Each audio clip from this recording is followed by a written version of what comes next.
Dialogues with the Master. By Twitchell. Introduction.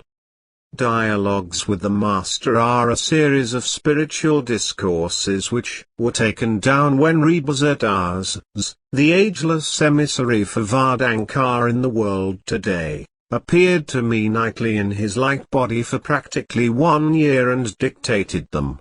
This occurred while living in the nation's capital.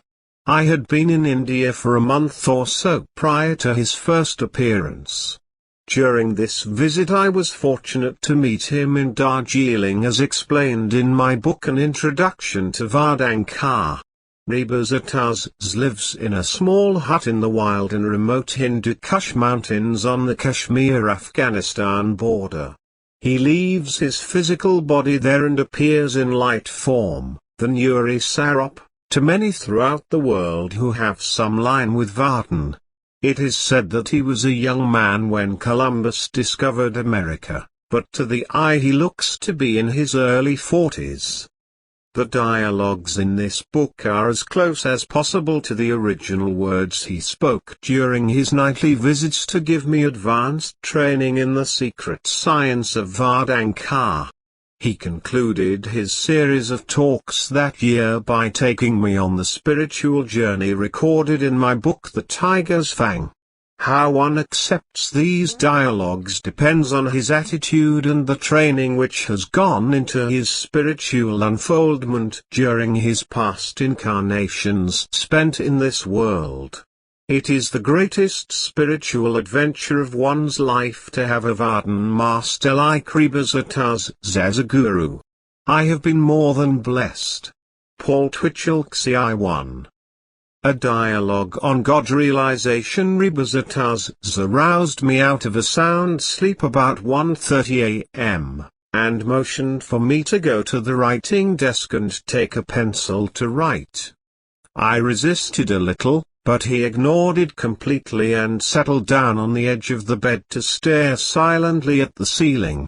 In a few minutes he started talking. "Artie, I want you to take down the following words as part of a discourse to give the world. You will act as a channel for this message. Are you ready?" Yes. But please go slow. Artie, man is an individual being. Each person is a cosmic world to himself and, therefore, must consider himself in two lights. His relationship to the outer world, commonly called the objective, and his relationship to the inner world, known as the subjective. Because man is complex and deeply involved in his cosmic mechanics, it is a psychological fact that he must go deep into his nature to analyze himself through introspection and spiritual techniques. The psychologists and psychiatrists furnish us many ways of introspection and self-analysis by which we can learn to adjust ourselves. But to what? To what must we adjust ourselves? The negative way intellectual man shows us? Or to God which it gives us? The answer is we must adjust ourselves to God. For it is the Vardan, which should control our lives. The mind, which is under the influence of the senses, rules our outer lives in an egotistical way. But man, directed by the light of soul, gives us a life of joyous well-being. This is a spiritual truth, for the soul receives its guidance too from God, the all-knowing. You who have reached this step upon the divine path have been blessed in your lives by the 11th hour appearance of such a teaching. You know it as Vardankar, the ancient science of Tusa, soul, travel. The living Vardan master is a messenger of God. He simplifies all introspective techniques and puts the spiritual power at work in our lives and directs the mind to the soul. These acts being performed, then the traveler leaves the task to us to follow his commandments. After progression on the path, he takes us through the spiritual worlds, inside ourselves, where soul treads the familiar homeward path. Here great wisdom is revealed through self-knowledge. But this is not the consummation of the search. At this phase of his spiritual quest, every seeker of God knows that he must go beyond the revelations of self-knowledge and wisdom. To ascend these aspects of God means that we, as seekers, must learn the subtle art of catching and holding the Vardhan power so that it always flows through us. An explanation of this statement lies in a remoteness of expression beyond the horizon of language. It can hardly be focused into crystallized thought. It is one of the deepest secrets of God realization, which comes only after we have passed the phase of self-knowledge and wisdom, and beyond the next step, in our part as actors in the divine drama of life. This last step is that anguish of soul for the life of the great reality, and the struggle to reach the master in thought, deed and love. This step, or phase, may be described as our conscious, constant control of the pace and rhythm of the God power flowing through us. Intuitively we know what this means. We must strike or find within a certain pacing for our individual vibrations in 3 order to get the maximum benefit from the spiritual in our daily lives. We must adjust the subjective self to the spiritual rhythm by which the Vardhan Master wants soul to function in the cosmic world's inside. Learning this art is decidedly an individual undertaking. So the Master wisely allows us to learn to adjust ourselves so he can take over completely after our attunement to the great cosmic current. Our individual vibrational harmony with the sound current is what makes us differ from one another. This sense of inner rhythmic attunement takes time to acquire, but once we gain it, we have the key to inner assurance and permanent peace of soul.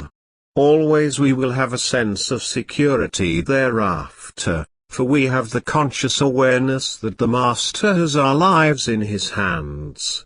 When our minds are so attuned that we can surrender to the Master, a cord of love is established between us. This is similar to the cord of love between a mother and her infant.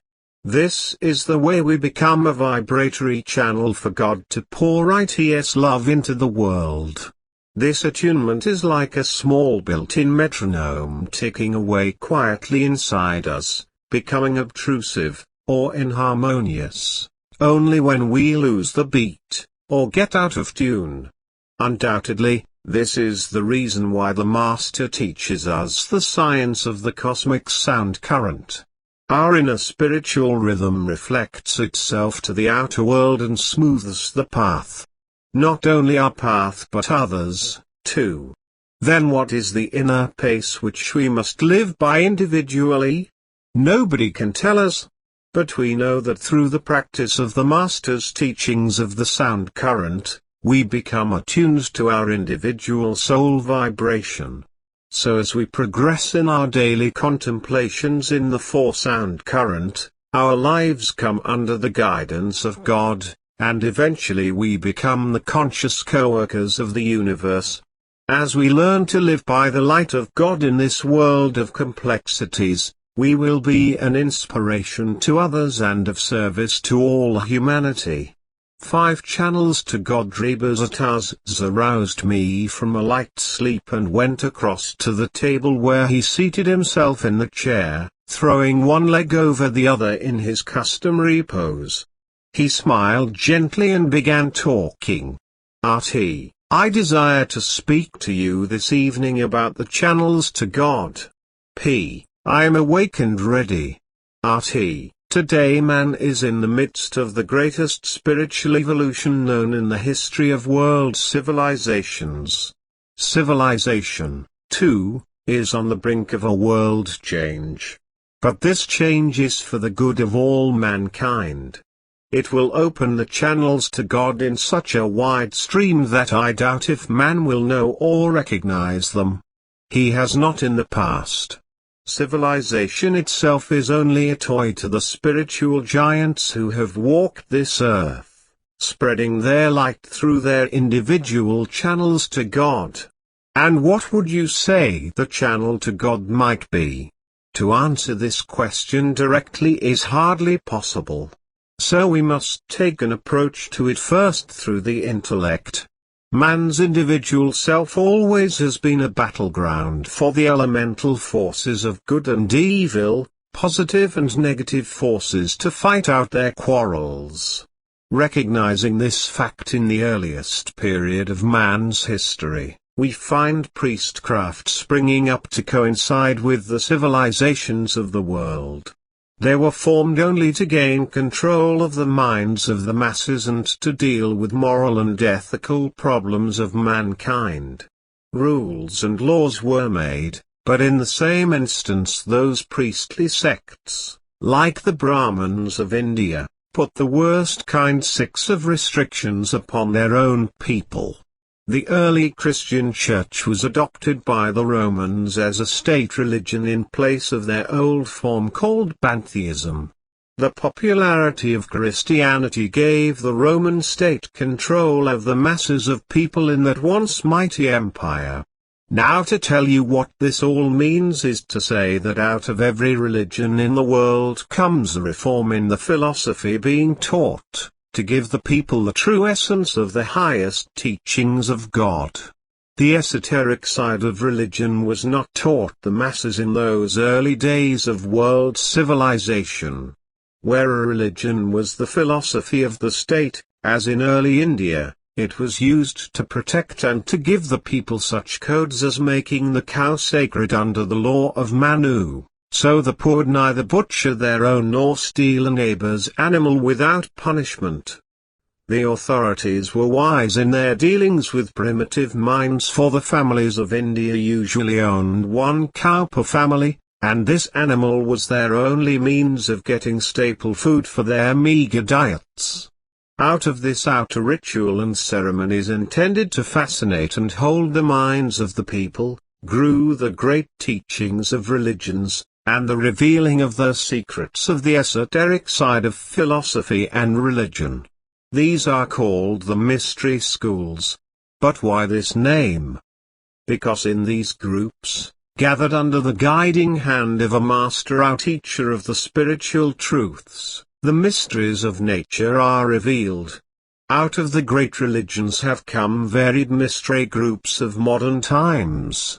Each mystery school has its own spiritual leader, who either established it or has been responsible for its growth. The paths always have been the same. Buddha sought to find the answer to his spiritual problems, but he had little thought of establishing an esoteric philosophy which would reform 7 Hinduism and erect a line of gurus, who would inherit his spiritual mantle. Each school of religious philosophy has a line of gurus, who give to the world the teachings through their own enlightenment. Each master inherits the spiritual mantle from his successor. His experience in the spiritual world is the basis upon which the master selects him for succession. Often he is chosen at birth as the Dalai Lama of Tibet. Jesus was known at his birth, to those who could see by the spiritual eye, and a line of mystic teachers followed in his footsteps to establish Christianity. To see how the hand of God guides mankind through every period of world civilization, study the history of religion. The best example is the Bible, whose prophets were of a distinct line of some of the great teachers. You ask, how does this affect either you or me personally? I will tell you this. All seekers eventually come to a mystery school where the teacher takes charge of their spiritual welfare.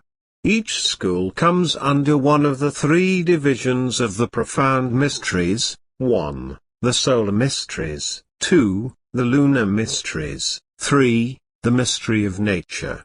And, of course, there is one more, the universal mysteries.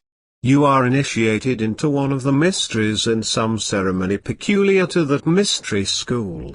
To paraphrase an old saying, that as water seeks its level, so does nature provide a way that every seeker of God finds his master.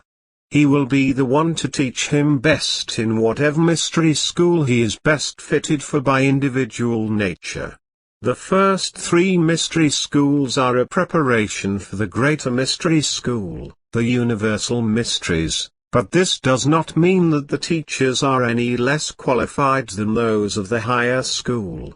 No, indeed, all teach the higher state philosophy of God consciousness, and the teachers are travelers, who can help with the most difficult spiritual problems that bother the individual. No teaching in the mystery schools is orthodox. However, the great divine law sees that we are moved into that particular niche which will take care of our spiritual welfare at that particular time. When the devotee is ready to go farther into the mysteries of cosmic awareness, God will see that he is moved into that mystery school which will give him the greatest guidance to his spiritual needs. But this is puzzling. Where does Vedanta belong in the order of mystery schools? When one has transcended all mystery schools, or all initiations of the lower orders, throughout one's incarnations of life on this plane, then his next step is to enter into the highest teachings, which is Vedanta. This is given only by the Mahatma, the living Vardhan Master. You must understand, know, and believe. 9. Impersonal love. Rebazar Tarzs was waiting when I came in late this evening. He was sitting in his customary position in the easy chair, contemplating. He opened his eyes and looked at me. I promised to return and verify my revelations at the river yesterday. Do you believe in me now? Yes. Of course. Then I can reveal more to you. Do you smell the fragrance of sandalwood? I can give off perfumes at any time. Are you not filled with the bliss of God? There, let me touch you. See? I have given you the cosmic light. What do you see? Waves of light coming in like breakers on a beach. I feel them so strongly. They are overwhelming me. You can stand more of the cosmic vibrations than most people. You hold your strength and vibrations within your aura. That is the secret of love. You learned that a long time ago, in your past life.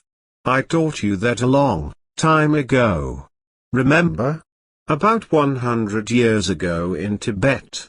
The principle of love and the interpretation of love are entirely different. The interpretation of love as taught openly is wrong. I have explained this to you again and again. I wish you would get it straight in your mind and stop letting people mix up your thoughts. Love is everything and everybody, that is the principle. But the interpretation is in the discrimination of its use. This is a dangerous subject to give to the masses. Therefore, a master must teach openly, love thy neighbor as thyself without any hesitation. However, there is really limitation on loving everybody, as all gurus know. Very contradictory, isn't it? 10 Since we know that we cannot love everybody equally, then we can love warmly only a certain number, but according to the law we must give impersonal love to all. What do you mean by impersonal love? You must choose to love only those who will be faithful in returning a love to you, and who will not use your love for a selfish purpose. This is the use of discrimination in your love for your fellow man. Why do I say use your love? Because you must remember that the spiritual life in itself is in a sense compared to the economic life. You must direct your efforts where they will do the most good for the individual concerned, or for yourself in advancement on the spiritual path. When you discover that anyone will take advantage of your love, then use discretion and withdraw. Leave him to learn his own lesson. No amount of love that anyone can give him is going to help. However, you must obey the law and give all impersonal love. Hold nothing against anyone. Be neutral in your attitude towards all.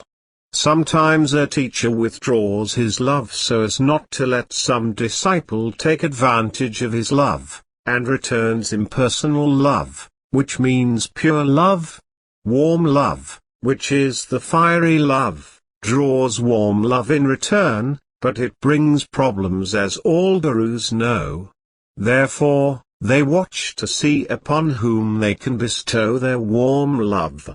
This is one reason why each guru will limit himself to a certain number of initiates during his earthly sojourn. He picks those who need him and will not abuse his love, which he pours upon them.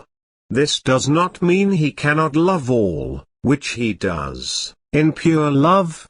But he simply cannot do his spiritual mission physically with a group who cannot respond to his needs. 11 Every Vardhan master has a spiritual destiny to the world. He can be one with the world, or one with himself. It depends upon his task. If he desires 50, or 1,000,000, disciples for his purpose in life, he will collect that number to use as his channels. What determines this is the spiritual duty given him by the spiritual hierarchy for this world. However, it is left up to him to make his choice of spiritual workers and select only those who will help carry out his assignment. Pure love, or God love, is another discourse. This is when the traveler can give only the highest love to those who are fortunate to come under his guiding hand. He diffuses love rays to those who are made channels for pure love, and they act as physical and subjective transformers to allow this love to touch everything with which they come in contact. Jesus said, "Ye are the light of the world," meaning that all who could receive the light, or love, became his reflecting mirrors to bring joy to the world. If you give love indiscriminately, the world will soon teach you that it is wrong. The lessons you learn will be far greater than you think, and soon the law will show that it is best to love only those who love you. Love them with every fiber of your heart. But above all, love the hooray. Have faith in its word, and love that which belongs to you. So much for this. I have given you a forecast of what is to come in your life. You will go over the world to do certain jobs for the hooray. Everything will be arranged for you. One of your trips will be to South America, to the vicinity of Quito, where will be found one of the 7 spiritual cities of the world. These are kept secret from the profane masses. I will not say anything further except that your conscious mind will not reveal anything beyond its own limitations. 12 Always go beyond your conscious mind. Go straight to the hooray for the answers to a problem. I have given you many secrets of Vardhan, but keep them to yourself until the time comes to reveal them to the world. 13 Love for the Vardhan master. Rebazar Tarzs was sitting in the chair in my bedroom when I looked up from a book. He smiled and stroked his chin. "Rt, I never cease to think of you." P. That is wonderful. But why? Rt, because of your spiritual breath. Your aura shines brightly, and those who can see know that it portrays the breath of a good soul. The spiritual power is maturing in you, and you have given it an outlet to materialize in the outer world. My love pours through you into the earth plane. P. Well, I am amazed. I didn't know this. Rt. Of course not. Most of the spiritually advanced souls do not know they have evolved to a high state. It is only those who are so concerned about their souls and talk so much about their advancement who are really undeveloped. They only pretend. I need you, as you need me. This is not unusual to say, for all travelers need ones like you while on earth. This is a necessity, for we must draw upon the love of man for our existence. What is that? I have always understood that a traveler did not need love from the human being. That he could exist with the bliss of God alone. Now look here. I tell you that this is getting into some truly deep secrets. In a way that is correct, but those who live to themselves, existing in the bliss of God alone, cannot do so for long, or they will come to the unbalancing of their minds and bodies. While in this body serving out a duty upon the earth, whether we be a master or a common 14 laborer, we must balance the spiritual forces between ourselves and all other things, be it a tree, house, dog, or human being. What does this have to do with the traveler being self-sufficient unto himself, that he can dwell in cosmic consciousness whenever he desires? Or is this a belief of man based upon false knowledge? Now I tell you. This is true to the extent that as long as the traveler is in human form, he must adhere strictly to the laws of the earth plane. Remember the saying by John Donne, in his Devotion 17, "No man is an island unto himself." While I am here in human form, I must act according to the laws of nature. One example, is not everything born of the female species? Yes. Every man can live beyond the laws of the earth plane, but he needs the help of his fellow man to do so. Now you ask, why does a master need the love of a human being in order to exist? Simply this, I tell you. In the material world we need the good fellowship of every individual to exist. But if we have the love of each individual with whom we are in relationship daily, then our inner powers are lifted and a channel of love is opened to God, through and by the efforts of others. There is the example of the mother and infant. A mother can love her infant dearly, but if that infant is so bad, in crying and other departments of its tiny life, fatigue and depression overcome her and soon she loses her patience. And if this continues for weeks, the cord of love may be broken between herself and the infant. She cannot grow spiritually. If the case is vice versa, she is lifted in her love by the love of the infant, and her family, neighbors and friends, and even though she is dwelling in cosmic consciousness now, with the love of those around her, she is 15 lifted still higher into the godlike state. This is confusing to me. Why does a master need human love? RT laughed. You were told the other night that the Varden master is sent always to the earth by the spiritual hierarchy for a spiritual mission, and that he could select those whom he desired to help him in this important and valuable work. But while doing this he also selects those who are capable of giving great love. Esoterically, it is this. Each human being is like an electric battery giving off etheric love currents. The love currents of a group of disciples, given off individually, will become a great current which has a twofold purpose. First, it gives the master an opportunity to use this current to do his work in this world, through love, with the advantage of a wide channel of love. The greater the number of disciples, the greater becomes the master's work. For example, that is why I said that in the world in this life I would need as many as 1,000,000 or more initiates. A wide channel is needed for the work I must do here on earth.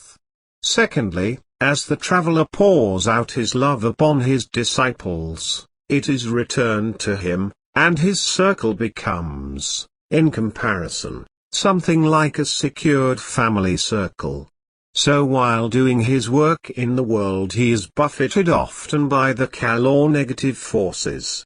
And if his work, as it does often, becomes so strenuous that he cannot have time for his retirement periods with God, he may become one-sided and could lose spiritual ground, as Moses did. The love of his disciples builds a strong aura for him, and often he can draw upon this love to help him, for it is actually the drawing upon the love of the hooray. I depend upon your love to give me assistance, and take me through the maze of details so my mind will be free for God. 16 Mark those last 8 words. So my mind will be free for God. I can ascend to God any time I desire, but unless my disciples have a pure, constant love for me while in this body doing my spiritual work, the task is more of a strain upon me. The love of the Master's followers builds an aura for him and themselves. This is true of a church or spiritual organization which always builds an aura of this kind for itself, and has a peculiar power to inhibit or keep out any outside influences. Inside this aura the Master works easily and readily, but once there are quarrels and dissension among his followers, he soon learns that he must withdraw to himself and depend mainly upon a few, in order to fulfill his spiritual destiny in this world. A teacher who blunders in any relationship with his followers soon will lose his faithful ones, and eventually he is surrounded by ignorant, stupid ones who ruin his work and wear him out with their mistakes. A few masters, who have come to earth to teach, have done just that. Jesus trusted too much. His followers did not give him the great love required of his spiritual stature. As a result, his spiritual efforts were diminished gradually and he became a victim of his own mistakes, like the parable of the talents. If you believe that you can exist completely without giving love or receiving human love while living on this earth plane, then you are mistaken. Neither can a teacher, nor any other highly developed soul. However, at the same time you must be extremely careful to whom you give your love. I say this without hesitation that you cannot give love to all. Remember that the spiritual world has 2 streams of current, the spiritual and the negative. There are many minor currents within these, but for brevity we will consider only the 2.17 of Arden Master seldom puts faith, trust, or love in any man who is submerged completely in the negative current. He will not waste time to be bothered, unless that soul is actually a highly developed one lost in it.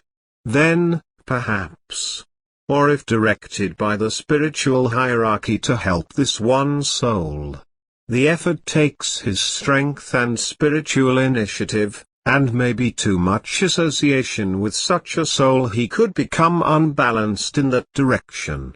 And the higher you are, the harder it is to get back on the path after a fall from grace. Be indifferent, and do not love these people. They will pull you down to their level of negation. Do not open your psychic channels to them or their negative forces will reach out like tentacles and fasten onto your etheric body. It is so hard to make one understand the real intricate points of the spiritual body of man, and its needs, productions and functions.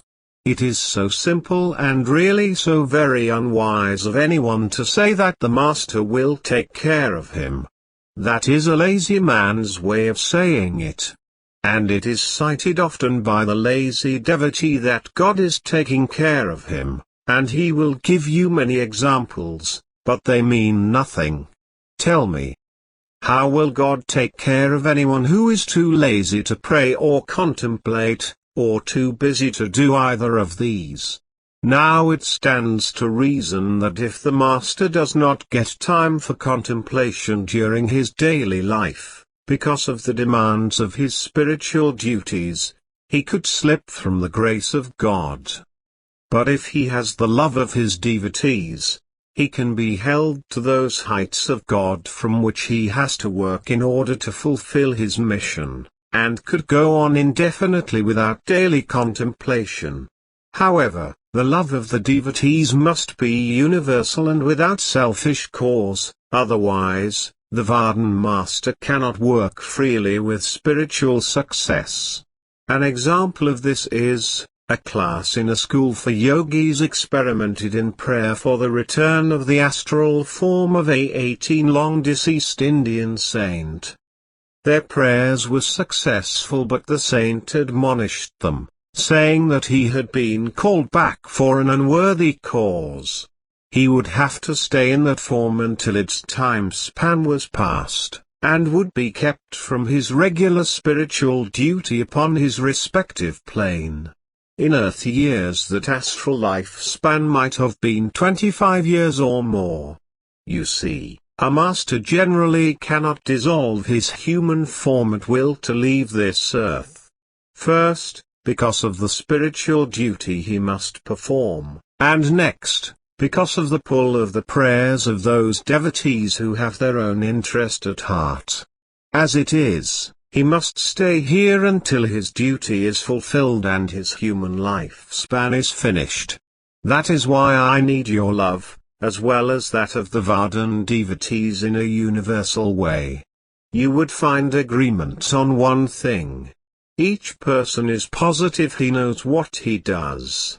But each knows something different, and what I tell you is entirely of the secrets which come only from fifth plane knowledge, and is divine wisdom. Too many receive their wisdom and answers from the astral or through the earth ethers and believe them to be the higher wisdom. I leave you on this last note. Always remember, I need you as much as you need me, so, love me. That love for the traveler always will be returned 100-fold if it comes from a loving heart. Soon I will give you the purpose of your life here on the earth plane and your spiritual duty. Good night. 19. The true meaning of love. Rebazar Tarzs stepped through the door into the room and stood by the bed looking down for a long time. Finally, he went to the chair and seated himself. His eyes were brilliant, glowing darkly in the half-light. He laughed silently and joyously. Love is the profound current of life.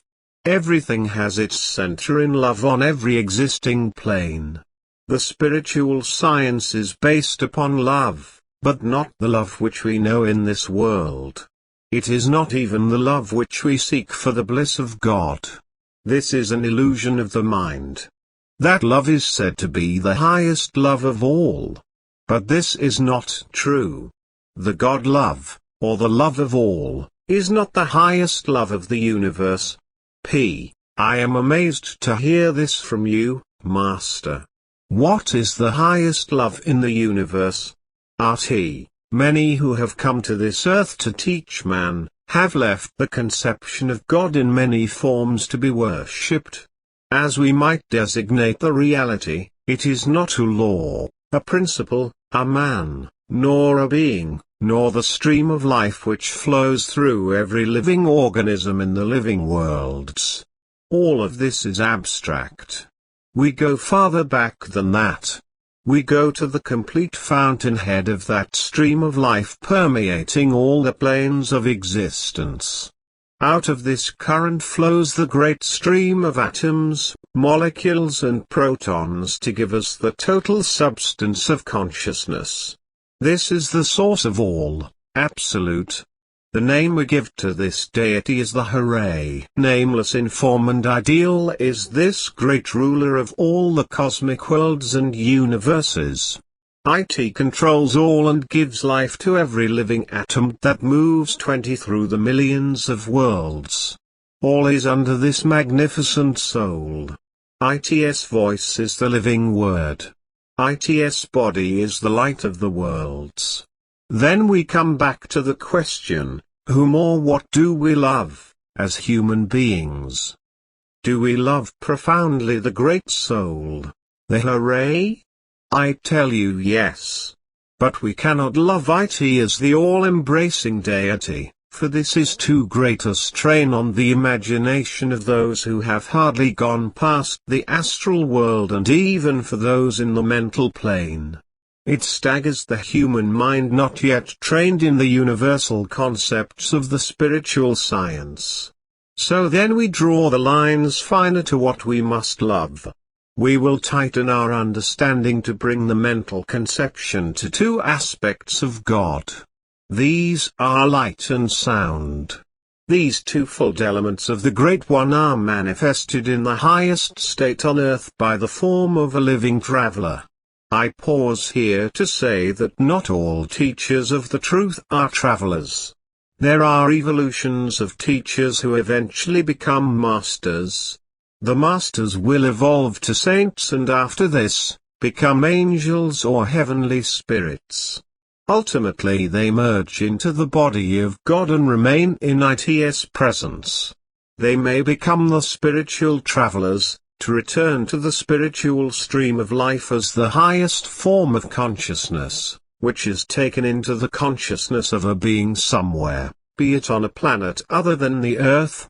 For your knowledge, the graduated masters, or travelers if you wish to use this term, often go to other planets like Clarion, Venus, or those where higher evolved souls are living, to help carry on the work of God throughout the universal worlds. Hence, we can think and believe in the flying saucers or other phenomenon from those worlds beyond. Light and sound, the basic elements in the body of 21 Vardankar, are blended into a single form and called God for the sake of those without imagination. This is what we love at this step of our development. Call it God, reality, the Hooray, or whatever you desire for the sake of identification. The light is the conveyor of the word. Breaking this up into an illustration of what it means simply, I tell you that the light is the reflection of the universal atoms, and the sound is the movement of those atoms in space. The stream of atoms passing out of the Supreme Being is one great force of positive, or love, atoms. But after passing into the lower worlds, below the second grand division, they break into two streams, the positive and negative, for these are needed to keep balance in the lower worlds. The seeker should look for the Vardhan Master, the incarnation of the Supreme Being, or a Satguru, one who has reached the top of the second grand division, and invoke his help, and receive instructions from one of these supreme guides as to the manner of his devotion and procedure to love God. Now I tell you, we have learned what to love and the procedure to love. Next, we must know how to live in order to love. The knowledge of maintaining life comes through the balance of the attitude towards love. Since we dwell constantly in the great stream of life, we must be taught to balance ourselves within it. Men cannot escape the negative forces nor the positive forces, so he must make the effort to have a well-adjusted outlook on the middle path. Hence, the teachings of the great masters of the world who were neither fanatics, nor weaklings, but strong-willed in God, seeing their own weaknesses and strength, pitting and balancing good and evil in their lives in the two streams 22 of consciousness flowing through their worlds, the subjective and objective. Buddha portrayed this in his wonderful teachings to mankind. Travel the middle path, he said. Now, herein, on the middle path, the consciousness of man eventually becomes the impersonal atom of pure intelligence, and the seeker is no longer himself. His consciousness is not the angry, cascading stream of negativism, but in pure balance with the positive, like some broad, placid river. The usual phrases, protesting or fearful, that went through his mind, are no longer tormenting him, and in their place are large, serene thoughts which come floating along the river of consciousness like nobly colored barges. He discovers within himself no noticeable pieces of wisdom, as a follower of the spiritual path, but feels wise, as the master, not the agitated slave, of experience. It is this special attitude of balancing the mind, in contemplation, to dwell upon the twofold aspect of the Great One, light and sound, that shows where love can be placed. For light and sound blended is the traveler within one. Love then the master. I am only the symbol of that part of the Great One, and to love the inner master is to love the highest form of all love. When man can do this, he is no longer a bird in the cage of negativeness, but rises out of that into the positive stream of life and balances his consciousness, or inner self, while living out his lifespan upon this earth. There. I have given you the true meaning of love, and what it is that man should love. Have I made myself clear? 23. The paradox of the universe. RT. I love you as my son. P. I am humble in your presence. You are my father and soul. RT. Indeed, I am. I am the soul of every man, yet I am not the soul of every man. Again, I say that I am your master, and still I am not your master. I permeate all things, and yet I do not. This is the great paradox of life. You ask how this can be. This is the great question which puzzles every soul who struggles to know himself and God. I am, but yet I am not. To answer your question I must ask you, who am I? Your reply is that I am the living Vardhan Master, and life is embodied within me. True, so far as it goes objectively. But again I say it is not true. Life as we live it upon earth consists of a series of paradoxical questions. If we live in God, why do we go through these awful periods of questioning ourselves? There is a definite answer. It can be given in one word. Attachment. Attachment to what? Attachment to all things which have been given to us in our objective and subjective lives. But most of all, that of our mental baggage. We carry a lot of mental baggage, you know. We come into this world with it. I think in your constitution there is a line which goes like this: all men are born free and equal. That is wrong, for upon rebirth we come into the world unequal, carrying useless baggage. An example of this is, we hardly think for ourselves. We are surrounded on all sides by the printed word, the spoken word, and the very ethers are filled with streams of 24 negativeness from human radios. So it is little wonder that we can have an original thought on God. However, as man travels along the road homeward to God, he eventually comes to the gate of the first cosmic world. Here he is halted, for there are tests which he must pass before going through the gate, be it consciously in the hands of the Master, or by some means having wandered there alone. Yes, many souls have wandered here during the sleep of their human body, and never knew what was taking place in their objective world when the tests were taken. These tests are a series of apparent setbacks in men's subjective world. Everything he does or thinks seems to go against him. His best friends criticize him and desert him, the world turns against him and his family. All his possessions flee from him. He stands alone in the inner worlds on the very edge of time where the divine force carried him, and he is left alone to face God. Here he looks out over that awful gulf of vast chaos in the outer space where time is limitless and nothing but himself alone. What can he do? Where can he turn? Before he can pass through the gate into the land ruled by the Lord of the first world, several things will happen to him. He must rid himself of that baggage which is carried within his soul. Doubt will seize him, and for days, weeks and maybe years he will shake outwardly with terror.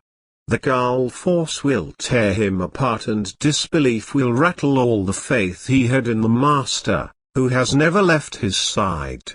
All sensitivity within him is flayed like the threshing of grain. Soul is whipped to a finer tone to face the task before it. And you ask, what is this task which the devotee must face before he is ready to comprehend the great paradox of God? The great task before you is to face the Lord of the first 25 world. This is not an easy task in the spiritual life you have taken up. This is the beginning of the path to journey to the far-flung plains of the inner cosmic worlds.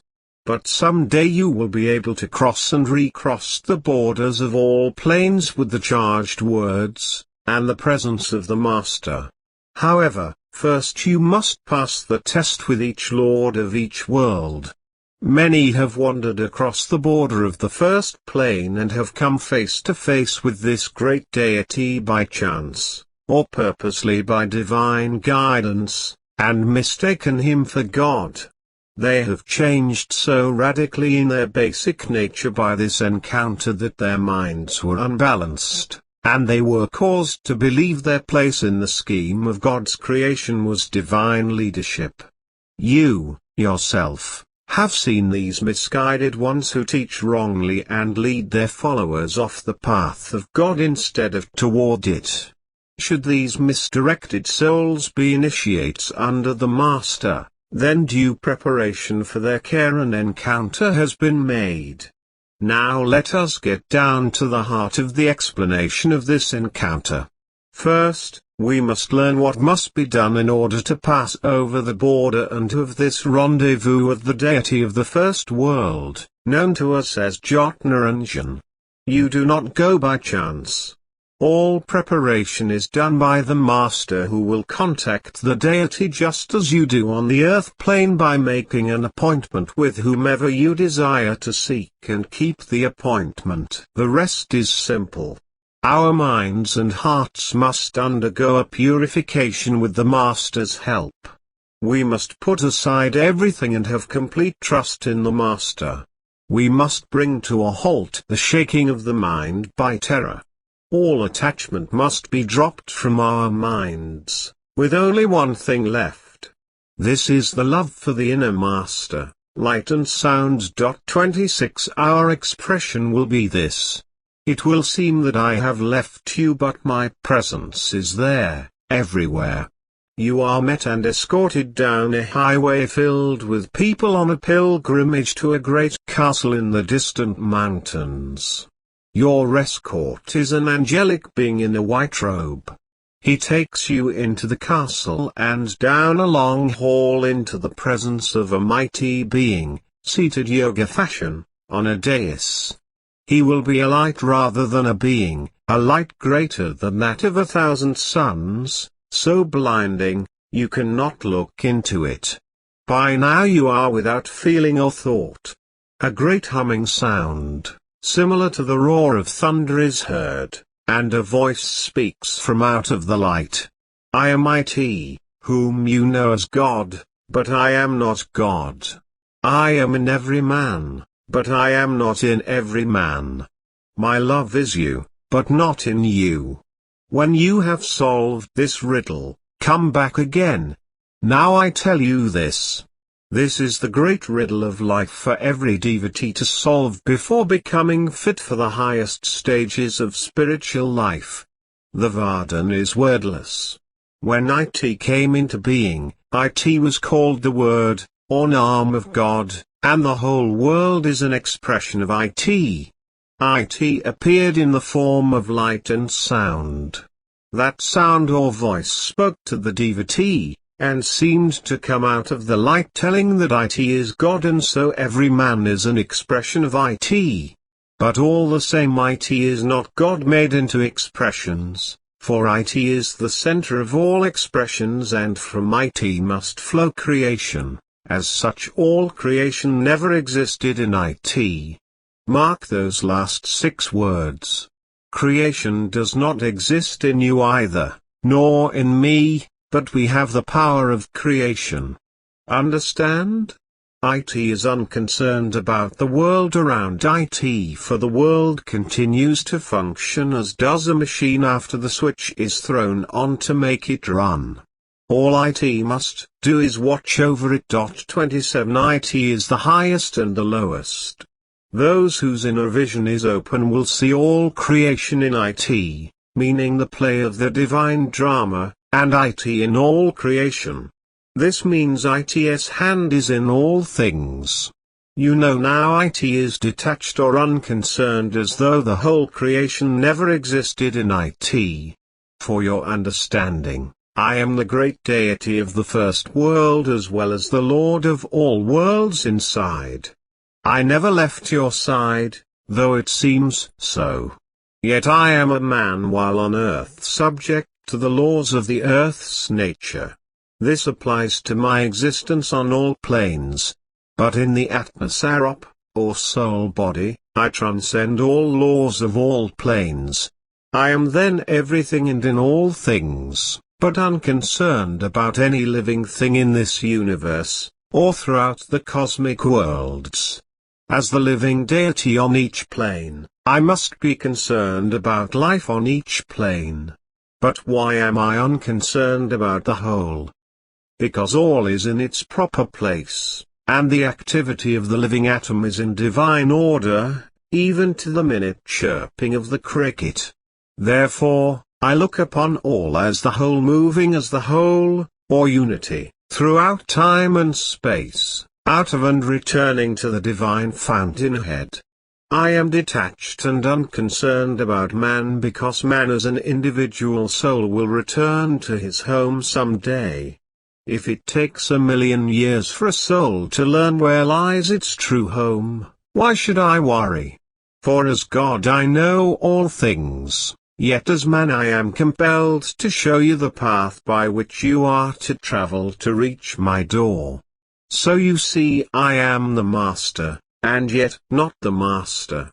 I am the highest and the lowest, and no man can resist my love, for it is like the love of the father towards his child. Every soul who has reached perfection can say what I have just said. So they be the same, but we are few who have found perfection. And this much I can say, that after I have passed 28 into the worlds beyond the second grand division I am the absolute, the complete and the whole. To those who reach the sacred borders of the first world and knock on the door of the Lord, and feel the terrors of the stepping off into the unknown of the spiritual world, I say to have courage and faith in the Master, but if you have no Master, put it to God, for I am also God. For after all, it is only myself whom you face, and I am gentle and loving toward all my children. After I cleanse and purify your heart you can face me and unlock the great mystery of the universe. Eventually every one of you will reach this stage of the path, and must face the great test of God's love. So I tell you to have courage, faith, and love regardless of the world outside shaking about your head. Once you have solved this riddle, never again will you be a part of the masses. You will not act in a conventional manner, be orthodox, nor be a part of this world except to live out your lifespan and do your duty in your spiritual work to mankind. 29. The spiritual power. Shortly before 1 a.m. I cut off the night light and tried to sleep, but found it impossible, for Rebazar Tarzs' voice seemed to keep talking from somewhere about the room, in my head, in my heart, but I could not locate it. I had not seen nor heard him earlier that evening. Finally, I got up and turned on the light to look at the clock. The time was 1:45 a.m. Then I saw him sitting in the chair, smiling. How am I going to get any rest? RT, you do not ever rest when the call comes. Look at me. Do I get to sleep or rest with the whole world at my feet asking for something? Yes, but I am not divine, nor have I the powers that you have. RT, but you are wrong there. Every man has the powers, if he would but recognize and allow the Vardhan power within himself to be used by the Vardhan Master. Now let us get down to some specifics. What is this cosmic power within you? Do you know or understand what it means? I rather doubt that hardly a man actually knows of what the spiritual power consists, and how it works upon this plane. Now let me tell you this. The teachers of truth all teach us about the God power within. It has many names: God, universal power, the Christ power, and others. They all agree upon this strange, mystical power which flows through the myriad worlds, and which man can control if he is aware of it. At the very beginning, I say this to you: the spiritual power is different. It is the highest power in God's whole 30 creation. This power is that stream of God current flowing through you, as one often thinks of it, but different from anything that you can imagine in your mind. It is above and beyond any thought or conception of the belief of the teachers of occult science, or truths. Let me try to define this power to you. It is this. It is the ancient power which man had in those days when this earth was inhabited by spiritual giants. The magnificent stream of God power flowing through those who really are imbued with the mighty deity of the highest plane. It is the actual contact with the source of the highest stream of God consciousness pouring out of the divine fountainhead. Furthermore, only the Vardhan Master can awaken and bestow the power in a devotee. He can make channels for the power of any of his followers, any or all of them. It makes little difference to the Vardhan Master. Now, when I tell you that the power is within you and extending all feasible help, the words should not be taken lightly. I do not bestow such words upon too many, for it is well known what they might do with this power. But if you recall that while sitting in my little place in the Hindu Kush mountains, I told you these words: you need never again fear anything, for I am with you always, and the Vardhan power is always working through you. You now begin to understand what was meant by such a statement.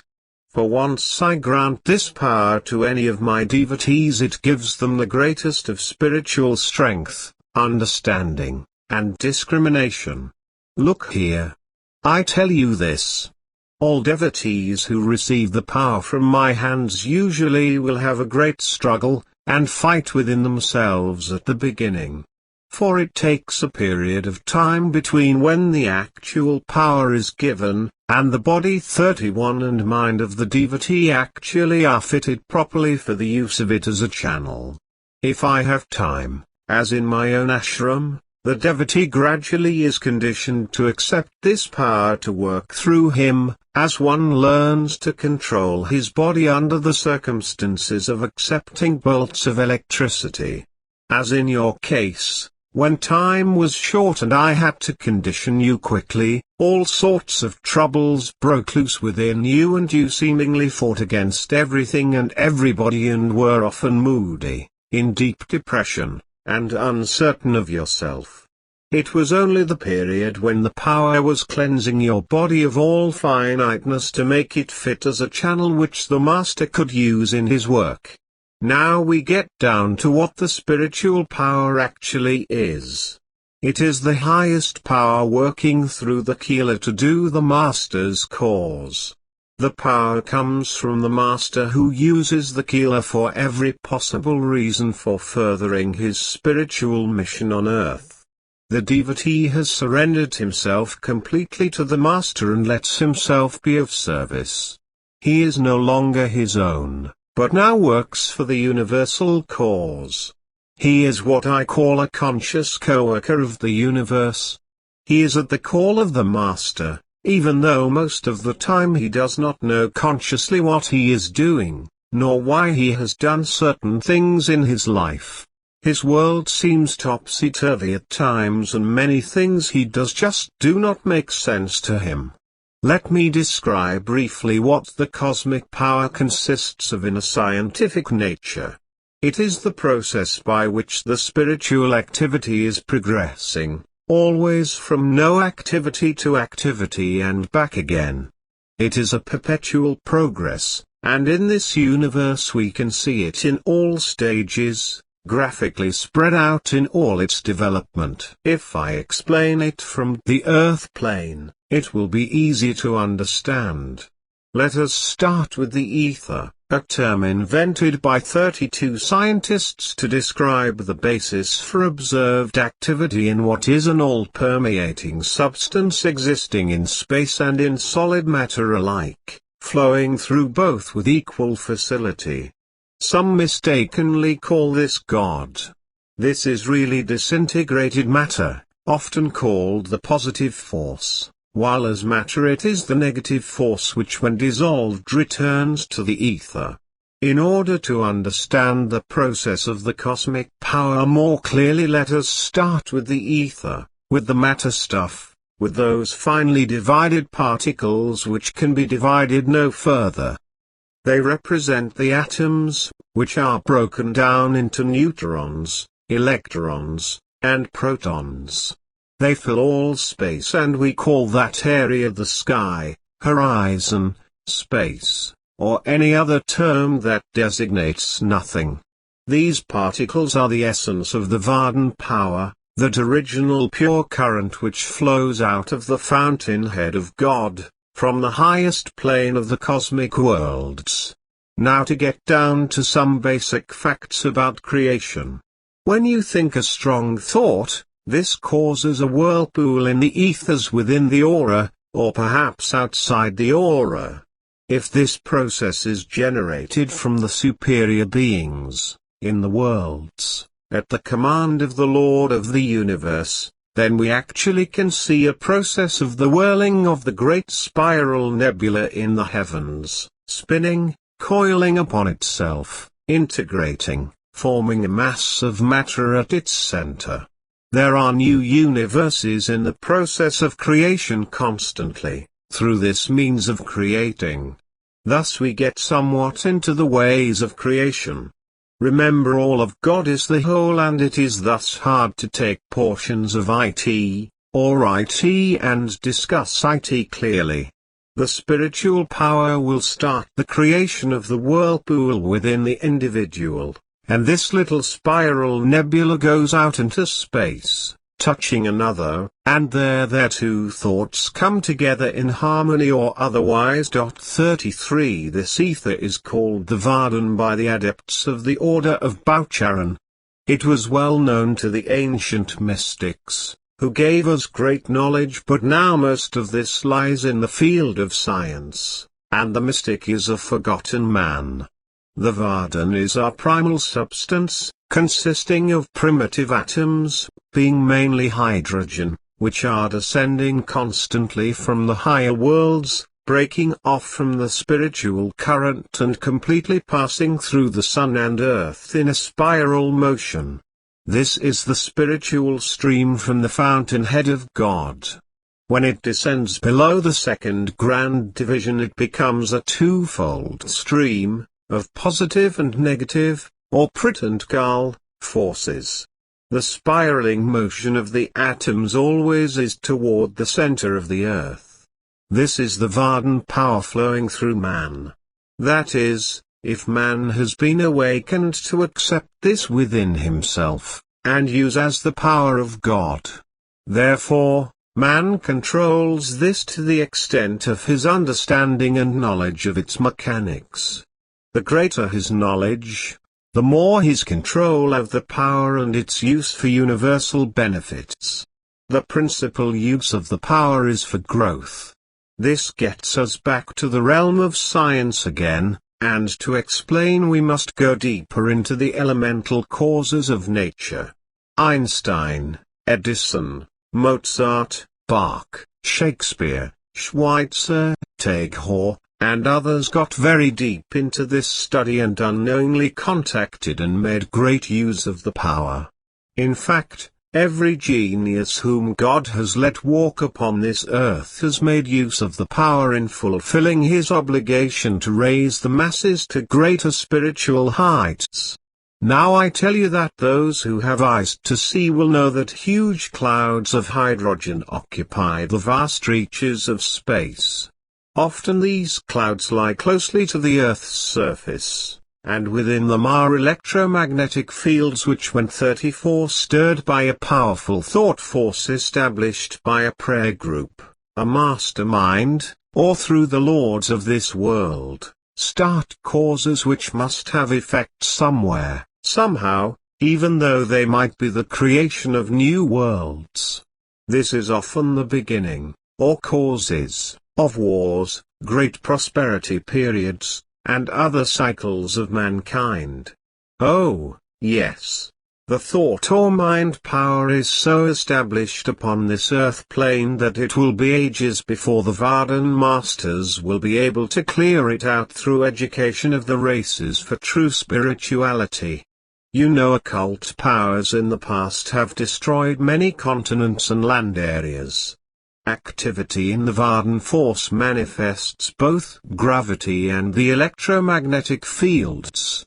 The inflow of the primal substance is gravity, and the whirling motion that causes the inflow is an electromagnetic field. Now I tell you this. Since we are concerned with the cosmic power on the earth plane, let us think of it in its lowest form. This is for understanding only. All teachers of the so-called truth are emphasizing love and hate. They teach only the ethical nature of God. The power is so far above this that normal man has little concept of what it is. Here is how it operates through man, who is in constant, conscious control of it. The power is embodied within him by the Master and always is working out God's cause, always on a universal scale, and not for any individual purpose. Chords of light or love, for love is really light in the worlds beyond and hatred is darkness, are attached between the Mahatma and his Keela, and wherever that disciple goes or whatever he does, is determined by the Master. Therefore, the Keela is simply a channel whereby the traveler's light is being spread throughout the universe. The power operates in a clockwise spiral motion through the devotee to whatever he touches, either physically, mentally, or spiritually. This is 35, the creative force pouring through man, developing growth, and everything he touches leaves the Master's light. It is like working through an electromagnetic field which when powerful enough permits the creative forces to operate, but when weakened allows the dull, or negative forces, which spiral counterclockwise, to take over and destroy. Now man is composed principally of hydrogen and oxygen, and therefore considered an electromagnetic field. Especially is this so when you can see your fellow man through the spiritual eyes. Therefore, the power readily can work through each individual, because of this fact. That is, if the Master would open the channel in the devotee for the power to flow fully through him. Now should you be given the power and discover the complete use of it, master it, and solve the final secret of all creation, the primal force that causes creation, you can do anything with the power. Knowing how to cause creation, you can reach immortality, or live in the state of constant life. Some call this existing in the bliss of God. Note this carefully, not God, nor one with God, but in the bliss of God. Yes, there is a difference. Of course, there are arguments over this point. But once you attain this step you will know the difference. The Vedantists call it consciousness, existence, and bliss absolute. This is the result of the complete control of the cosmic power. Few have attained this in the cosmic worlds, but many will tell you that they have reached this godlike state and even passed beyond it. This is only lip service. They are pretending. At this point let me say briefly that the use of the willpower is necessary in your spiritual life with the power. The willing of the power into your life, for the use of God's cause is right. The willing of the cosmic consciousness and holding 36 it is compulsory. By all means do so, but only if a master is watching over you. Furthermore, let me say this. Growth is life. But growth is more difficult in the denser forms of matter. In the dense life, as minerals, it is slower and harder to reach the higher forms of consciousness. We could get into very deep secrets beyond the horizons of intellectual thinking of man, but you must understand that science and religion are related fields. Affected are the results of everything we see upon this earth. Now, if you could know what happens if you are a follower of the pranic system of yoga, you would not use it. I will tell you briefly, for it is correlated with the power and its use. The arousing of the chakras within you only arouses an astral motion which sets off the whirling of the Prit, or creative force, within you. But these are not the highest forms of creation, because you have touched only a lower power. You must go all the way to the jot or thousand-petaled lotus, for results in the use of the Vardhan power, and sometimes this takes years, if you are using the pranic system. Therefore, you only arouse the lowest forms by the use of this system. Try taking a short cut to God. Look within for the light and listen for a sound. If I have bestowed you with the use of the Vardhan power, there is little effort needed in reaching these two aspects of the great deity Satnam, and the Master will escort you to the plane in the inner world to broaden your understanding and give you wisdom. Why waste your time going through exercises which may take a lifetime to reach a certain goal and then learn there is an easier way? You wonder why the Kal force is so much greater than the love force on this earth plane. It is very simple, but I do not attempt to discuss it here. However, I say this to you, that 37 when you become proficient in your understanding of the negative, or disintegrating forces, you will learn of the deepest secrets of all universal worlds. Then and then only can you become one with God, and learn to live in me forever. Contradictory, isn't it? But for your understanding, the negative, or Kal, power is a much maligned subject and must someday be corrected for the knowledge of the races. You do not understand what I have told you? Do not become too deeply involved in your thoughts on what I have said, because as told to you in the beginning, the power is always with you and flowing over your head. Have faith in my word. Someday you will see, understand, know, and digest everything that I have told you. That is all for now. Good night. 3839 Mind Control. I opened my eyes to find Rebazar Tarzs standing near the bed. He smiled quietly and began to speak. Artie, you must spend most of your time in thought or contemplation upon any problem before you. Once you have reached the solution of the problem, stick to your decision, for that solution will not be an ordinary conclusion. It will be the decision which I have given you.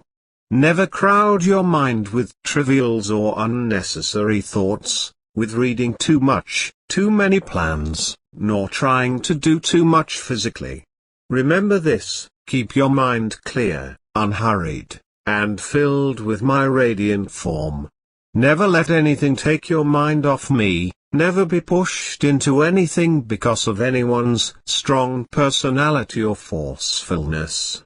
If someone seems stronger-willed than you, think of me and I will come to your aid. Going after God requires you to have every mental faculty filled with ambition for it. Keep your mind completely filled with thoughts on God, but only upon it itself, not on any aspect of God. I am your master and your God, therefore, keep your mind on me.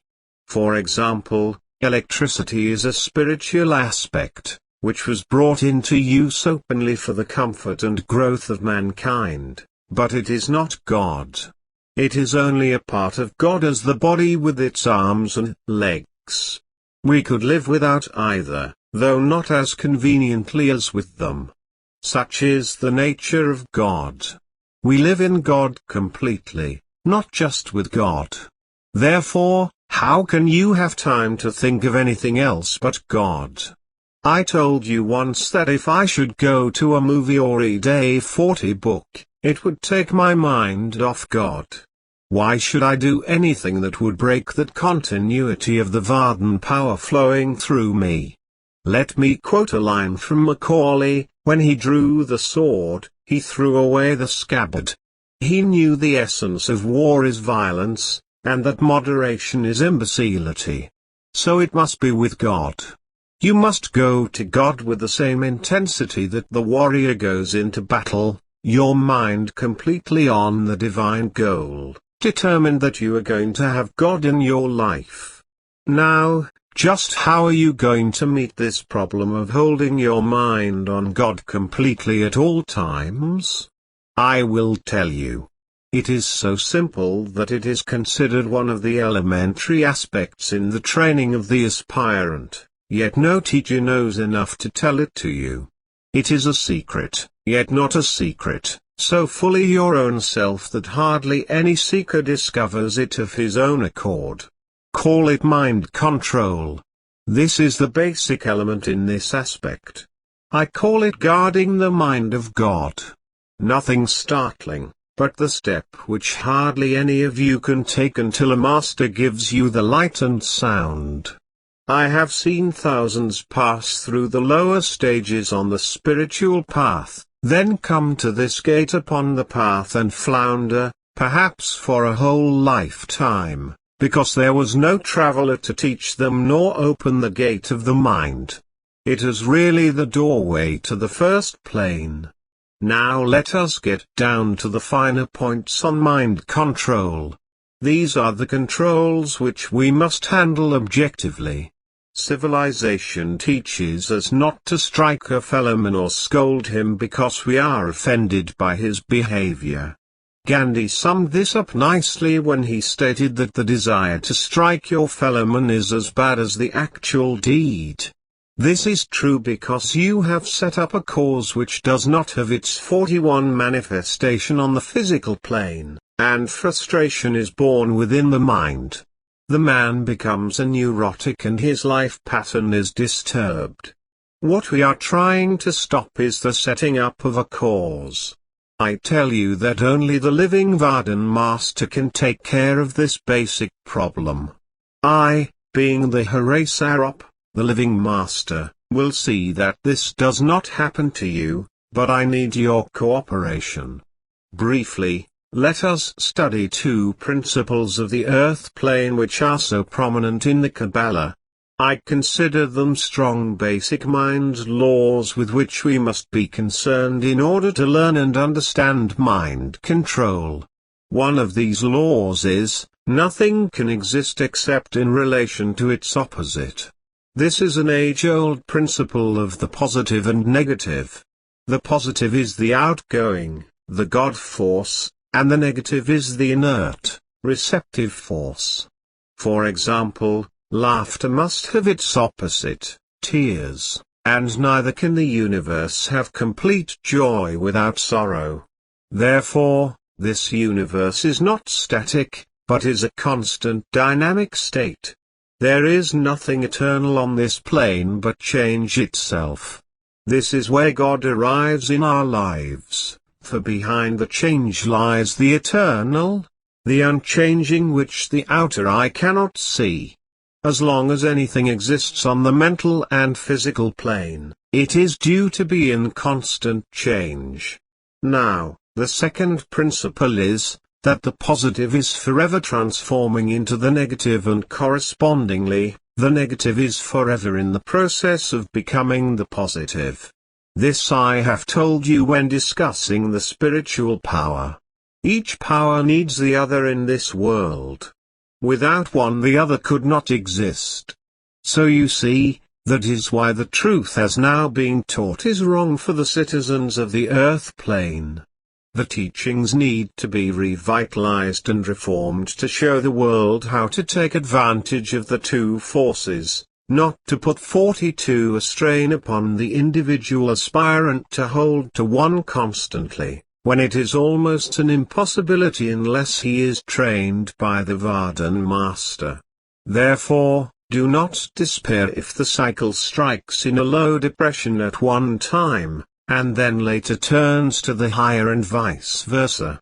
The law of physics tells us that only one thing at a time can occupy space. This is taken up in the Bible in the first Psalm, which says, "A double-minded man is unstable." Therefore, why should you have your mind on anything but God?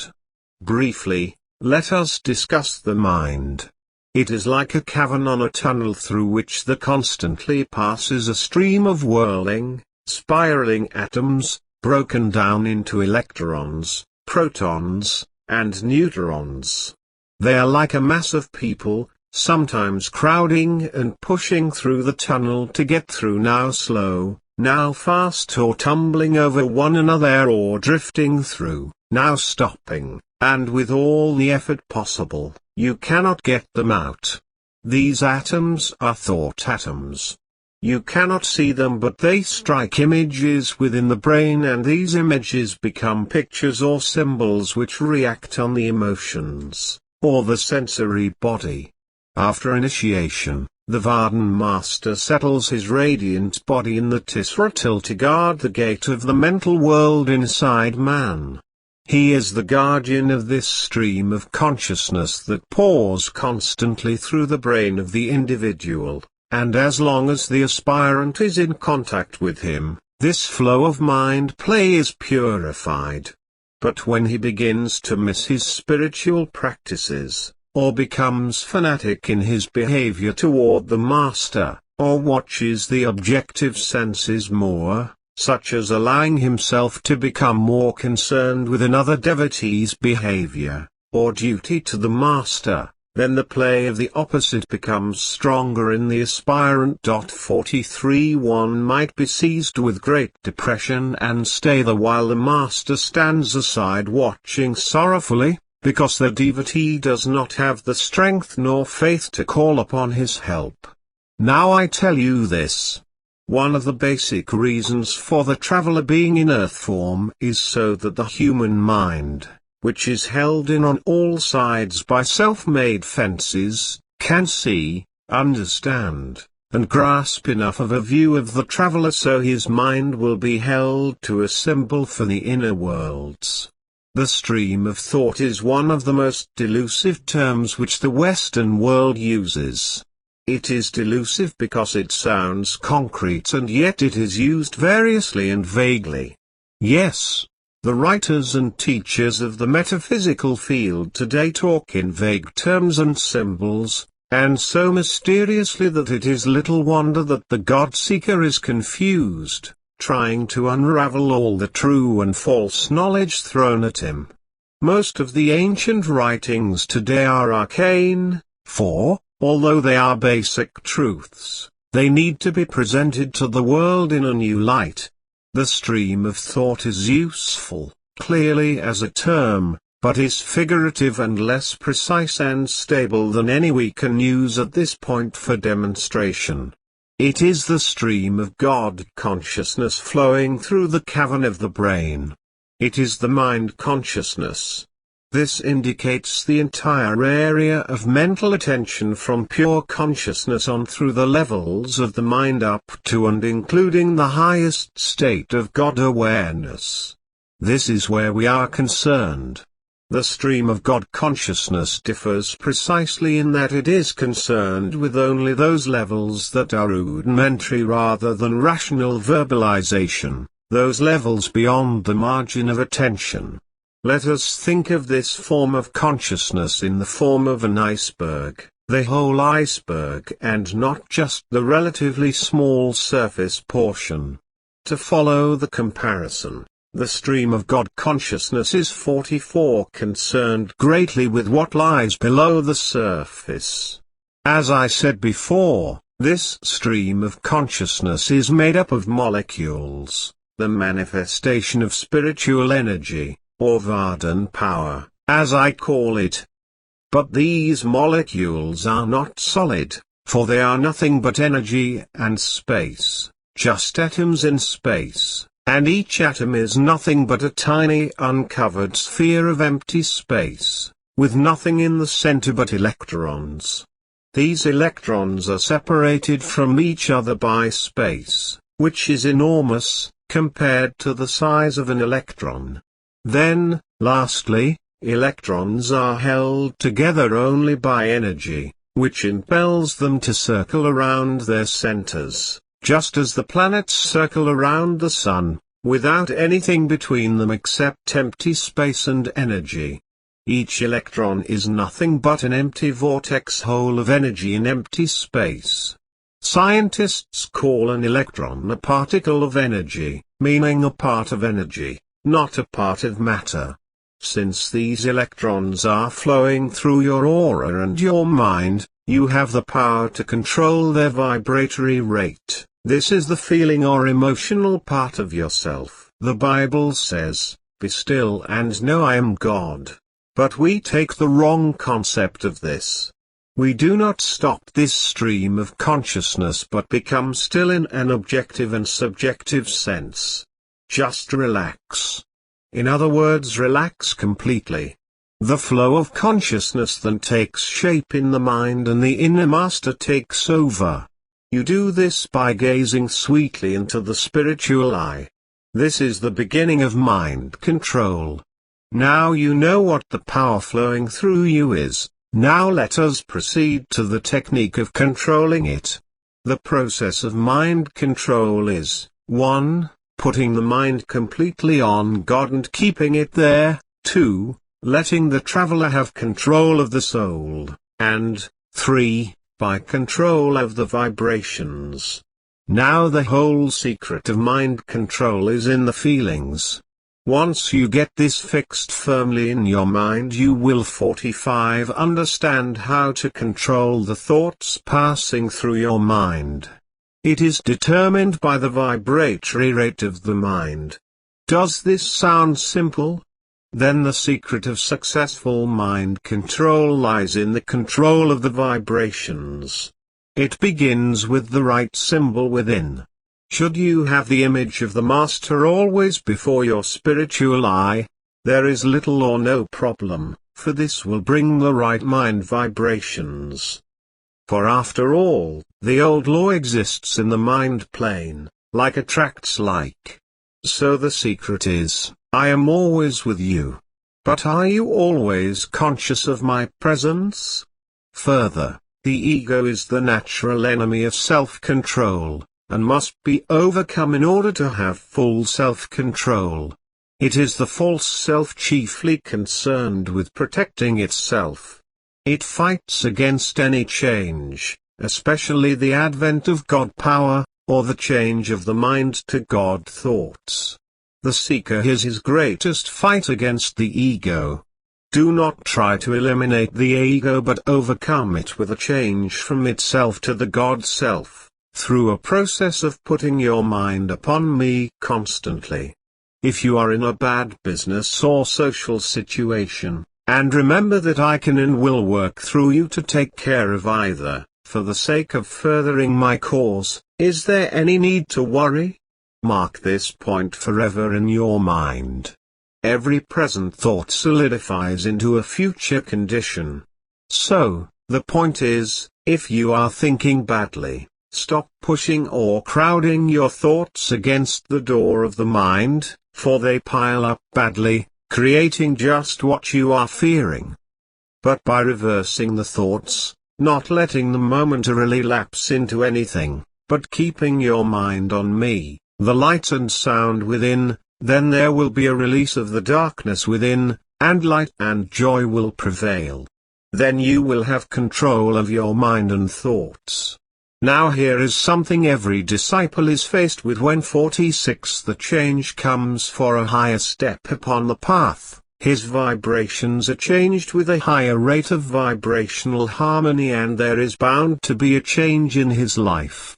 But the old vibrations seem to make a last, desperate stand to remain with him. New vibrations are established by putting yourself further into my hands. You are pushed into unfamiliar paths, and ruthlessly taken out of the life you have been living. All obstacles which stand in your way to God are torn out of your path. During this period, have greater faith in the Master, or you may be caught in a vicious circle and stay in it a long time. Just let the Master take over and control your life. Now I tell you this. When you are seized with the negative forces or stand in personal danger from any source, turn your thoughts strongly upon me, and give the names of the Hooray or Who, or the name of the Master, or your own word given in the initiation. I will come to you willingly, for when my children need help, it is forthcoming instantly. My power is that of God, for I am God, and will not let you suffer. For does a father desire to see his child harmed? No, and I tell you that your mind must be kept on me at all times. Then, and only then, will you become the channel through which the Master's cause can be furthered. Then why do you need mind control? For I speak and act through you to spread my light to every corner of the world. By calling upon God in my name, I will give you anything and everything which is for the benefit of all. Like Jesus, who said he was the light of the world, I will expand your consciousness at all times by my statement that I am the light of the worlds, and the voice of God. By living in me constantly I will give you all and control over every living cell in your atomic body, which is a part of the structure of this 47 universe. I could have explained many of the secrets of the universe, but you cannot go higher than living within me. So be joyous and happy in this knowledge. Give your love to me, and it will be returned 100-fold. This is all for tonight. 4849 God's love. I put on some soft music and played it for most of the evening while my mind reflected on Rebazar Tarzs and his work. This was an evening of experimenting as to what the Tibetan would respond to. I tried several ways of extending my thought power, making a stream into the aether to draw him, but nothing came out of this. Then I thought of the idea of making a rocking motion of my vibrations outward like a mental curve progressing, a sort of imaginary light wave like what you might imagine would be the vibrations of a ringing bell, such as the vibrations moving to and fro, until they swing far out into the universe. These were streams of light filled with a gigantic expression of joy and goodwill toward Rebazar Tarzs. Suddenly, he was standing at the edge of the bed, looking down with a twinkle in his eyes. R.T. So you have learned a secret of getting to me? P. How did I do it? I am very curious to know what happened. R.T. You set up a vibration over which I could travel to you. Very few people can do this, purposely or by accident. But I knew that sooner or later your keen mind would find a way of getting to me. There are several other ways, which I will discuss with you sometime. P. I am ready for your work. Sir. What do I do? RT. Nothing except what I tell you, and have faith in God so hard that it hurts. Go beyond this. Absolutely know that what I am doing with you is the best for the universal 50 cause and not for your personal self. Do nothing without having your thought in God. What I bring to you is for the benefit of the mission which I must do here on this earth plane. You must understand that I can move all heaven and earth, and therefore a few human beings can be responsive to God's desires. The Tibetan leaned very close, his eyes about 6 inches away. His voice was roaring thunder. His eyes became glowing circles, and I felt carried far away. RT, I tell you this, dear one. I tell you this in no uncertain terms, that you have absolute confidence and faith and knowing in my word. You cannot help it, for it is ingrained in you like the air about us and within us. There is no way in which you cannot help but have the greatest knowing and love for my word. So what I tell you is the living truth of God.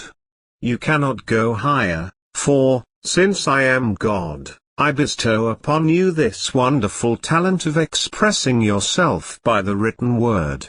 The Vardhan power has been awakened within you, and you act as its channel. Your mind will be expanded beyond anything that was ever expected. Do you know what is happening? Vardhan is taking you over. You are becoming it, to act, talk, see, understand, know, and express life as it, the Lord of the worlds and the universes. Exert yourself humbly in It's name. For your life will become so different that you will wonder who the lad was that once occupied your physical form. Yes, even your physical features will change. So look for the God force, for you are now being used as a channel for the powers that flow down from the highest planes. You are becoming known to us in the inner planes as a child of the light. 51. The keystone of God Rebazar Tarzs sat silently in the chair all evening, apparently preoccupied, so I went about my chores and prepared for bed. After a while he gave me a steady gaze and started talking. RT, why didn't you get up this morning at 8:30 when I called you? P, I thought another minute wouldn't hurt. But it was 8:45 when next I looked at the clock. RT, don't do it again. Be alert and aware. Don't forget for 1 second of your life that I am with you. Let that be impressed upon the screen of your mind forever. I am developing in you a trait of agility to think on your feet. I call tonight's talk the keystone of God. Do you know what a keystone is? It is that part of the archway which holds the rest of the stones in place. So with man the subconscious is that part of his being which holds him in place in the cosmic world. This is the channel through which man's mind rises to reach God, and vice versa, the way that God descends into man. Unfortunately, there is much misinformation about this obscure realm of man's self. Misleading claims and statements are made frequently concerning it. The powers of this realm of the mind are great, but they are the lower parts of the powers. As is true of all forces, they can be used either to create or destroy. The peace and strength of our lives can be determined by these forces in the manner they are controlled and directed. Now here is where the crux of the teachings lie. The truths of God start in this realm of the inner world. In 52 Vedanta, Hinduism, Yoga, Theosophy and other teachings this is called the mental world, but this is not the true home to which man must return. It is only one of those worlds through which he must pass and under no circumstances stop there to look at the beauty of this realm. But alas, this is where all the teachings of God's truths have come to a bottleneck. The teachers have deluded themselves and believe this is the crux of their union with God.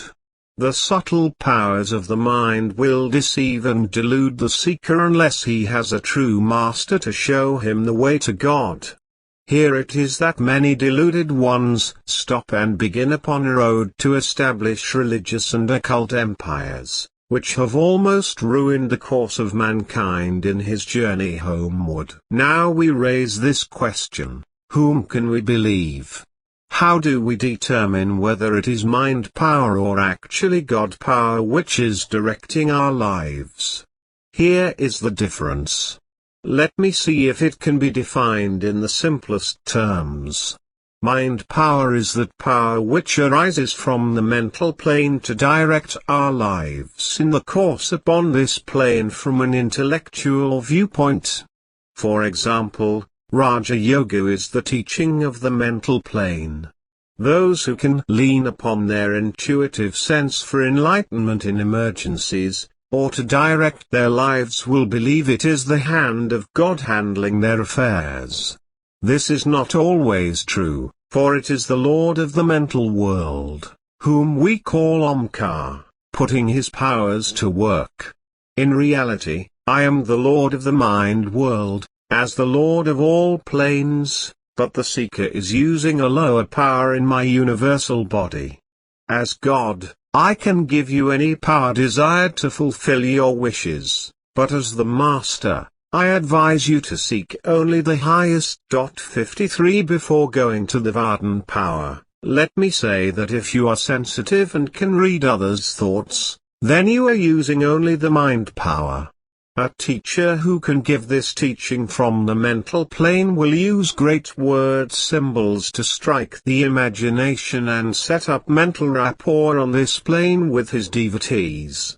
He often ties the devotees to his heart through a certain kind of mental magic which is far beyond their conception.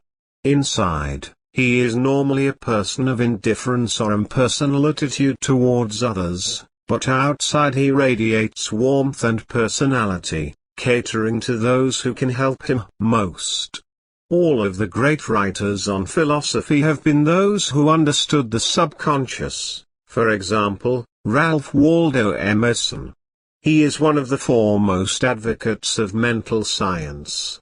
Of course, so is Buddhism, as well as Vedanta, Christianity, Sufism, Hinduism, and many more which we can name.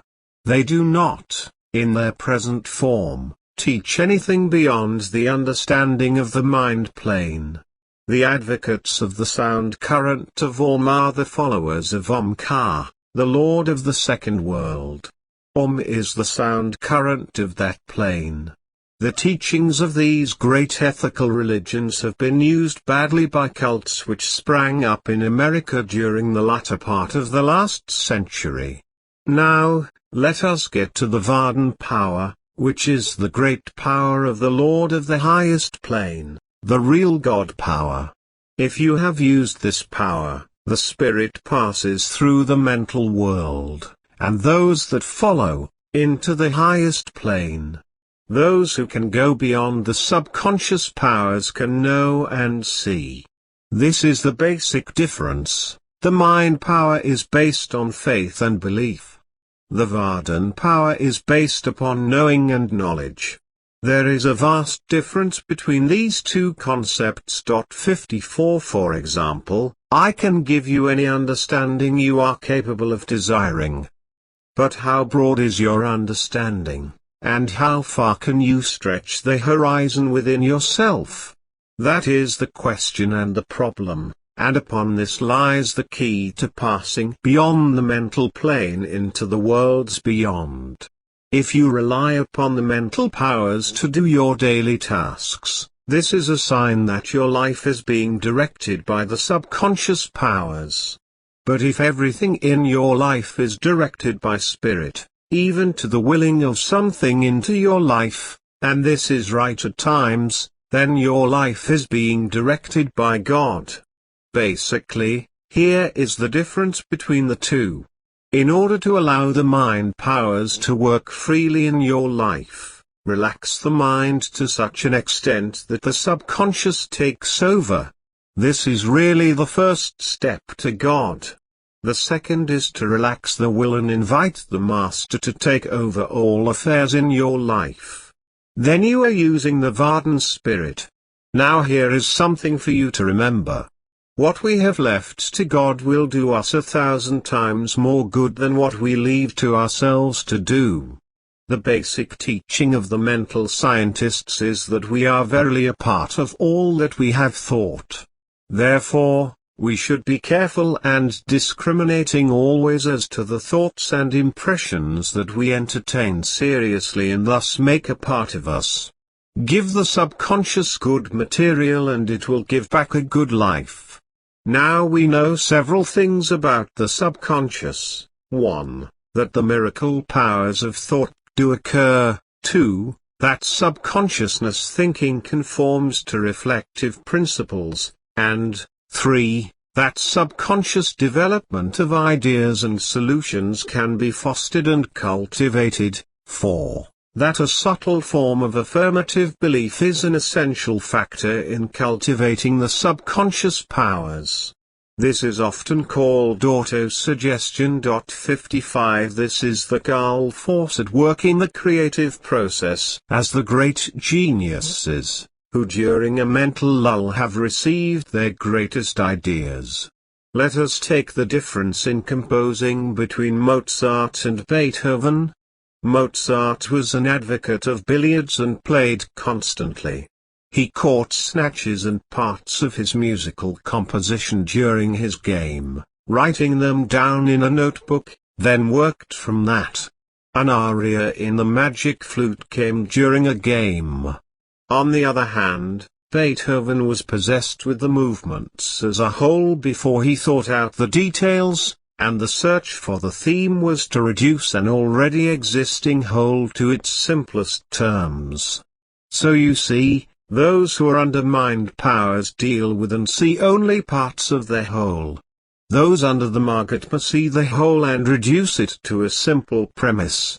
This has been your greatest problem, because upon receiving or seeing the whole in your inner world, a technique of reducing the nebula to the atom was lacking. Thus you wrestled at all times with cosmic problems which, if the Master had been with you, would have been handled easily. Nobody could help you with this inner problem until I came, and that was the cause of all your unhappiness and struggle in life. Many others have the same problem, also. The illumination, or light upon the mental plane, is unstable. It flashes into the mind and is gone again.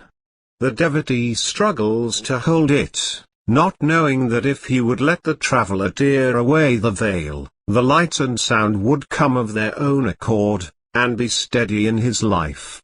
One of Emerson's thoughts upon the elusive nature of the mental life was, look after your thoughts. They come like a new bird in your tree, and if you turn to your studies, disappear. The subconscious is no exception to the rule. All basic 56 powers must begin with and end in God, regardless of the place from which they arise. A calm, contemplative mood is conducive to subconscious activity, suggesting the interaction of the temporal and spiritual. Under pressure, the subconscious powers will react to intense mental effort devoted to a particular problem. Belief is the controlling factor, and the distant feeling of getting the prompt, but correct answer. Tremendous thought energies are released and remarkable results are given often to solve the problems, especially among businessmen and conferences. Those who teach upon the mental plane show the two basic rules of the subconscious powers. 1. We must know and believe beyond a doubt that these subconscious powers are in us, and 2. That we can and eventually will arouse them and use them. Often it takes days, weeks, and months of right thinking and contemplating to acquire them. but when acquired and made a part of our natural, normal attitude become a priceless possession and the first step to God. Now on the mental plane, as in other worlds, we must know at all times where we are in the use of the subtle powers, or we shall wander about aimlessly. The principles are, 1. Take bearings and determine our immediate and ultimate goal. 2. Whether we are proceeding toward them inductively or deductively and in what stage we are. And, 3. How far we have proceeded and how we expect to negotiate the remaining distance. The greatest point on this stage of the path is that cause and effect relations always should be rooted out and studied carefully. It is not always easy to distinguish between the two. The subtle powers often bring a confusion of cause and effect, and we debate over which comes first. This leads to error in our thinking and often produces unfortunate results. 57 For example, many times in your life the worry over a failure was wrong. To a large degree it was the effect rather than the cause of the worry. This set up a vicious cause and effect cycle without you realizing its existence, a process of one feeding upon the other, often continuing until the point of exhaustion or collapse was reached. These conditions can be avoided by turning the problem over to the Mahatma and the Vardhan power. Remember that the subtle forces within man are the same, but the important thing is the manner in which we call upon it. If we speak to it in negative terms, it responds in that manner. We impose self-limitations upon ourselves to give the power an opportunity to work through the subconscious mind. Thus man has been studying the ancient scriptures which are limited in a way. Job says, "What I fear has come upon me." This is an old mentalist teaching. We are far beyond this into the spiritual planes. Job spoke to the stream in a negative way. Now let us say then that the subconscious is the repository of our racial instincts, the Quran Sharia, or causal body. This being true, then we are subjected to the influences with the past and present environments, lives, and beliefs. How are we going to overcome them? Mentalists say by self-suggestion or the teachings that God is good, mantram yoga, or any other type of thought-provoking ideas to clear out the subconscious. This, however, is not the ultimate answer, for you are aware that unless the master's Atma Sarup fills the inner vision, all is void. Man must have a visionary symbol, be it that of a dog, cat, or traveler, but it must be placed within the spiritual eye. And the traveler will see that your vibrations are lifted to the highest scale to which you are capable of reaching in your 58 present development, for travel in the inner worlds. Basically, the step of the path at this stage is to work out the solution of the inner conflict, instinctive forces, which are a part of the subconscious. Usually, the strife is a part of both the conscious and subconscious mind. If we have a negative belief, it is caused by a sense of personal inadequacy, a belief that we cannot achieve our purposes. It relates not to the task as such, but to the personal factors involved. Usually such beliefs result from fear and its derivatives, doubt and anxiety. The knowledge of control of these subtle powers is one of the keys to godhood. This leads to self-regard of soul from a mature viewpoint. Call it mature self-regard, if you desire. Now the greatest problem here lies in the conflict between the ideal urge and the indifference urge. The seeker who desires to reach God in perfection is being taught wrongly, for he must come to tremendous blows with that instinct which is fearful and anxious about the outcome.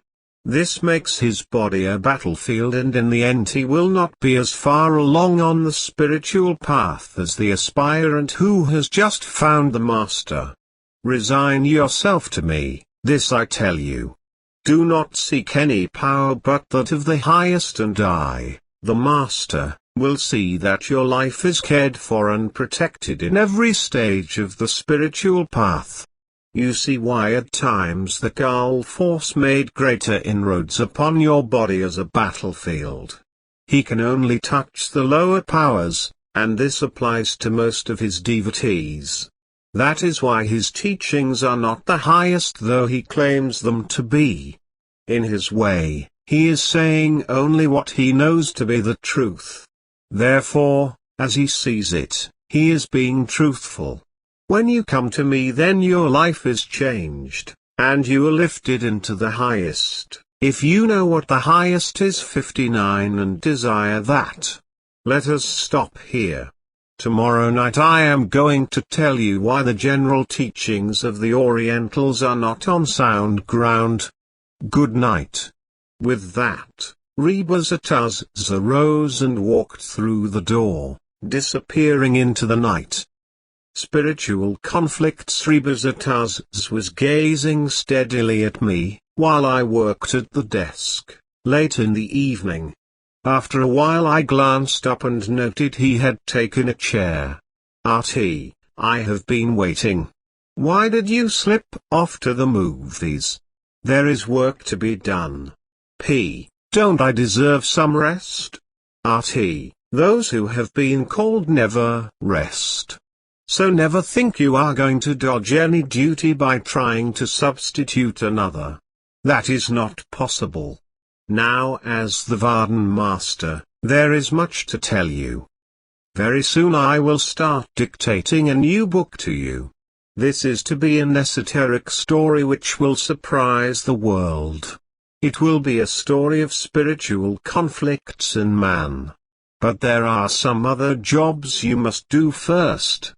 The forces which hold man together have enough explosive materials to blow him apart if set off properly.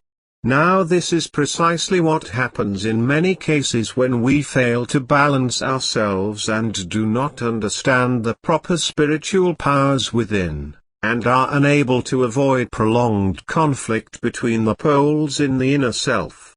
Heretofore, I have said that the power within man is of one nature, and that it is only how we react to it in order to get results. If we set in motion a negative cause, the result normally is reverted to the lower pole and the results are of a negative nature, and vice versa. Thus materialism is of a negative nature, for it is of the coarser vibrations and atoms.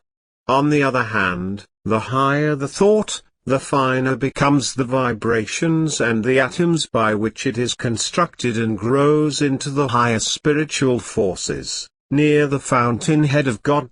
62 For the purpose of defining the two main conflicts in man, which are commonly called God, meaning the good and evil, or positive and negative, let us give them prosaic labels such as aggressiveness and passiveness, two of the greatest basic qualities possessed by man. These are known in the mystic language as the subjective and objective, higher and lower self, and the positive and negative pole. In Indian terms they are the prit and kal. But as long as man lives in the lower worlds he will be torn between them. Actual conflict between them may be quite severe but of a relatively short duration, or near exhaustion of the vibrations. This conflict results in blocking the spiritual flow within man, which interferes with his physical and mental vibrations, with the consequential ineffectiveness and frustrations. If continued, it will lead to chronic forms of conflicts with its distressing symptoms of exhaustion, failure, and despair. The effects of stoppage of the spiritual powers flowing through man can be tragic. Of course, we know that resignation to the Nuri Sarup of the Master is the answer to all conflicts.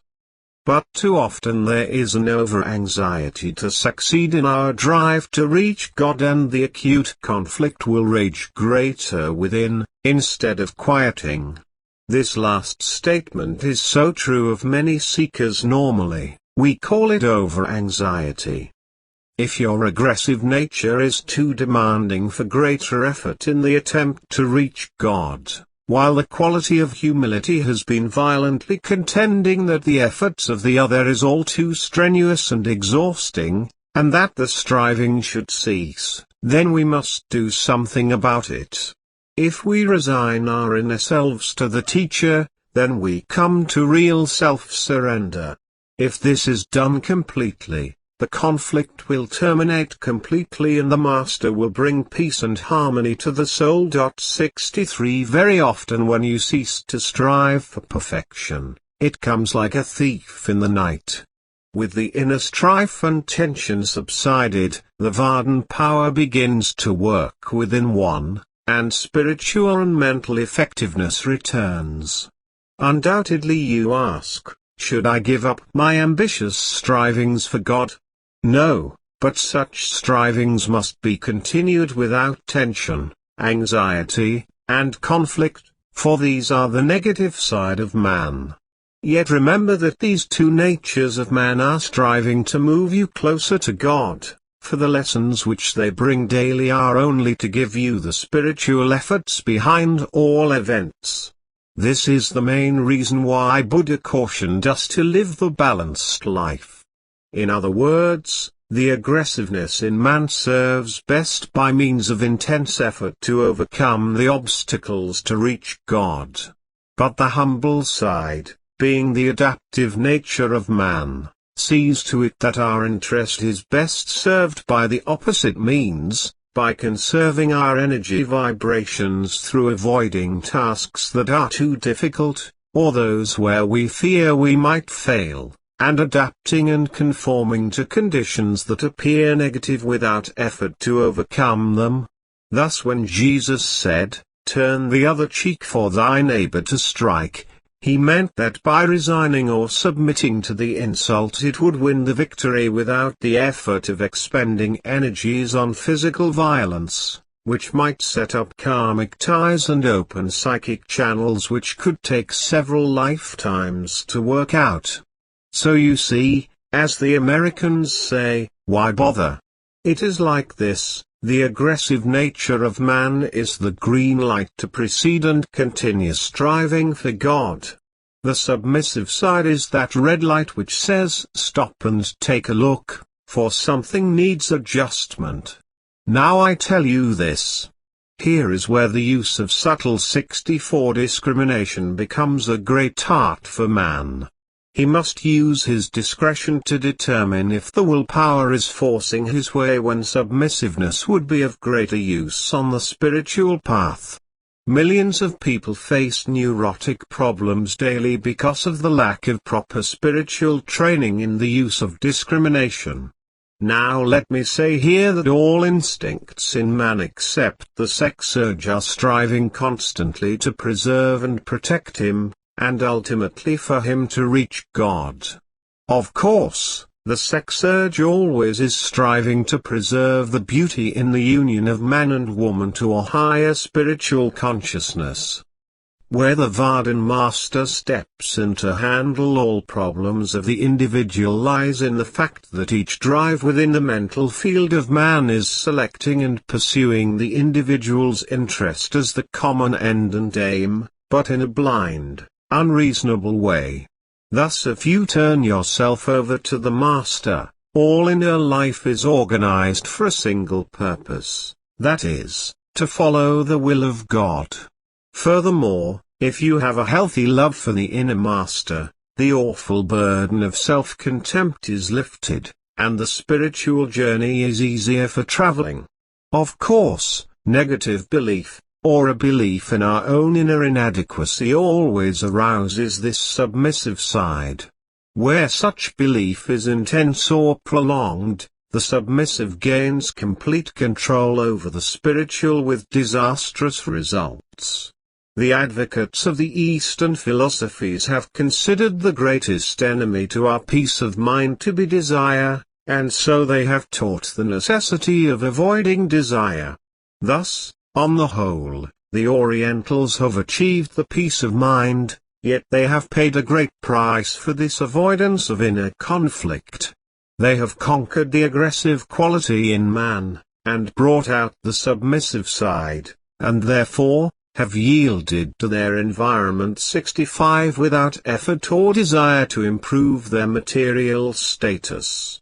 This was the result of the teachings that were brought in by the Muslims who wanted to dominate the masses, and had the priests to rewrite the scriptures, as in the case of the Holy Bible. The great problem before the authorities of Free India is to re-educate the people to care for themselves, to develop free will, and aggressiveness to make a livelihood. For this reason, anyone showing spiritual inclination and development has been idolized and given great stature. This is a form of idolatry. Most of this has spread to the West, and superstition prevails in the Western mind, as well as in the Orientals. Inner peace has been attained at the terrible price of quenching the instinctive desire to achieve and advance in all worlds. The Hindus have achieved inner peace by destroying the wrong instinct to the inner conflicts. The Christians and Jews seek to avoid conflict and attain inner peace by restraining the submissive or negative nature and letting go with the opposite. But they are applying these vital principles wrongly. The Occidental is victimized often by his own anxious negative thoughts, which stimulate the submissive side and prevent peace and progress inwardly. We need the Oriental philosophy, infused with the Occidental, but to the extent of restraining the fearful, anxious aspect of our desires, in that it inevitably invites conflict with its associated evils. Thus we can maintain objective progress and advancement with peace of mind. Intense desire without conflict is essential to our highest performance and can be achieved. Of course, the highest form of desire is to reach God and have a willingness to work for this achievement. This attitude is so challenging and should arouse the best within us. This is where I, the Master, step in, and take your hand to lead you to the highest.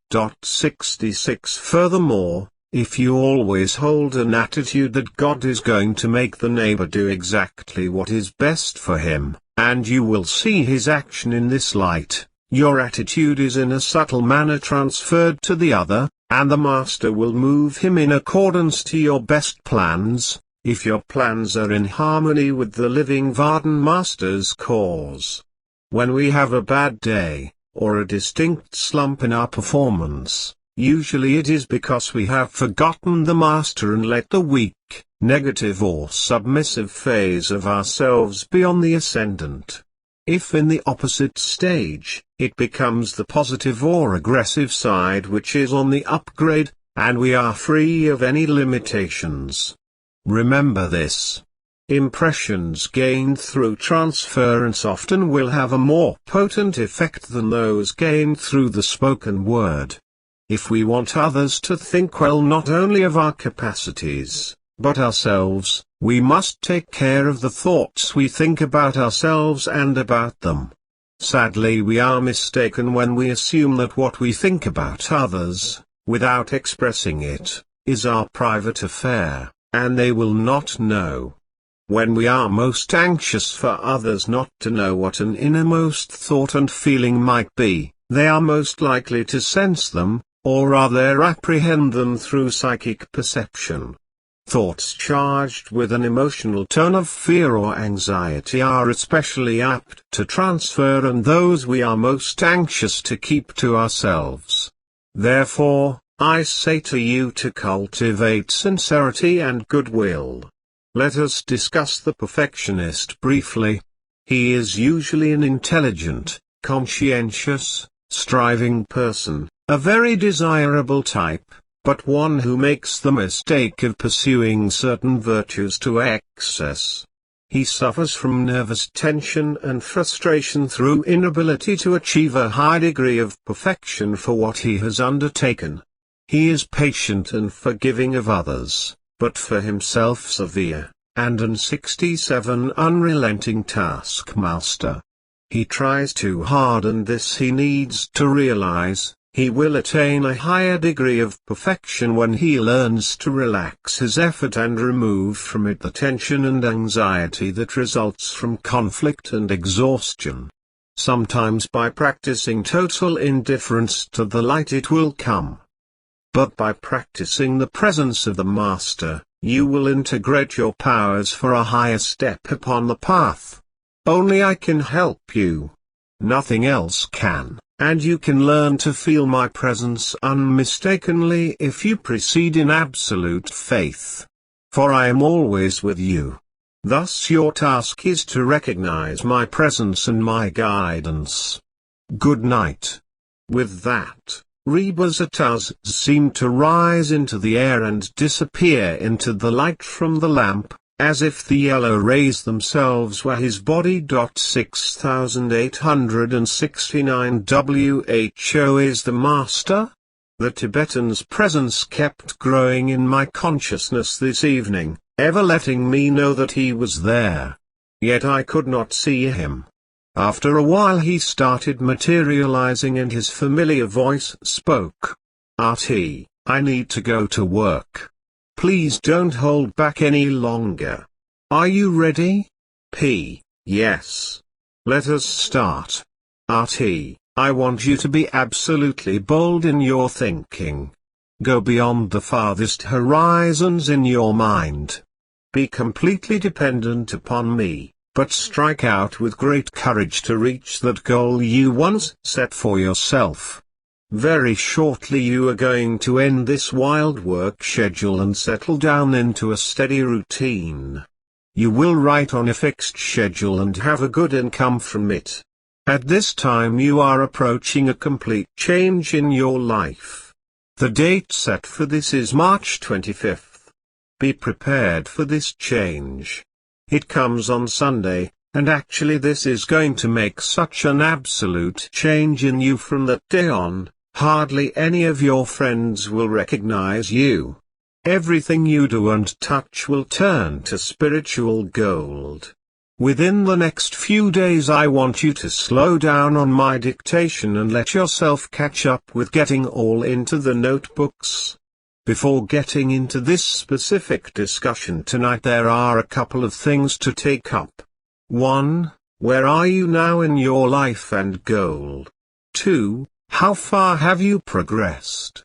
3. How are you going to negotiate the rest of the way? Now here is where you stand in life. Exactly at the start of a new life, the beginning of acquiring first-hand 70 knowledge of the cosmic worlds, and the first step toward your spiritual mission. This is similar to a young man's first job in life. He takes it with full confidence and faith, trusting in the Spirit to carry him through. It is a new freedom, a dependence upon himself, a burst of light. His horizon has been pushed back and he sees that someday he will be president of the company. So it is with you. Your horizon has been pushed back far, and you see that someday you will be one with God on the other planes. Not just the earth plane. Your goal is the voluntary step across the veil into the other world. Secondly, your progress is good and will continue outwardly. There is no possible way for you to slide back again. For I have taken over your life, and am handling everything. New vibrations are changing your attitude and constant outlook on life. Your viewpoint is absolutely changed. It will keep changing into the full light of God until you are living daily in it. Third, how are you going to negotiate the rest of the way? Simply this, by putting your complete faith in me. In fact, it is more than faith, it is a certain subtle knowing that I am taking care of you in every possible way, in the smallest details, even as to your breathing, heartbeat, and flow of blood through your precious body. Do you know that your heart is continuing to beat whether awake or asleep? You are absolutely certain of this. Then you know for sure that I, who am responsible for every detail of your life, will handle everything in your life now and up to the time you cross over the borders into the beyond. This brings us to the discussion for the evening. Who is the Vardhan Master? Are you certain that I, standing before you in my Atma Sarup, the radiant form, am the perfect teacher, or is this a delusion of your senses? I tell you 71 this, the perfect teacher is real, and the absolute highest who can reveal only the essence of the soul. I can give you proficiency in Paravidya, which consists of releasing soul from the shackles of mind and gaining complete freedom. When you have gained self-knowledge, which is Paravidya, then the self lives by that law which is beyond the physical senses. The living Vardhan Master is far beyond the laws of nature, yet, as a man, knows and sees that Paravidya, or knowledge of the physical senses, is necessary to the growth of man to reach that stage whereby he comes to me. Now we come to the delicate point of who is this being that is the perfect teacher, or the master. This is the question posed before the masses of seekers today, for they go thither and yon to teachers who have not the eyes to see. The blind lead the blind until they finally bump into me, and there I have waited until the aspirant finally makes his appearance. Soul will seek until it comes to the true master. Now briefly, I tell you this. The master is the hooray. All Vardhan masters will tell you this, and the answer is apt to confuse the seeker. Therefore, we must get to some definite understanding along the path to our objective. We know that God is light and sound. When we look within at the spiritual eye, usually the light is the first of the twofold aspects of the deity to appear. Then comes the sound. After a while your inner form, the light body, will go through the light into clear space, past the moon and sun worlds, to where it seems balanced in the sky, and where you are greeted by my radiant form. Thus you have come to the threefold aspect of the deity: light and sound and form. In a sense this is the broadening of our understanding of God. It is the Trinity. As 72 one might say, the threefold aspect of God. Therefore, I am light, sound and form, the manifestation of your God realization. This is far beyond the comprehension of those trained only in Paravidya, who have much learning in the occult studies, moral ethics, the Upanishads, religions, hymns, and other things of the earth nature. It is beyond that part of the teachings called God consciousness. Often it is referred to as the Christ consciousness, Hiram-Abith, supreme love, self-realization, and other names. But here again, is a misconception of understanding. What the scriptures, religions and teachers are giving is only a glimpse of the aspect of God, and not of God itself. Here we come to the term used in the New Testament, called Jesus Christ, which is only another name for the cosmic power, and speak of its use of the individual man as the channel in order to give the light to the world. But the Vardhan power, or the light itself, is only an aspect of God, and the body of the Mahatma. Some mystics misinterpret this as God, but it is not God, although this power is of the highest aspect of God. Next, is that some say the sound is God. Although a higher aspect of the divine than light, the sound is not reality itself. Then again, we have reached that aspect which is the radiant form of the Master in the spiritual vision, which is not God completely, but the ultimate whole made up of light and sound, the twofold aspect of God. Have you grasped this so far, what I am telling you? No? Then look at it in this manner.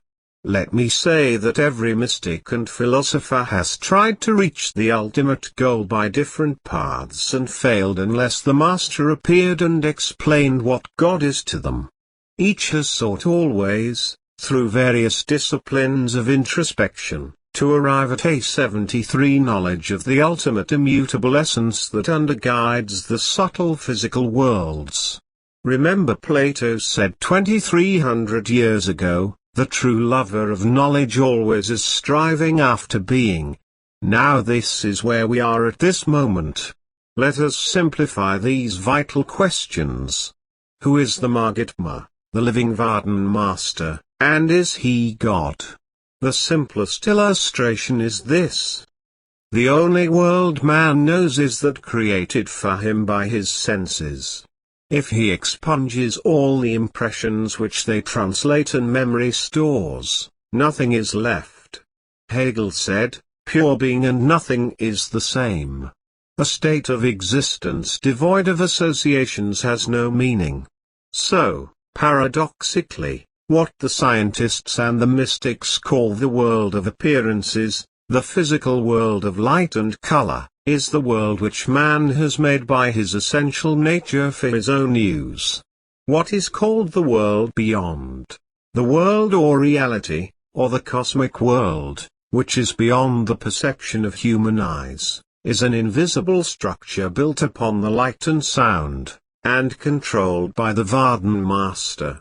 In other words, the cosmic worlds are as much of a physical universe to those who live and travel there, as this earth plane is to finite man.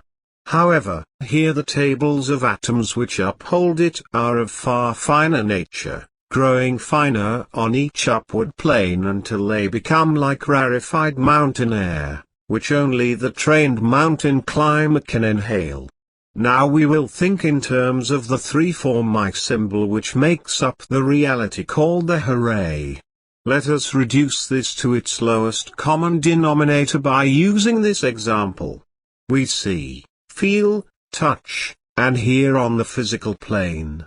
These are our most common senses in the physical world. As you develop spiritually, one of the strange 74 things you encounter on the path is that you learn that each body of your being has corresponding senses, such as the astral, causal, mental and other bodies, including soul. Each of these bodies when reaching the plane to which it corresponds will put in use these senses on that plane through the sight of the spiritual eye. Let us say you decide to have a new chair in your room. It comes first in the form of a thought, a movement of inner words saying you would like a chair. Then the chair appears before your physical eye in a store. Perhaps this is not the best illustration, but it will do at the moment. This is similar to going within with a strong desire to find the Master. First, you seek the light, and then the sound follows. Then the Master appears to take your hand and lead you into the worlds beyond. It is not that you will him, but your desire and love are so strong that he could not resist them. Your spiritual senses saw, heard, and touched. Understand? Basically, we are made up of the light and sound, but man hardly has conception great enough to realize this. By this statement we can say God is in everything, penetrating all, and I, the Vardhan Master, being God, am in all things, yet I am not, for those are only my aspects. My higher self is that radiant form within which comes to you when your desire is so great and intense that a cord of love draws us together, just as love draws men and women to become one in a union of love. So we, too, become one in a spiritual understanding and light. The touch in the inner world is not the physical touch as we know it, but the profound emotion which is the sensation of the mystical. Neither do I touch your hand, but that cosmic hold in the spiritual clasp of our hands is the strongest and noblest tie that one may have. 75 Now for the first time you realize what is meant by the perfect master. I have served my apprenticeship and reached the ultimate perfection, and therefore become God, or the blessed one of the universe. Abstraction is no longer the cold, bare symbol which once confronted us, but now takes on reality. The other worlds have been shaped, formed and made a place of realities by those who have populated them, regardless of their spiritual growth. The drunkard has made his hell on the astral plane, and the saint his heaven on the 5th, or 7th. And you make your world by what you expect of it. Not what you will today, but that which is the ultimate result of all until you reach the master, and then it depends upon your understanding, love and breadth of spiritual vision. Does this answer the question, who is the Vardhan master? Many words pour from my lips to explain the spiritual truths, but what counts is the understanding you have of each spoken word. What I say is not as great, nor as important, as what was not said. There is more to be comprehended than the vocalized words. I repeat again that faith is the keystone of all spiritual life. Just believe in me and I take care of all. Leave all in my hands. Remember this, Paul. You grow according to your understanding. You travel in the inner worlds and see all according to your understanding. You take down my words according to your knowledge and understanding. So you know now why it seems that my sayings are contradictory. I never am. But to you it seems so because you lacked understanding at the time you heard and saw. Good night. The voice of the master the Tibetan kept calling me but I would not pay attention. I needed sleep more than anything else. Finally, he came over to the bed and shook me awake. Artie, get up, dear one, I let you alone last night. But tonight there is work to be done. Get to your chair and take the pencil in hand. I don't know why you couldn't have selected somebody else to do this job. I need to rest. I am not capable. Artie, stop grumbling and get to your chair. Now listen to me. Remember the revelation you had that morning in London? That was when you sat in contemplation, saw the white light, heard music and then went through a golden moon into a clear field where I was waiting to take your hand. You were led up a long road through the fields and forest to where Milarepa sat under a tree. He said to you, go with Rebazar Tarzs today, and tomorrow. Do not leave his side at any time. He will need you at a moment's notice. Discuss this with him in private. You are to tell him that you will come to India, at the proper time, for spiritual development under him, for there is work to do for God's cause. Yes, you remember. From that moment on, you became spirit itself. Milarepa had informed you to surrender yourself to Vardhan power. When you did this your life started to change, and it was possible to awaken the Vardhan power within you. Never again can you make any movement or thought without it being a part of that mental or physical motion. People are filled with awe for your wisdom. How you 78 arrive at your conclusions is a mystery. They tried to figure out whether you draw for inspiration on the Vardhan or whether it is by logical comparison and deduction you arrive at your findings. Now I want to tell you this by making a statement on the mind, which we studied previously, by saying that states of mind which are shared between the master and devotee are like thin wires running from the former to the seeker. Actually, they are cords of light. But these states of mind always are in silence. No words pass between the teacher and disciple.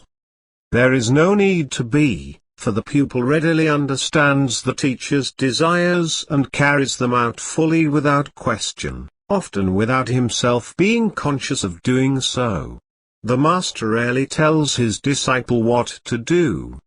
He talks to him mentally for the reason that thought instruction has a greater universality of understanding than verbalization. The master knows that the point at which thought is turned into words often causes great difficulties in those disciples whose instinctive urges and codes of conduct are different. This is why devotees in America have been hard put to reach certain understandings, and why they get into mental qualms and struggles. Because, basically, their code of mentalization and conduct is different from the Orientals. Am I making myself clear? Let me put it this way. Man is the same everywhere, of God, and on the inner planes with it. But his social and ethical nature is different, and this is as true of the Occidentals and Orientals. Now here is where the path stops and forks temporarily. Just which way shall we go?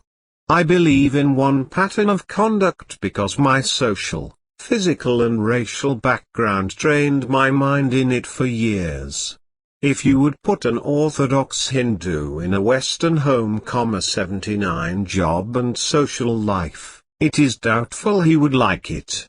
Neither would you like the rigid code of the Hindus.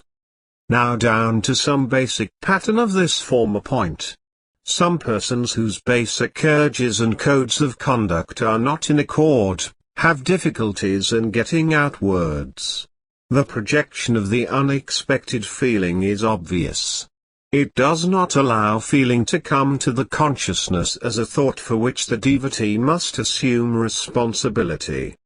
The borderline of conscious and unconscious contemplation is a wide, shadowy band which exists at that point of human expression where effects turn into thought.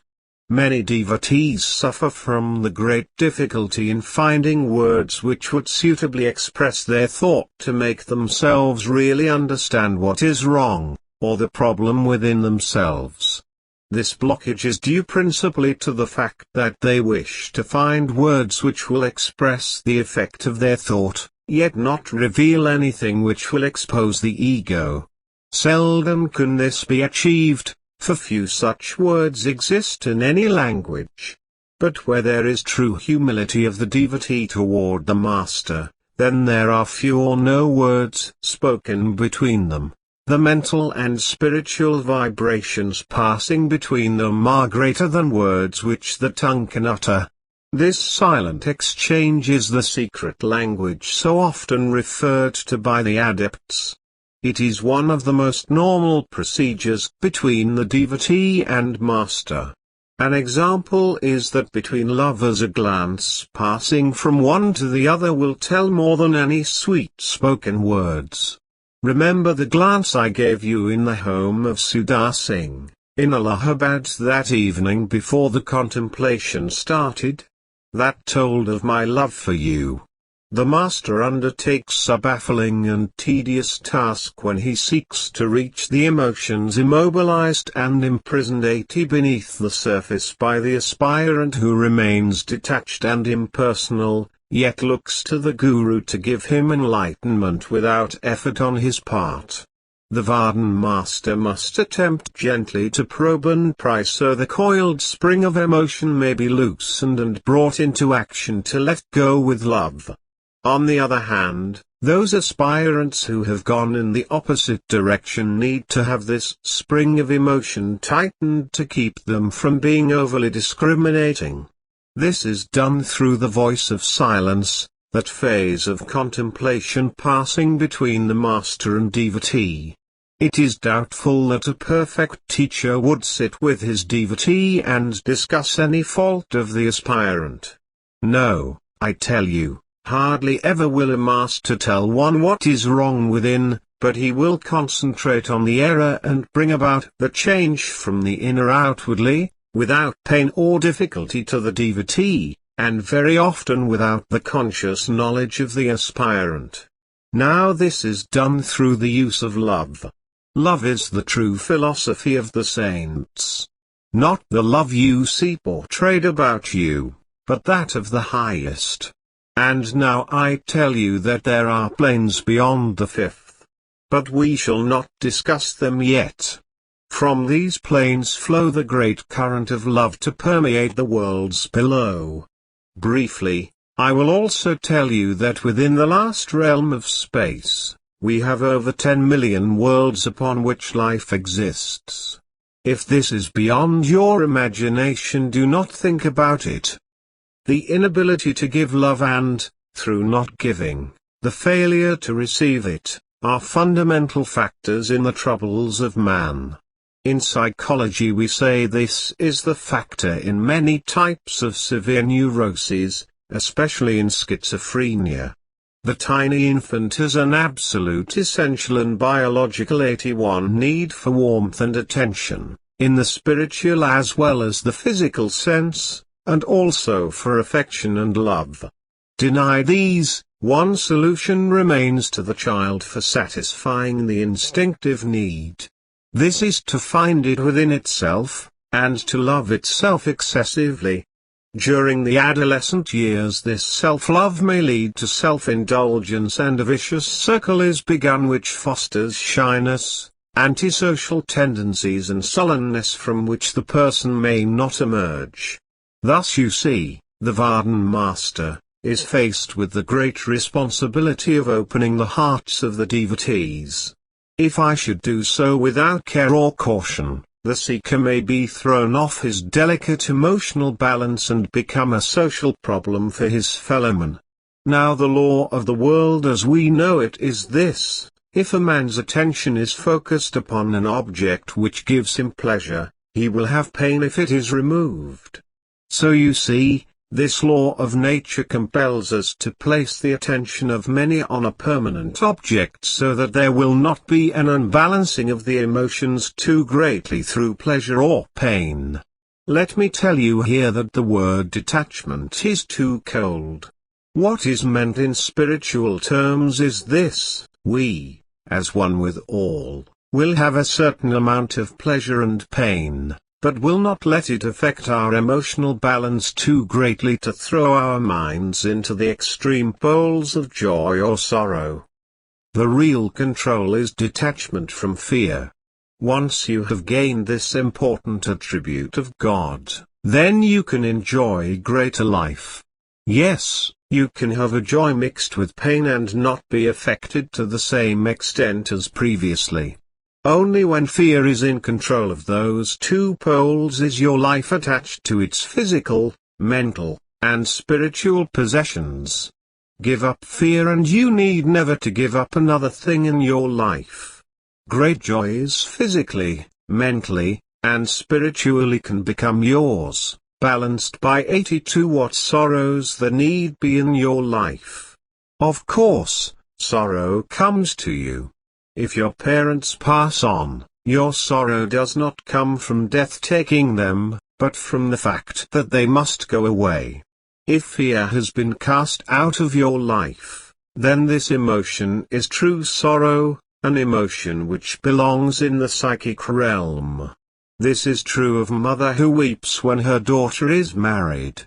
Does she weep in sorrow? Perhaps, but mixed with joy. Now we come to the point in our study of the devotee's problem often called karma. You remember the questioning period after one contemplation when I said that the master takes upon himself the devotee's karma? Many of you did not understand nor believe this. Yet it is true, but not as you think. The answer is very simple. When the devotee takes the initiation from the master, there is a subtle exchange of the interplay of thought between them. In psychology the system is called transference of the emotional problem to the doctor. These problems are often mental symbols. The fact is, that many diseases or mental conflicts and long-standing problems, even incarnations, are self-limited, and that spiritual strivings are converted into bodily expressions of illness. The master can see easily that all karma falls into one or another set pattern. He knows from a glance the illusion under which the soul who comes to him is suffering. Often magnified, the devotee believes that great karma has been set in store for him to work out, and this illusion weighs his mind down with its chains of guilt and other emotional, negative feelings. It is really the lift of the mind from the lower pole to the opposite. Often the master will let the devotee act out his problem mentally, and by doing so, go through the process of 83 transferring the negative forces to the teacher. Of course, I can dispel these forces at will, but first must take them from the devotee. This action works in two ways. First, if the devotee, because of an early denial or repression, has an insatiable desire to be loved, and throws positive love upon my universal body and establishes a chord of love which is overly balanced in the devotee, and adjusts in time to a steadily faithful devotion for the master, he will have the ability to walk without my support. Second, often the devotee transfers his negative karma to the master in the form of hostility and feelings of hatred. In time, the devotee will become a true follower of Vardhan, giving only the highest devotion and love. In a way, this is the method by which I take over the karma of my devotees. But if one has a karma to bear which must be done alone, in order to get across a lesson, I do nothing about it, for my own law compels me to stand aside and let the disciple learn without help, until he reaches out to take my love without regret or remorse for the higher step. Frankly, it is very important for you to know yourself, as I have always preached. In time the devotee learns to realize the meaning of love and hate, which he finds reflected in his own soul, in order to be rehabilitated, if I can use this word, himself, in the spiritual world. Before leaving off this discussion, let me say that you can be rid of a complex or phobia by forcing it. But the Vardhan master must take it and fill its vacuum with love. Man is forever in search of love. He never forgets, even subconsciously, the warmth of his mother's body, so he dreams of better luck in his next life through the return to the womb and rebirth. Water, therefore, becomes a symbol of rebirth to him. 84 This symbolism is very important through mythology and the ideology of childhood. Thales, the Greek philosopher, said water was the origin and womb of all things. In this formula the conception of the individual origin of man in the mother is extended to my universal body. Sometimes the hero of mythology and spiritual endeavor is not born through the uterine waters, but found in or on the water, as were Moses and Noah. This spiritual conception is taken from the waters of the amniotic fluid which accompanies birth. Many interpretations of the scriptures have overrated greatly the terms of the use of the water in its pages. We know that from its general importance in the process of birth, water is associated symbolically with cleanliness and absolution. People wish to wash away their sins, and cleanliness is next to godliness. The compulsion to wash our hands nearly always is associated with a karmic need to be rid of some guilt feeling, which usually is hidden and of a lower nature. Now in conclusion I say, be not dismayed if a master has little to say to you. Open your ears and listen to the sound, for it is I who speaks and advises you constantly. 85 Self-surrender. The Tibetan seemed to be annoyed with me today, for he kept telling me to buckle down to work. I had taken it easy all day except for a couple of hours when my job gave trouble. I asked him to come in tonight, which he did, and he seemed to be in a good humor. "Artie, you have been loitering. Don't you know better than to get away from the schedule which I have established for you? There is more work than one can ever imagine. Now let us get down to facts.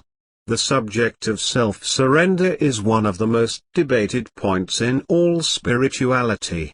In fact, very few of my devotees know what true self-surrender to the Master means. I have a mental concept of it. There. You give the answer of the typical seeker. As people say, you hit the nail on the head. The majority of seekers have a blurred idea of self-surrender. Some of them have a feeling of self-surrender, and the rest a mental concept. Now self-surrender is the real key to spiritual success.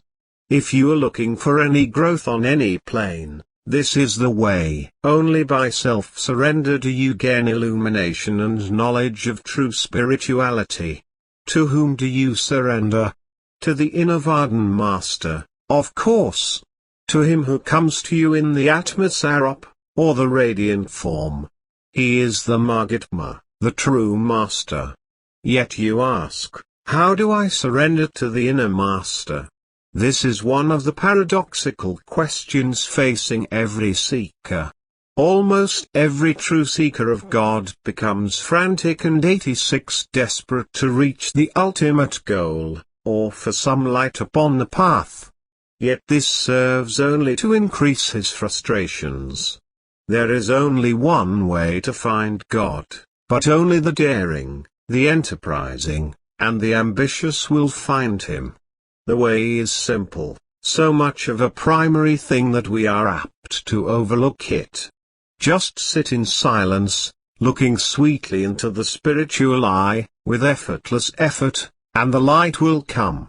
After a while the inner ear is opened for the sound current, and after this, the radiant form of the Master appears. Simple, isn't it?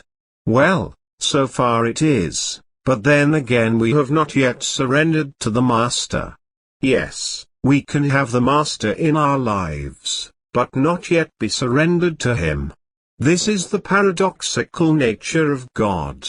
To have God, but not have God. You may have the Master in your life, but still again the Master may not have you. If you are thoughtful enough about this puzzle it will be solved easily. Yet how many of you are willing to put thought to the problem? Man would rather sit in a congregation week after week and let somebody tell him what to do. He is lazy, the goat among the sheep, and must have a shepherd. And woe to that shepherd who does not bring the real truth to his flock, who does not give them the adoration of God with the science of reality, as much as he can truthfully. However, only the Master can give the way to wisdom and understanding. The seeker must start with an effort, or at least a settled turn, toward the concentrated love for the Master. This concentrated power is composed of the mind, heart, and will, a consummation fully possible to the seeker when soul has submitted itself to the radiant form of the Master. Only then can the perfection of the mind, life and body effectively be fulfilled for the Master's work as an instrument, consecrated, perfected, and grown fit for selfless service. This is done, not by eliminating the lower self, or ego, but by 87 balancing and making the best use of it. Now the word concentration is wrongly used by most writers and teachers. I would prefer to use the word attention. It is better in the connotation of what I am trying to get across for your understanding. Attention means to have all your faculties gathered upon an object because you desire it to be. Otherwise, concentration means forcing the will to hold the attention upon the objective whether it be for your best interest or not. Now this is where the Master's teachings differ from all mysticism and occult philosophies. Your attention is placed upon the inner Master, that is, You must love him more greatly than anything else. It is as simple as that. Where does a young mother's attention lie? Upon the tiny infant at her side. Every gurgle it makes and every movement keeps her aroused to its welfare. This is the way you should love me. The secret of self-surrender is this. Be so completely interested in the inner Vardhan Master that nothing else matters. Of course, you go about your duties without thought as to their results, for I take care of all, even to your physical welfare. Does not the spirit of the inner Master take care of the birds, flowers, and all life? So then it should include you, personally, among its children. Remember Jesus spoke of the lilies beside the road, that they toiled not, meaning they were under the care of God. This I tell you, that when your attention on the radiant form within will be consummated by the mind, when constantly you see the Divine Self in itself, meaning the worlds within and the Divine Self, and that it is also in all things and beings and events, then you will be on the full road to self-surrender. Furthermore, when you see that soul is consummated by 88, the heart and all emotion is summed up in the love of it, or itself, in the universal body and for the universal body, then you have surrendered completely to the Master. Of course, this includes the love of the Divine Self in all my beings, powers, and forms in the universe. This love will be consummated by the will, so then you will feel and receive always the Vardhan power and accept that alone as your sole motivating force. Then you will have been taken into the universal body as one. This is known to the mystics as the union with God. Naturally, there are many steps which move the seeker toward the goal of perfect self-surrender. But only by complete dedication to God's purpose and God itself, do you reach the final stage of this momentous goal. The release of your tensions and conflicts is the first step into self-surrender. To turn your life over to the Master is to develop a knowing beyond the perception of the senses. It is when you actually come to know that it has taken over your life and controls it for the advancement of the Master's cause will you have faith in me. This is beyond any conception in this world of senses. One can never explain nor tell what it is, but must lean upon that intuitive knowing that I am you and you are me.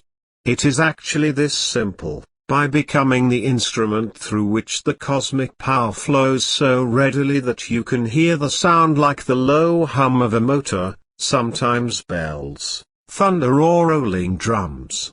Then you are in my hands. Self-surrender is very simple. You start by faith and let it grow into the knowing. Lean on your creative faculty, as Einstein did. He knew how to set the stage of a theory with a situation carved out of his inner processes. He did not sit in silence and see that this was going to be solved by God.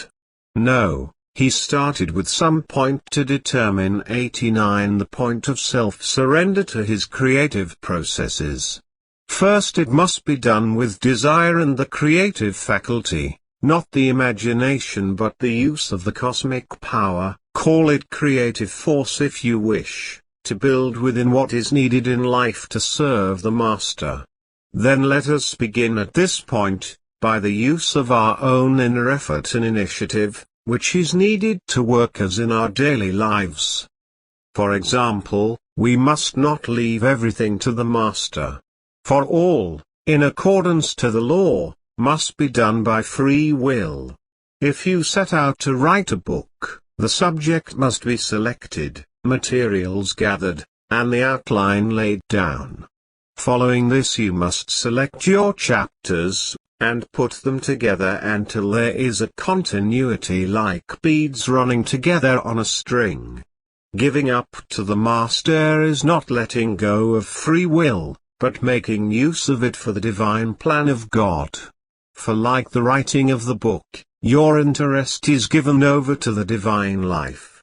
All attention is put upon God, and therefore, you plan according to your instructions received from the wisdom I give you from the inner worlds. Now here is where the creative faculty and free will are put to use. Like other faculties on the inner planes, each flows through its own channel to the objective faculty. If you sit in contemplation to wait for the traveler to come and take you into the cosmic worlds, you will most likely be disappointed.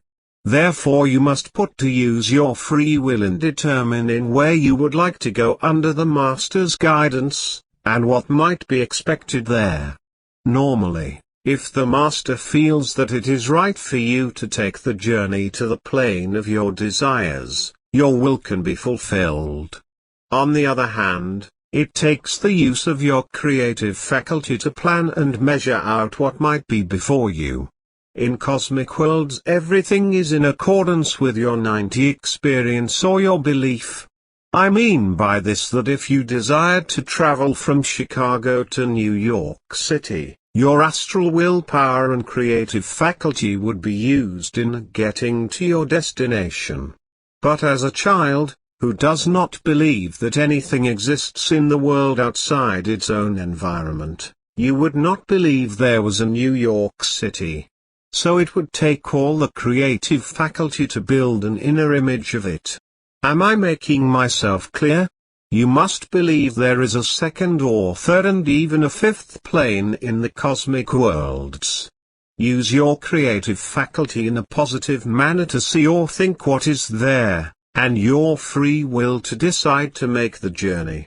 Then use willpower to determine to get there, unless the teacher decrees it otherwise.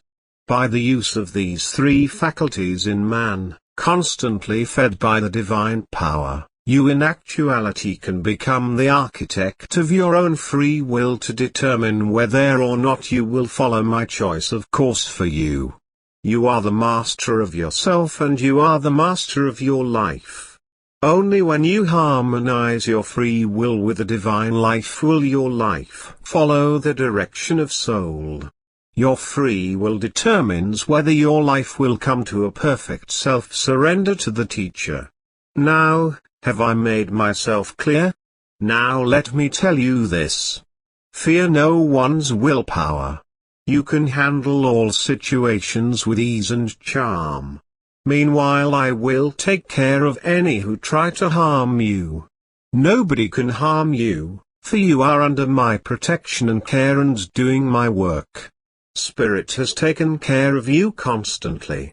It will continue to do so. Let's leave off here. Good night. Influences of the astral world. Rebazar Tarzs came into the room tonight while I was working at the desk. He took a seat in his usual place and waited, then started talking. RT, let us begin at this point.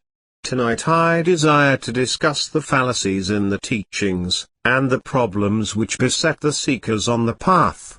The greatest dangers facing the aspirant are those influences of the lower astral world. Frankly, I have to step in often to take many newly initiated devotees out of entangled situations in which the lower nature of his psychic channels have involved him. This stage of the path has brought the aspirant to the point fairly common in the psychiatric world, but uncommon to the average man. Mostly, man fails to understand that his problem can be solved easily by his fellow man if allowed. But he wants to wrap himself in some mysterious cloak and loudly proclaim that the Master has taken over his life, and therefore all is well. No claim could be made more falsely. The seeker has found great advances have come with the recognition of the tremendous significance to him of his ideas and emotions. They are the result of trying to enter into the inner worlds through contemplation without due preparation or without the help of the Master. This is true of those who follow the teachings of the yogis.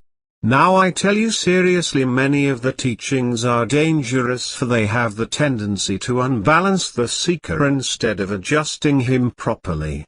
Often the ideas and emotions of the seeker are to him reality, grim, terrifying and fascinating. Now with this 92 strange contest going on with himself, the seeker begins to want something. He becomes convinced of some power in possession of himself, and then begins to have a flood of mental pictures as though an album of photographs was unfolding itself.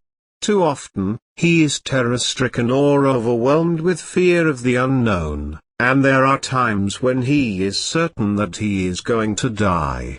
Then suddenly he sees things in a new light and all takes on a different appearance. He is certain that the dawn of creation has come. Communication comes out of the ether which impresses him with the feeling that there is a cosmic struggle between the higher and lower selves going on within. Often he feels that he has lived before his present time and life, and at one time he might have been Genghis Khan, Julius Caesar, Alexander the Great, or even Jesus. There are times when he reviews the universe in spirit and associates himself with God.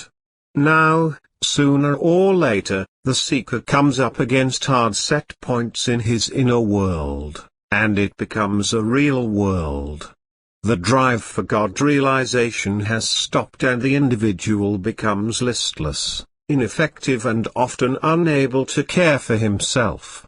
He shows very little emotional disturbance, no marked thought pattern and often has a normal reaction.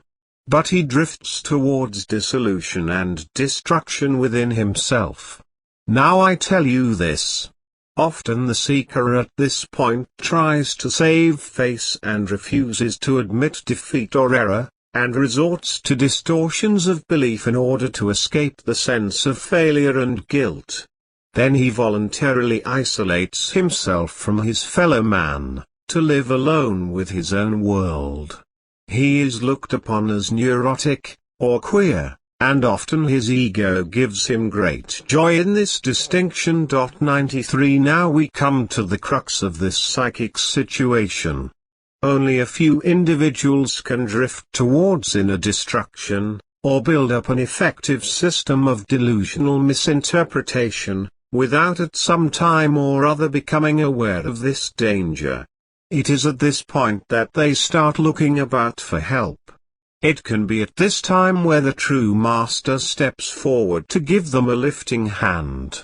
If not, he will place them in some position for their understanding and work out certain karmic effects until ready for his true appearance.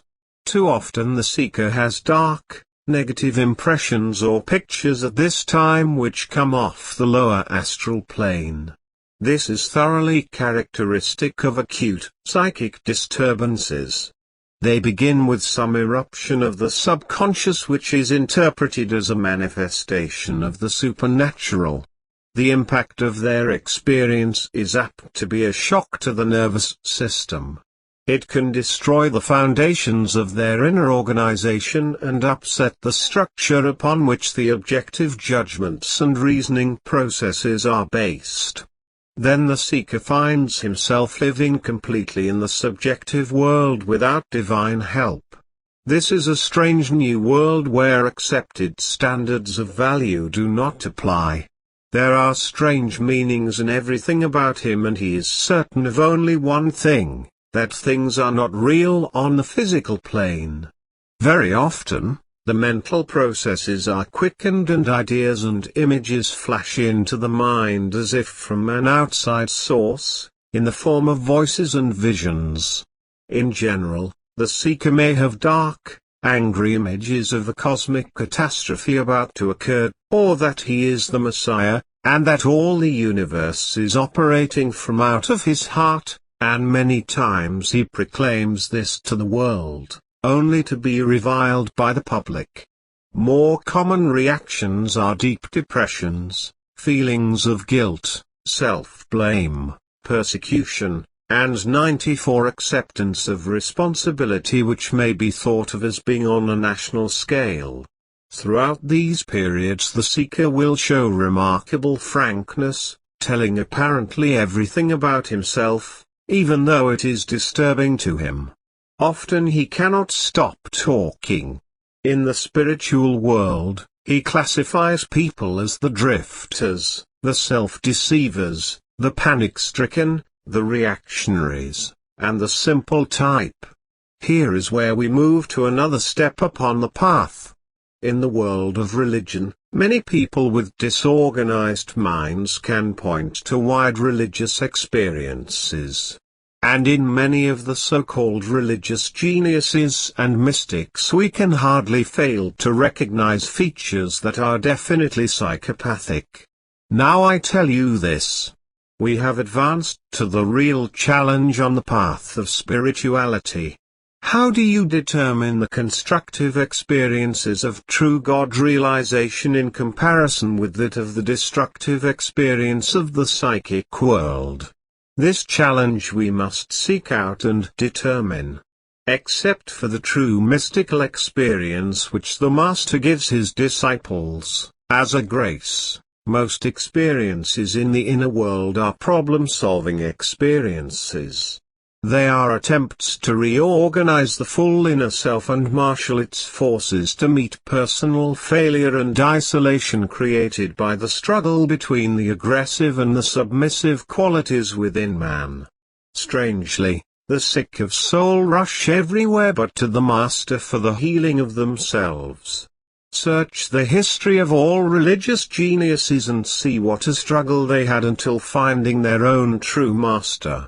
Now I say, their own true Master, but in reality every teacher is the cosmic spirit, every Vardhan Master who walks the plains, including the earth world, is this spirit. 95 It speaks through all.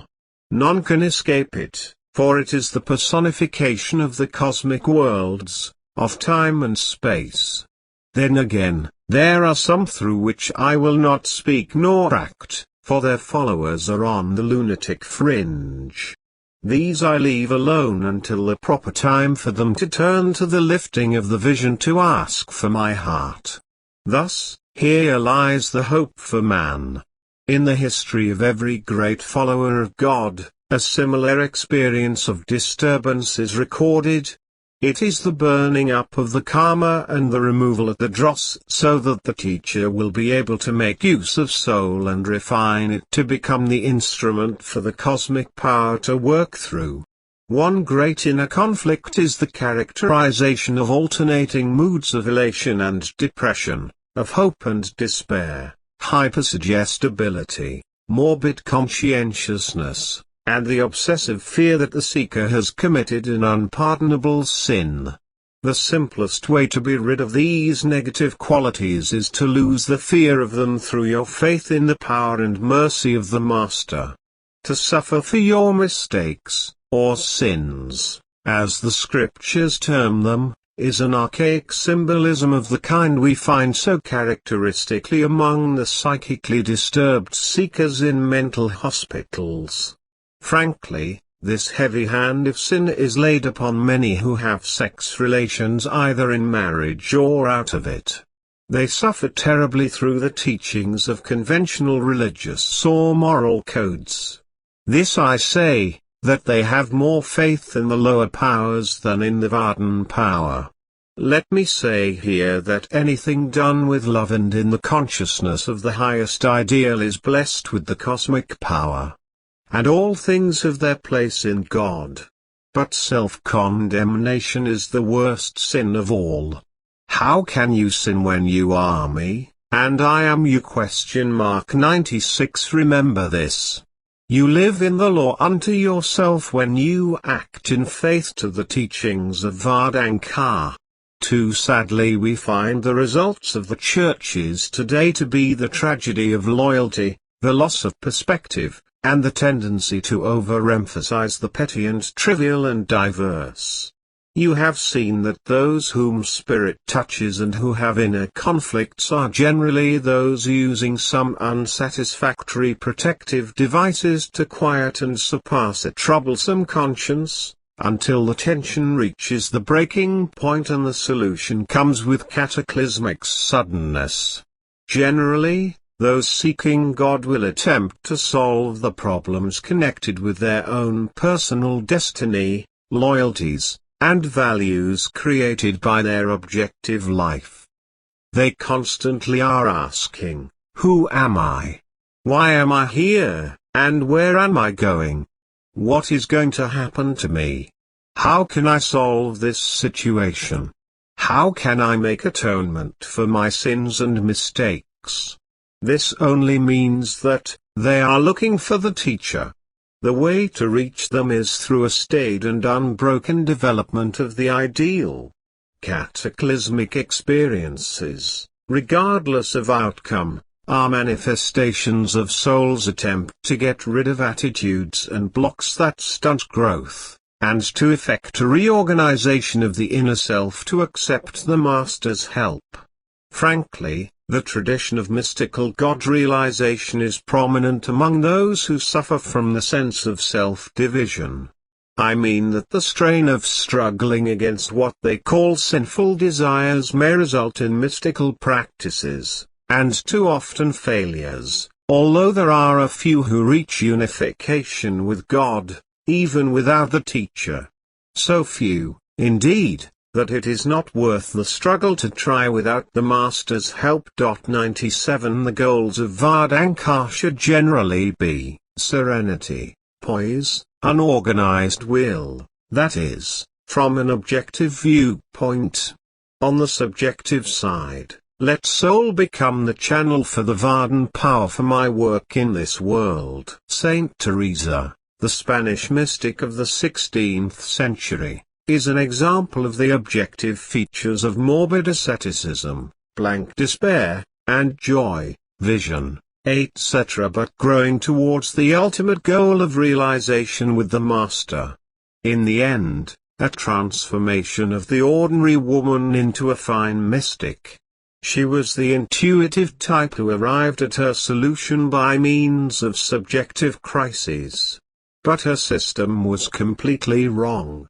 She could have reached the same goal through a normal life, marriage, children, happiness, and giving to the world her love in doing for others. This among the Catholic saints is wrong. They could have reached God without terrible strain upon their health. Now here is what I am trying to say. The moral code of the Church has been too strong in the West. The procedure of the Vedanta teachings differs from that of the Church. The Church always has taught that conviction of sin was the first step to salvation. It seems to make the seeker face a fact in his life in the light of the Church's teachings, and square accounts within himself. I say this is wrong. Simply this is the answer: stop thinking about your problem. Give it to the Vedanta, and Vedanta will handle your life better than you can possibly conceive. Once you have relaxed, then I take over and reorganize your inner capacities. Remember, pain and sorrow are only incidental to the process of growth and happiness. The struggle of all great people is like this. Even the story of the Vedanta Master shows us this. Out of it comes poise, beauty and serenity of character. 98 Personal failure is often the sense of inner disharmony which extends from the divine discontent. That is, a precondition of effort and growth to the loss of that which makes life worth living for the individual. Often this sense of inner disharmony is the sense of moral failure and guilt which appears as the primary cause of difficulty in many seekers. The attitude should be one of aspiration, reverence, faith, confidence, and self-reliance outwardly. All this comes from a balanced life in finding satisfactory self-expression in social, vocational and family life in the objective world, and the radiant form of the Vardhan Master in the subjective world. Always the Master knows what is wrong with the seeker. He looks at the aura, it tells the story. But the seeker must tell him frankly what is wrong, or what he supposes is wrong. He must bear all to the Mahatma and let the traveler find or loosen the difficulty. Now I say that what is wrong with most of the human race is that they are unorganized in their inner lives. Even in marriage they have no sense of sentiment or responsibility. They are never heroes of tense love dreams, of sacrifices for a woman's love. With them love is merely sex, merely an appetite to be satisfied. Their women are occasional playmates, never someone to work for, make sacrifices for, to live within companionship. They must be with others, never alone, for this makes them uneasy. There is no deep concern for those they meet, no loyalty to anyone or to any ideal. They never mull over the past or future, and their emotional lives are too shallow. Their moods are to suit the moment. They never attain to adult nor spiritual development in their lives. For your information, there is a difference between 99 detachment and attachment. This I shall explain sometime. Now strangely enough, those who seek me believe that they have found the light, as did Saint Teresa and other Catholic mystics, including Saint Francis, Augustine, Vivekananda and dozens of those we could name. Possibly the whole range of seekers show that they have sought and found the light, and become transformed. But here lies the fallacy of their greatness. For them the mystical experience merely infused new life and meaning to a dead tradition by connecting it with a vital relationship, but of no important insight. And do you know why? They did not have the sound current, and without the sound current it is impossible to see the radiant form of the Master. Have I made myself clear? Before leaving off, let me say this. All those who are suffering to reach the path for my help can have it if only they reach for it. I give my hand to all. The cosmic world's Rebazar Tarzs came late tonight and started right away with his discourse. He seemed to be eager to talk and told me to get seated at the table at once and take a pencil. He paced the floor while talking. Let me begin at this point. Those Vardhan masters who were explorers of the cosmic worlds have been pioneers for mankind to reach the inner heights. They have left legends which we adore and worship. These greater ones gave us philosophies to study and live by, but much has been perverted and used for individual gain instead of for the universal cause of mankind. Their real contribution has been the descriptions of those mystic lands beyond the physical world. What lies on the other side of this earth plane? How many worlds are there? Where do they lie, and how much does the physical scientist know about them? The scientists look at the heavens from an objective eye and make use of the canopy of air for the purpose of helping mankind in this world. But the mystics start from the inside and travel through the same planes, looking at each with a spiritual eye. The scientists say there are 5 layers in the atmosphere, lying upward, and that we are like the primitive savage who stands on the shores of an ocean and wonders how far the water stretches beyond the setting sun. They call these regions or layers the troposphere, tropopause, stratosphere, ionosphere, and the unknown. The mystics call them the astral, Brahmanda, Daswandwar, Mahasana and Sakkand. Beyond these are other planes 102 called Alaklak, Alalak, and Agamlak. The Vedantists call these planes the astral, mental, wisdom, bliss and God plane. The difference being, The objective side of these planes is seen only by the physical scientists, and the subjective by the mystics. And of course, the mystics can come and go at will in their spiritual bodies to any place they desire. Let us begin with a study of the comparison of these planes as seen by the materialist and spiritual philosophers. First comes the troposphere plane, in which we live as the physical world, and which is about 5 miles thick at the poles and about 10 miles thick at the equator. It is a region of rapid changes in weather and turbulence, a layer of storms here and calm there, and of polar cold and tropical heat, a layer in which the temperature falls steadily about 1 degree Fahrenheit for every 300 feet until a low of 67 degrees Fahrenheit is reached.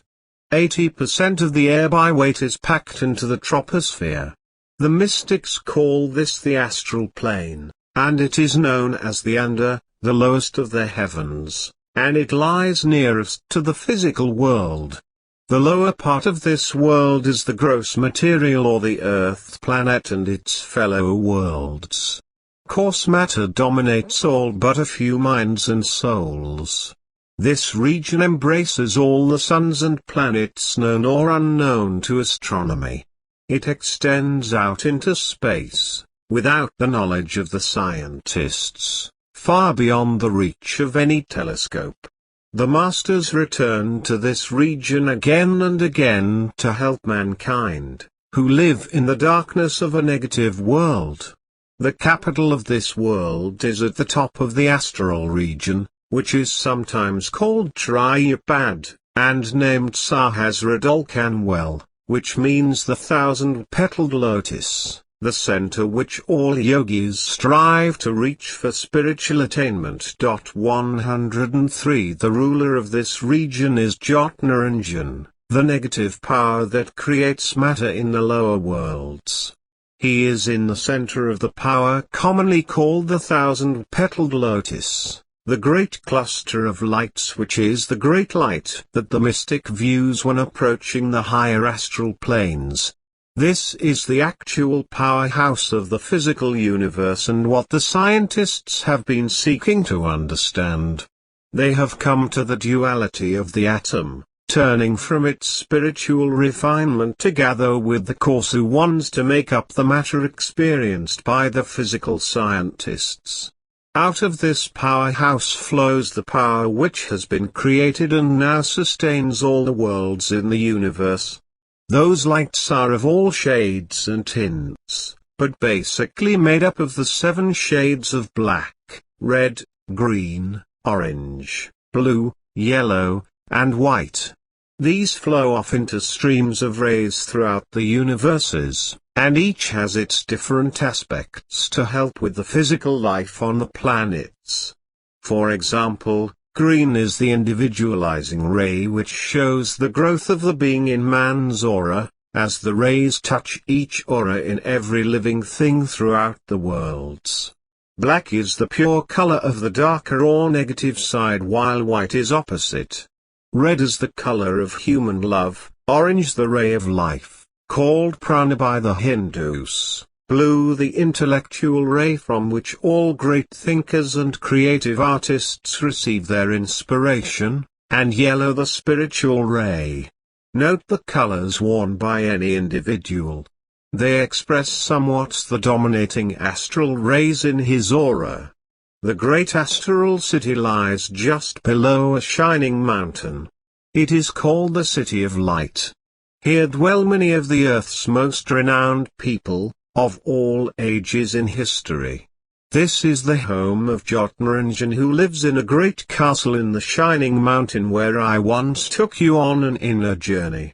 The sound here is the bell and conch. 104 The astral region is the negative pole of the whole spiritual universe.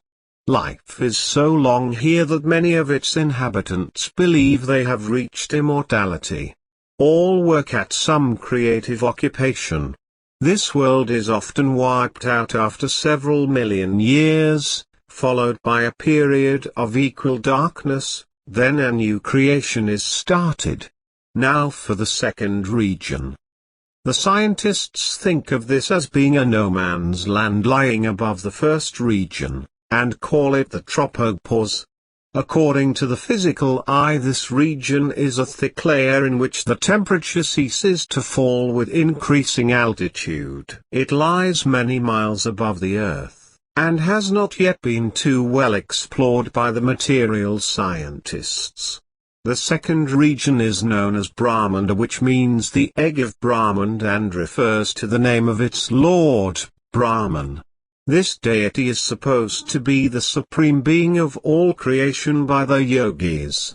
This is the highest world known to practically all faiths, including Christianity. If any yogi or other claims to be a master, that Brahman is the highest of all creators, and this is the supreme heaven, then he is not a master. He is only a humble seeker under the supreme ruler of this plane. This world is the second grand division. The top of the three lower worlds, the physical, lower and upper astral. This is the region of the spiritual material world, because spirit dominates it. This is the region of the universal mind, whose power is called Om. Hence the word Omkar, the power of this plane, which is still the negative force. The lower part of this region is called the home of the universal mind. It is from here that all individual minds are derived, and to that region all minds must return when they are discarded during the upward flight of spirit. The traveler takes you on, for he alone is the guide, and 105 knows the path, and is the recognized Lord of all. All other lords, rulers, and peoples on every plane pay homage to him. When you arrive at the gate of this region, the sound of Omkar is heard continuously, resounding like a great drum. We go on up a hill and open a gate to enter a crooked tunnel, passing on to the other side. Then we cross high and low hills. The vision now seems to be reversed, and it is as if we are traveling in reverse. We pass through a fort-like region which is the home of the ruler Omkar, and halt for soul to become adorned with the attributes of devotion and faith. The seeds of the devotee's karma are burned and destroyed here. The color here is that of the beautiful setting sun. Above this region is another part of the world of Omkar where we find deserts, mountains and gardens. Flowers are arranged in artistic designs, and are everywhere. We are intoxicated with joy, wandering through a splendid region of canals and streams, before coming to an ocean over which we cross by bridge to the other side, where there are 3 mountain peaks called Mer, Suma and Kailash. This is the stopping place for the spiritualists and many mystics. The yogis believe this is their heaven. The miracles of the mind are performed from this plane. For example, here one can stop railway trains, fill dry wells, and heal the sick. This world is extremely vast, despite what the scientists think, when compared with the physical universe or the astral world. There are 6 planes within this plane, and its chief city is a place called Mer Kailash after its 3 mountain peaks. This region is controlled by Brahma, whose chief duty is to control the great power called Om. The function of Om, a part of the great sound current, is to create, maintain and destroy the universes below it. It is the Centu 106 of creation of the material and astral worlds. Many of the great scriptures have sprung from this region, including the Vedas. Lord Krishna as well as many other spiritual leaders make their homes here. Now for the third plane. The physical scientists know this world as the stratosphere, which extends for miles into the sky. It is a region of steady, gentle winds, beautiful clouds and steadily rising temperature. In this area is the ozone layer, and beyond that very little physical air. The mystics call this region Daswandwar. It is filled with a brilliant light. The soul here bathes itself in the lake of nectar called Mansarova, and joins the swans, the souls known as Hansas. Soul gives up all its bodies, physical, astral, and causal, and is purified. The lord of this region is known as Rankar. He is the power supplying station for the lower worlds. Soul light becomes equal to the light and radiance of 12 suns together, and the happiness and bliss experienced by it at this stage are beyond physical description. While in this plane man is capable of performing grand miracles such as giving sight to the blind, sometimes raising the dead, and the ability to travel through the ether in his physical body. The orange ray controls this world, as the stream of life-giving forces. This is the land of the Hansas, who are known on the physical plane as Paramansas. Very few go beyond this realm. Yet their understanding is wondrous, for they are much in the worlds beyond their world. You are taken on by the master to the top of this region where you hear the sound of violins. Here you cross the Tribni, a place where 3 streams meet, hence the Kumbh Mela, a religious fair, held every 12 years in India, which is a reflection of this place in the 3rd heaven. Then 107 the soul enters the region of Mahasana, where it picks up the secret knowledge of all the worlds. This region is very vast in earth miles in circumference, and in the center there is pitch darkness. 4 sound currents are heard from invisible sources. The Jankar predominates and is indescribable in human words. You are entranced by their sweetness and must be pulled on by the master. Also here are 5 egg-shaped regions or worlds, full of a variety of creations and each permeated and governed by a Brahm. Each has its predominating color such as green or yellow, or even white. They are quite vast. In comparison with them the entire universe below appears insignificant. He who has gained or attained this region will have increased power and understanding. In proportion this region is vast beyond description in extent, as related to those he has been taken through. But there is increasing difficulty as you go higher, in giving expression to anything relating to the upper regions. The very ideas in those upper regions are beyond the grasp of man's thoughts until man has traveled them, and then he cannot put his words into earthly language. Now for the 4th region, which the scientists call the ionosphere. The physical air is so thin that there is a constant electrically excited condition which stimulates the atoms. In this condition they are called ions. There are several layers in this region which serve as reflectors of radio or mental waves. One layer reflects long waves, others reflect short waves. Some short waves pass straight through. Mind and radio waves are like light waves, they travel in a straight line. The curvature of the earth would prevent us from transmitting and receiving radio messages, and even psychic impressions, if it were not for the ionosphere. That electrical mirror in the sky reflects waves back to the earth.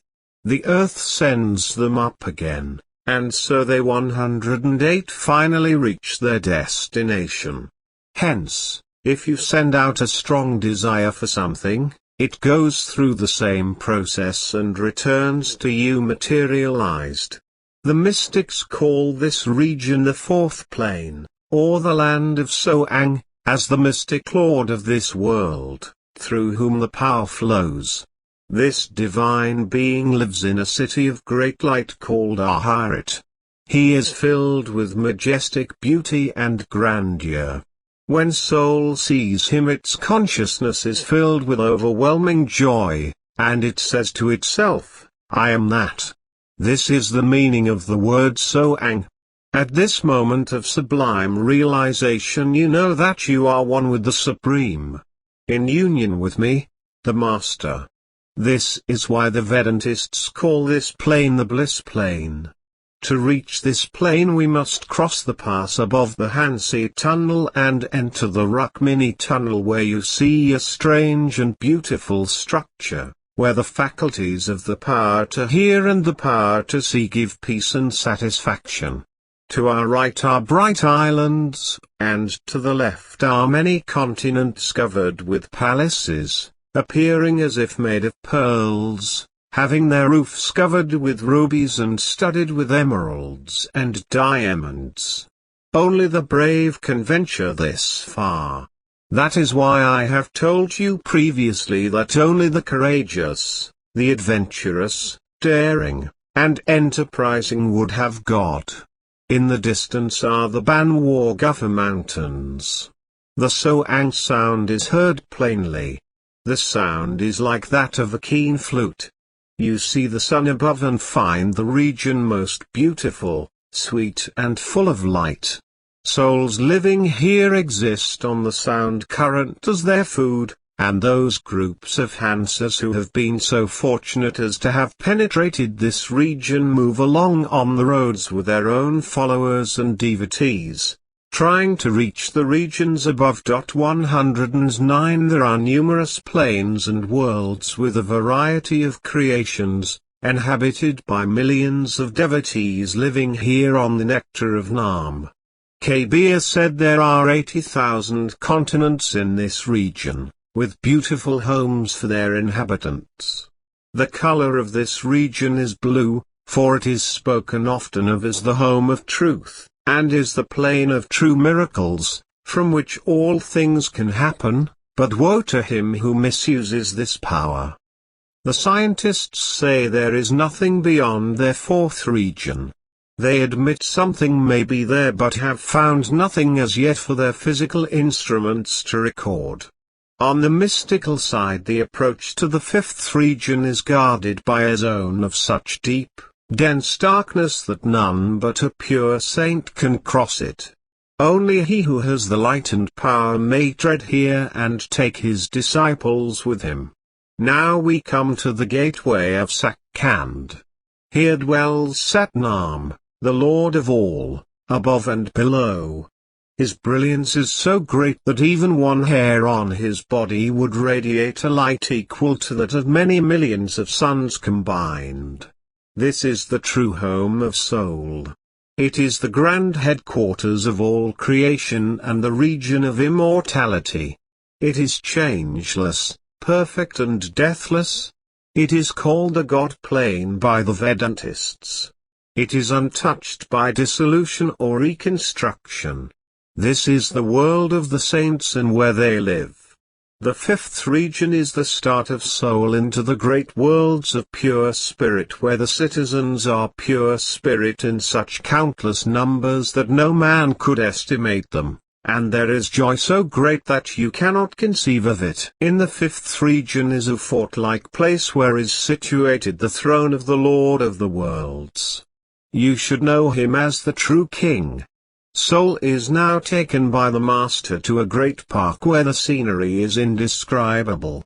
There is also a huge 110 reservoir here, like those on the earth plane, from which flows the most delicious nectar out through canals to supply distant regions. Golden palaces are set in open fields of silvery light. The landscape is beyond human description, and the beauty of the saints living here is incomprehensible, the brilliancy of each equal to the combined light of 16 suns and moons. We have reached the real entrance to the city. The watchers at the gate are saints who pass us through into the palace of the Lord, and we are greeted by Satnam. He is the first definitely limited manifestation of the Supreme One. He is the power, the light, the great master power current flowing down and out into all creation, to create and govern and sustain all regions, like a gigantic stream of water. This is the sound current, or the audible life stream which permeates all systems of the cosmic world. This is the positive pole of the spiritual regions. Above the fifth region are worlds beyond description, and the ones living there under the supreme being called the Hooray, a living force, not a being, nor anything but life itself. Your very imagination begs to be relieved of what lies beyond the fifth plane. When you come to face Satnam, you say, I am He. Love is the holy bond that holds all the worlds together. Only a saint can reach this region and travel into the next worlds above. Then he is called a Param-Sant.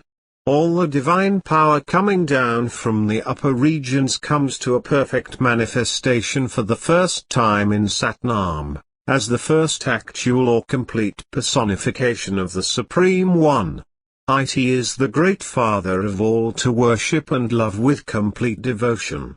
It is so fathomless and impersonal that we cannot approach it even in thought.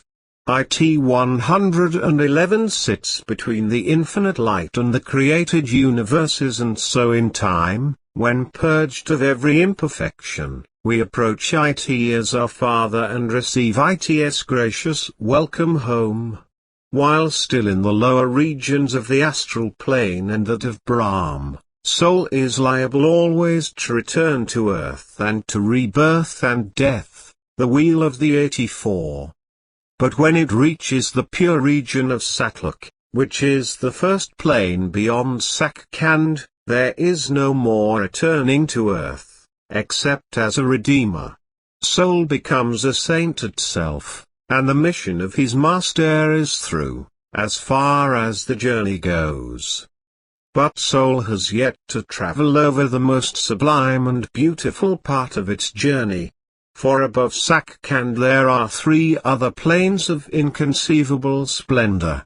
Here the Lord of the fifth world, Satnam, takes over and guides soul to the end of its journey. First, it becomes united with the very essence of Satnam in a mystic sense, and so becomes one with it, partaking of all its attributes. It then advances to the 3 remaining regions. Next is Alaklak, presided over by the Alakpurushor, and after this is Agamlak, presided over by Agampurushor. Finally soul reaches the end of its journey, the region of the Nameless One, or the Hooray, the Supreme Lord of all that exists. No words can describe it. No thought can embrace it. It is formless, the all-embracing one. It is the impersonal, infinite ocean of love. From it flows all life and spirituality, all truth, all reality. It is all wisdom and love and power. All visible lords of all regions are its manifestation. It takes forms, many forms, in order that its purpose may be carried out in all creations. They are all its forms, but none of them expresses its totality. It may take millions of forms, but it, itself, remains formless, impersonal, all-pervading. It is 112 universal spirit, universal light. When soul reaches here, it is so absorbed in its joy, lost in its splendor, that it at once realizes the futility of even attempting to explain. The feeling of God. The Tibetan came into the room at 11:30 tonight and asked that I start work at once. He began his dictation as soon as I was at the table. In this discussion I will talk about the broadening of your horizons for the purpose of helping yourself to live in this world, yet not of it. I will call this the feeling of God. It will be about the actual faith and power within you which makes everything you touch spiritually become spiritually successful. There are times in your life when you feel that everything is in harmony. You feel that everything you do, regardless of what it might be, is right and is executed perfectly with the greatest ease and facility. All you have to do is make the effort and let nature take its course. You cannot describe this feeling. No man can. It is everybody's secret of gaining God, or even the secret of knowing within that all is well with the divine reality. The first step in seeking to polarize the spiritual activity within one's self is to know absolutely what you are doing, and go after it with a positive feeling of precision and absolute trust in the Master. But this must be done without analyzing it. This depends mainly upon the elements and attitude in the spiritual nature of man. Basically, the definition of the God feeling is this. It is man in perfect attunement with God, man who has become the channel for the God power to flow into his world. It is the art of handling the vibrations with perfect control. Now there are several principles by which you advance towards the development of the cosmic power. First, it is this. 114 Not only let your breathing act in concert with the air which surrounds you, but let your intelligence also be in harmony with the intelligence which embraces all things. Now what does this mean? Let me tell you this. I am saying that you must harmonize yourself inwardly and outwardly. As you are with your breathing, so become one with that divine self within. How can you become a channel for the Vardhan power by being out of harmony physically or mentally or spiritually? This is literally impossible. Your breathing is harmonious with the body as long as you are at peace with yourself. As long as you are keeping your mind upon my radiant form, there can be only harmony within you. I control all things for the spiritual worlds, and for every one of my creatures, including man, even to his environment, situations and circumstances. For example, to control circumstances, the mentalists say a knowledge of certain principles of mind action is required. But I say there is a quicker way of handling this, the control of circumstances, or environment. The repeating of the charged words can dispel any negativism. Now we come to the point of utmost importance, that we have a special faculty within the brain. And when you choose to enlarge your spiritual power, you deliberately exercise this special faculty over and over with increasing attention and concentration upon my radiant form. This spiritual faculty is known to most seekers as the spiritual eye, or the Tisrat Hill. It is just back of a gland known as the pineal, located between the eyes, in front of the brain. This is the sixth center of the chakra in the subtle body and is sometimes called the Dudalkan well, the two-petaled lotus. It is situated back of the eyes or on a level with the lower part of the eyeballs, but exactly in the center of the 115 brain cavity of the pineal gland. It is the seat of the mind and soul. This is the center of control over the body. All chakras below this one are subordinate. All forces which are said to govern the body are themselves subordinate to the mind and spirit of man which resides at this center. Now for the second law. Growth is attained through an exchange of the old for the new, of the good for the better. It is a conditional or reciprocal action. For each of us is a complete spiritual entity, and the completeness makes it possible for man to receive only as he gives. He cannot receive if he clings tenaciously to what he has. Let me say this. Difficulties, unharmonious conditions and obstacles indicate that we are refusing higher planes and broader visions. The greater man's ability to know what he requires, the more certain he shall be to discern its presence, to attract the Vardhan power and to use it for the benefit of the universal plan. Now let me add this point.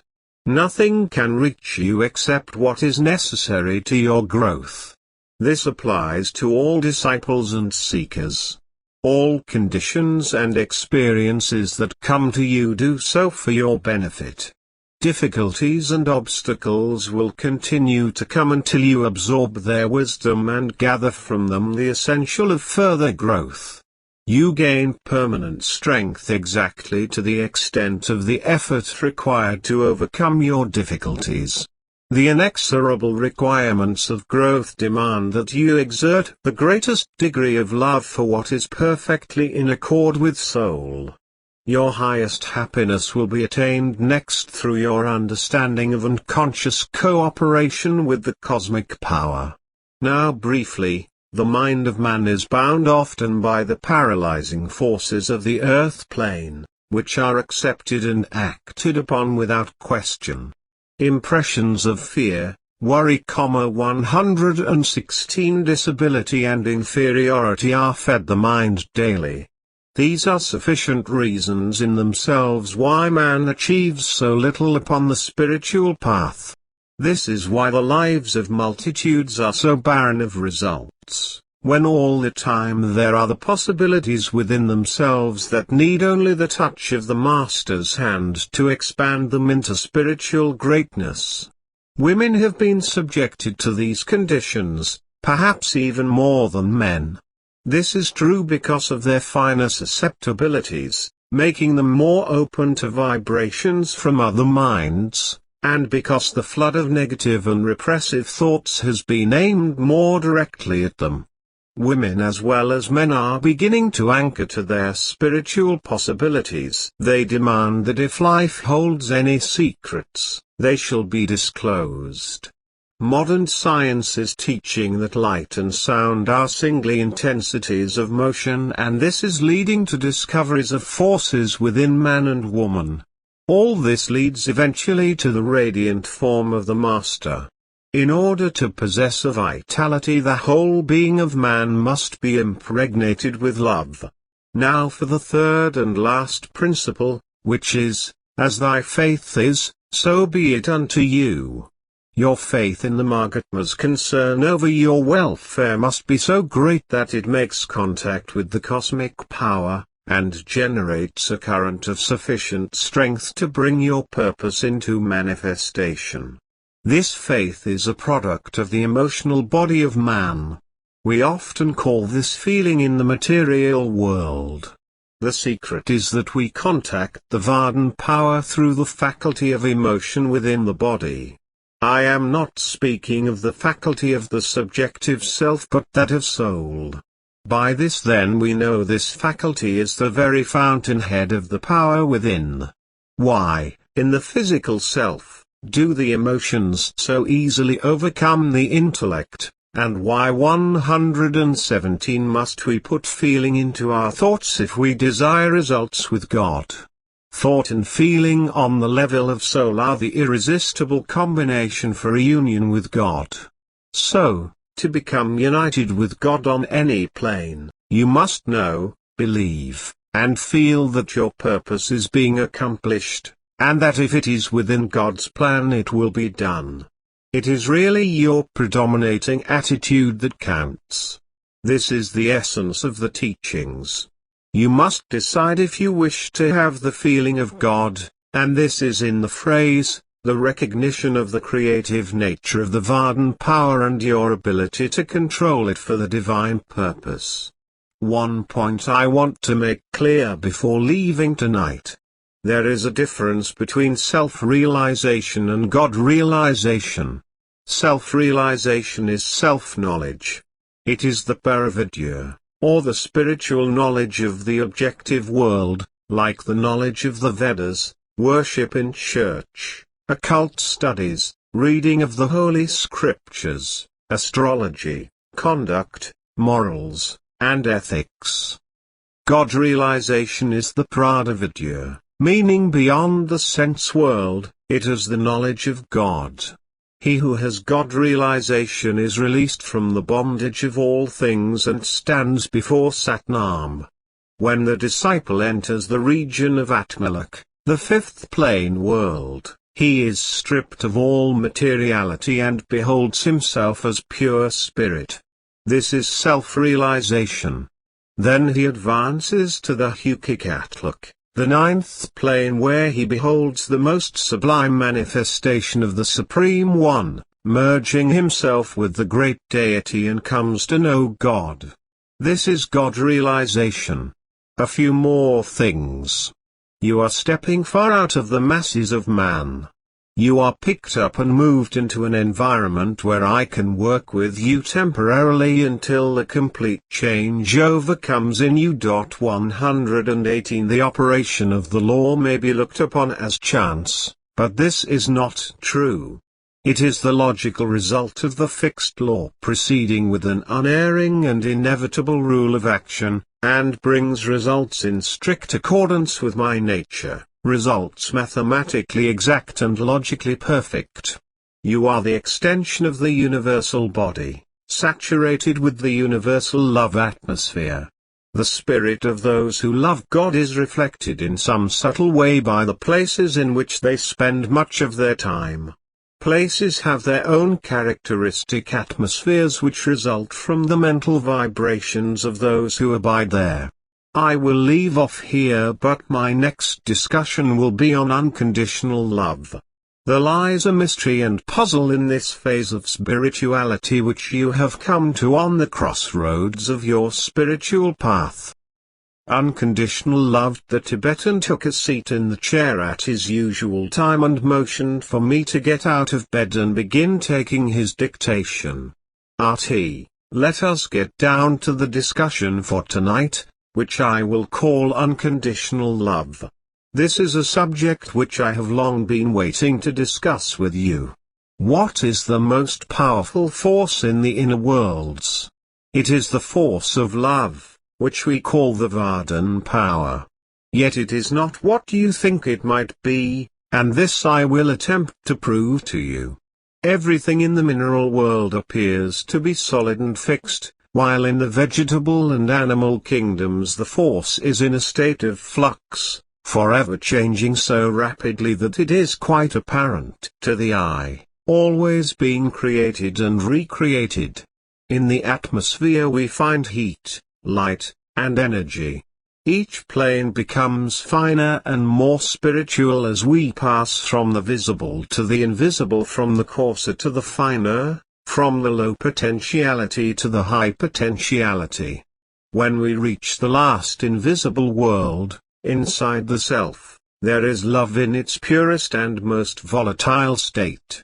The most powerful force in this earth plane is, therefore, the invisible. Likewise, we find that the greatest force in man is also invisible, for the spiritual force, the divine power, or love, is that side of him which is always moving into the higher, the greater. The only way in which this force can manifest itself is through the process of thinking. Thinking is the only activity which the spirit possesses, and thought is the only product of thinking. This of course pertains to the earth plane, and to 120 man's individual being. Therefore, additions and subtractions are spiritual transactions, reasoning is a spiritual process, ideas are spiritual conceptions, questions are spiritual searchlights, and logic, argument, and philosophy are spiritual machinery. If the spiritual process works through the thinking faculty, the power for this motor is the feeling process. In mechanical terms, the motor is the mind, but the fuel is the heart, or subconscious power. One cannot operate without the other to any degree at all. Thus every thought combined with feeling brings into action certain physical tissue, parts of the brain, nerves, or muscles. This produces an actual change in the conditions of the tissue, regardless of whatever body it be, physical, causal, etc. Therefore, It is only necessary to have a certain number of thoughts combined with feeling on a given idea such as love, in order to bring about a complete change in the organization of man. Thoughts of the highest ideal take root in the individual, and the physical tissue is changed, and the individual's attitude is changed, and he sees life in a new attitude. Old things pass away, all things become new. He is born again of the Spirit, life has a new meaning for him, and he is reconstructed and filled with joy, confidence, hope, and energy. Now we come to the subject of love. This word is used wrongly. It is that power or higher expression which you possess in common with me. It is the Vardhan power seeking equilibrium in the union of the masculine and feminine expressions of the Divine Self. When the true polarity is attained, all is in perfect harmony with the positive pole of Divine Love, and the 121 negative pole of human love reaches up unwaveringly and merges itself into that love, and all the forces in all the inner planes interact in perfect rhythm from pole to pole. Divine love and human love are often thought of as being quite separate, while in reality they are the same, only opposite poles of the one force called the Master, or that which is God itself. This being true, you can now grasp the meaning of God in love. A careful analysis of love will show that love as man worships the Divine Mother in his own beloved, and vice versa, the God in man. The consciousness of man and woman will eventually be polarized to Divine Love. Now love is actually light, or what you see in contemplation as the stream of shining atoms welling about you in a positive radiance. By polarizing yourself to this radiant stream you become a part of it and flow back to the God center, or return to the true home. The whole problem of polarization rests upon man's ability to purify his thoughts concerning all forces and functions of his body. He must know that there is no natural function of his body that is not normal and right if put to its proper use and governed by pure thought. This divine creative force of God, or love, which is the link that unites you with God, finds its greatest earth-plane expression in the sex force. It also has a corresponding expression on all planes, spiritual, mental and otherwise. The sex urge is creative always and cannot be brought into operation without a definite creation on all planes, their aspects creating upon the higher planes, their lower manifesting on the physical plane. But in all it is the spiritual power working through man into the objective world. Now for the part of union between man and woman. 122 Unless this union has been made on the higher planes through pure thought, the physical union cannot bring about peace and happiness, for like all true sacraments it must be entered into and registered upon all planes. The law of divine love will bring to each soul its true marriage and union in perfect purity on all planes. This true marriage is that of soul with the Vardhan, the polarization of each soul, not two souls or man and woman coming together. And, as it is, each soul will be guided through repeated experience by divine guidance until it finds this true love, the love of Vardhan through the Margitma. You can be spiritually as well as physically married to a mate only when the old accounts of both have been balanced, and old complications set up through mistakes of the past have been worked out. In reality, sexual desire is but the effort of soul to express divine love through the physical vehicle, and should be looked upon as sacred. For in the union of man and woman as two perfectly affinitized souls there is a force brought into action which is greater than the physical senses can express. The senses are transcended and souls are lifted from the human into divine love. This is the point where divine love touches and overlaps human love, but only where human love is so pure and sacred and holy that nothing human can express it, because it transcends the power of the human mind to grasp. Only then is a new force brought into manifestation, a force which is the vehicle for a direct manifestation of the divine. This force at one end unites the twain, and at the other end unites them into the Godhead, or their mutual spiritual ideal, thus making the perfect triangle. In such a union God is manifested through perfected and purified human love. 123 Now here is where unconditional love begins. First, one must love his beloved for everything he or she is, in the divine sense. Unless one has such a love for another, one cannot love God. This is only the sensible approach. The warm love that lovers have for one another offsets the impersonal love they have for God. Now I say impersonal love, for the love of God must be a pure love.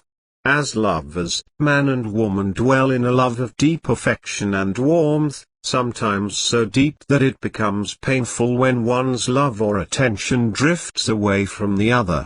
Often words fly hotly between them, but this is only a part of God's forces working out difficulties and problems on the lower planes to help them rise to the higher. True lovers usually end in an agreement of love, a kiss, or love-making, which is only an expression of God power becoming positive again. This is based upon ignorance, and especially do we think that it is good to endure sufferings received from the hands of those whom we are supposed to love. If you desire to have a life filled with havoc and error, just try this. What I mean to say is this: have a friendly, open-minded attitude towards all, but let experience tell you where it is right to give love or friendliness to those whom you desire to be close to you. Let the divine instinct tell you where to place your love. Now do you see where unconditional love has its part in the universal order? Now a few more words before closing. You are overeating and need to do some fasting to straighten out some karmic conditions in your body. I will tell you when to fast. Think more, contemplate more, sleep less, eat less, and love the Vardhan strongly, should be your motto. 124 All my promises have borne fruit. You often do not see them in the right attitude. Awaken more, think of me more, and then you will see what I tell you. Good night. Practical Wisdom. Rebazar Tarzs appeared a little later than usual tonight. It was almost 1:30 a.m. before he came into the bedroom and started pacing up and down the floor with both hands behind his back. Finally he started speaking. "Artie, there is so much to do. The world is making another step toward the spiritual side, and needs help everywhere. The Satguru must be everywhere and helping all who call for him. I know there is much to be done. But where can I start? Artie, be patient. Your time will come. At the present you must take down my dictation for the world to read. Be direct with what I say, never leave any doubt in the reader's mind. There is a point. You are a complex person, and your mind, like that of many in high circles, works in indirection. You are different from most people. You can cut right to the heart of a problem, but most people will not believe you. Therefore, you always need complex companionship. It is because of the inner working of your mind that you were chosen to help get out my message to the world. Now let me talk about tonight's discussion, practical wisdom. Man's difficulties are due largely to confused ideas and ignorance of his true self or interests. The great task of man is to discover the law of God to which he is to adjust himself. clear thinking and moral insight are, therefore, of incalculable value. All processes, even those of thought, rest upon solid foundations. 126 The keener the sensibilities, the more delicate the tastes, the more acute the judgment, the more refined the feelings, and the more subtle the intelligence, the loftier the aspiration. Therefore, the purer and more intense are the gratifications which existence yields. Hence it is that the study of the best that has been thought in the world gives supreme pleasure. God is thought on the mental plane, within man. Thus active thought is active energy and concentrated thought is concentrated energy. So thought concentrated on a definite purpose, such as union with God, becomes God. He who thinks to illuminate the whole range of mental action by the light of his own consciousness is not unlike one who would go about to illuminate the universe with a floodlight. Soul, like a benevolent stranger, works and makes provisions for our benefit, pouring only the mature fruit into our consciousness. Thus, ultimate analysis of thought processes shows that the subconscious is the theater of the most important phenomena. It was through soul that Shakespeare perceived, without effort, great truths which are hidden from the conscious mind, that Raphael painted Madonnas, and Beethoven composed symphonies. Ease and perfection rest entirely upon the degree in which we cease to depend upon the consciousness and make use of soul power. We are aware of how dependent we are upon soul. The greater, the nobler, the more brilliant our thoughts, the more obvious it is to us that the origin lies beyond our ken. We find ourselves endowed with tact, instinct, and the sense of beauty in art and music, of whose origin or dwelling place we are totally unconscious. The objective self is the responsible ruler and guardian of 127 soul only when in the master's hands. It is through this high function one can completely reverse conditions in man's life. A mind trained in God thought can prevent any unguarded action by the negative self entirely through its vigilant protection. It may be properly called the watchman at the gate of the great subjective domain. The objective mind is reasonable will. Subjective mind is instinctive desire, the result of God power. Receiving any suggestions as truth, the subjective mind proceeds to act there in the whole domain of its tremendous field of action, even though what the objective mind has suggested may be either truth or error. If the latter, it acts at the cost of wide-reaching peril to the whole being of the individual. The Varden Master is on duty during every minute of the hour in man's life. However, the conscious or objective mind is on duty only during the waking hours. When the latter is off guard, or when its calm judgment is suspended, the subjective mind is unguarded and left open to suggestions from all sources, unless the master's radiant form has been implanted there. During a wild excitement or panic, or during the heights of anger or unrestrained passion, conditions are the most dangerous. The subjective mind is then open to the suggestion of fear, selfishness, greed, depreciation and other negative forces derived from surrounding persons or circumstances. The result is usually unwholesome in the extreme, with effects that may endure to distress the subjective mind for a long time, unless the master is called upon for help. The subjective mind perceives by intuition. Hence its processes are rapid. It does not wait for the slow methods of objective reasoning.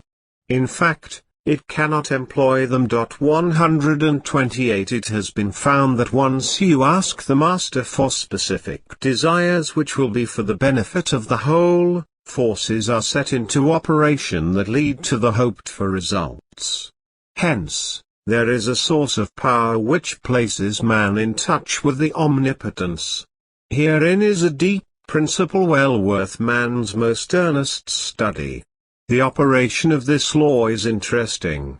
Those who put it into operation find that when they go out to meet a person with whom they anticipate a difficult interview, something has dissolved the difficulty. In fact, those who have learned to trust the Master's radiant form find that they have infinite resources at their command. The subjective is the seat of man's artistic and altruistic ideals. They can be overthrown only by an elaborate and gradual process of undermining the innate principles. If the subjective self has received the wrong order, the use of the charged word, or steadily gazing at my radiant form within the spiritual eye, can reverse all conditions and bring back a healthy attitude. Peace returns once again. The subjective can change conditions because it is a part of the universal mind, and a part must be the same as the creative power of the Vardhan power. This, as everything else, is governed by God law, and this law is the law of love, which is that God power in creation, which automatically correlates with its object and brings it into manifestation. I am the living Vardhan Master. I can do all things. You are a part of the divine universal body, and are in God's hands.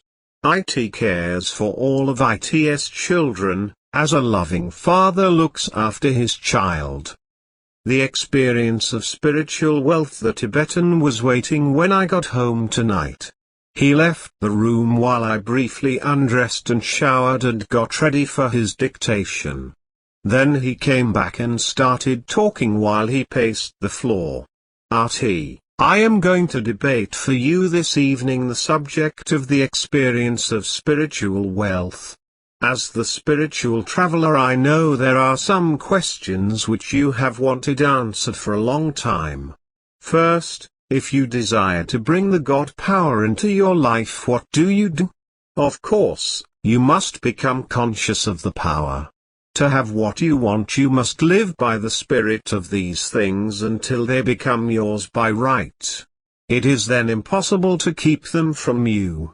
The spiritual nature of God and the things of the lower worlds are fluid to the cosmic power, so man can, by right, rule them. You do not need to acquire control of the spiritual force, for you have it already. But you need to understand it, use it, control it and impregnate yourself with it, so that you can go forward daily and carry the world before you.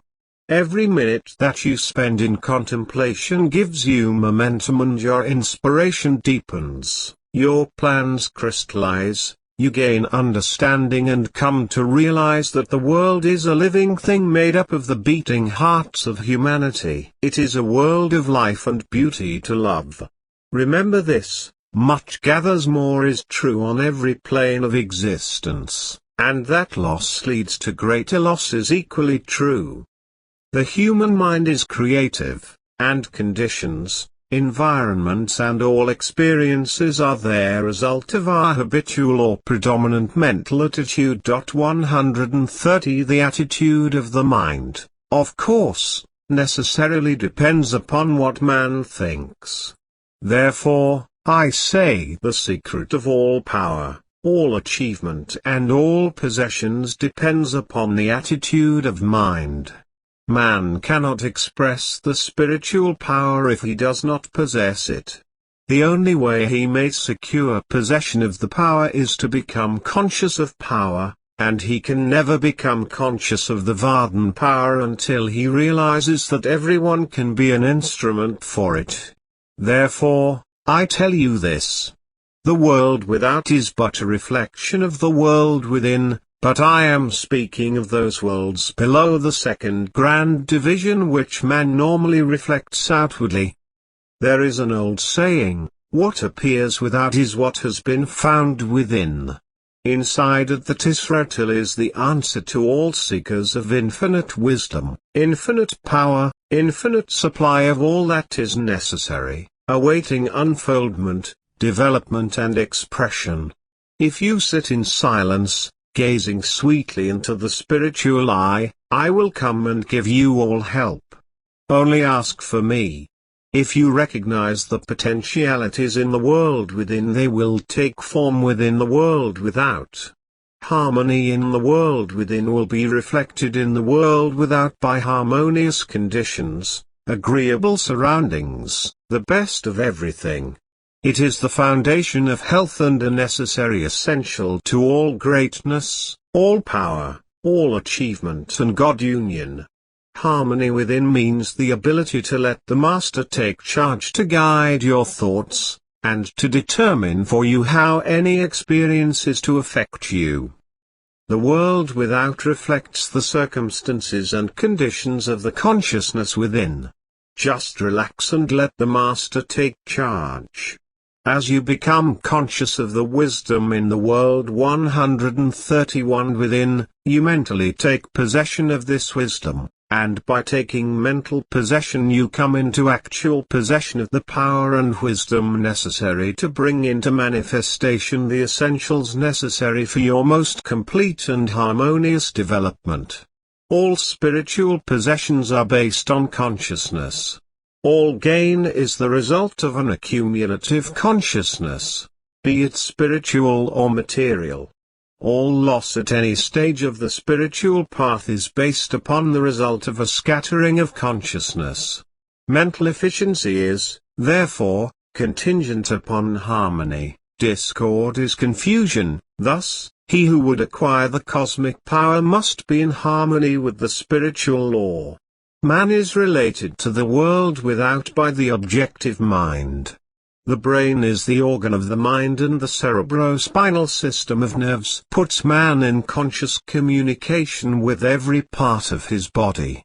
This set of nerves is responsible to every objective sensation, and man lives in a world of senses.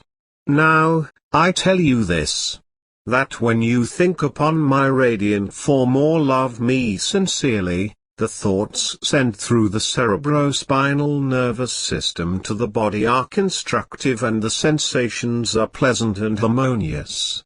Thus, it is through the inner worlds that man builds the constructive forces into his life, but the outer world brings him the destructive forces. Man is related to the inner world through the subconscious mind. The solar plexus is the organ of the mind where dwells the seat of the sympathetic nervous system that presides over all subjective sensations of joy, fear, love, imagination and all other subjective emotions. In yoga this is called the heart center.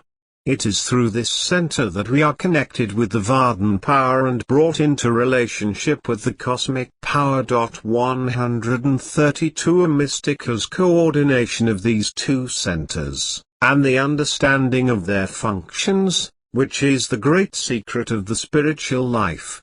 With this knowledge man turns all over to spirit, to bring to conscious cooperation and coordination the finite and infinite, and then he gains control of his own destiny, including karma, past and future.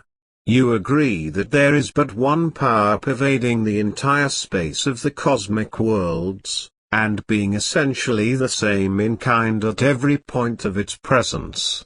It is all-powerful, all-wise and all-present. All thoughts and all things are within this power. It is all in all. This is what Vedanta calls the Vardhan power, or sound current, and what is known to the Western world as God. God is the only power in the cosmic worlds. It is able to think, and when it thinks its thoughts become objective things to it.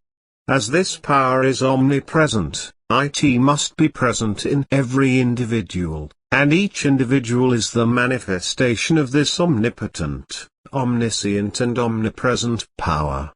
As there is only one power in the universe that is able to think, it necessarily follows that your consciousness is identified with this power, or, in other words, Men is that power itself.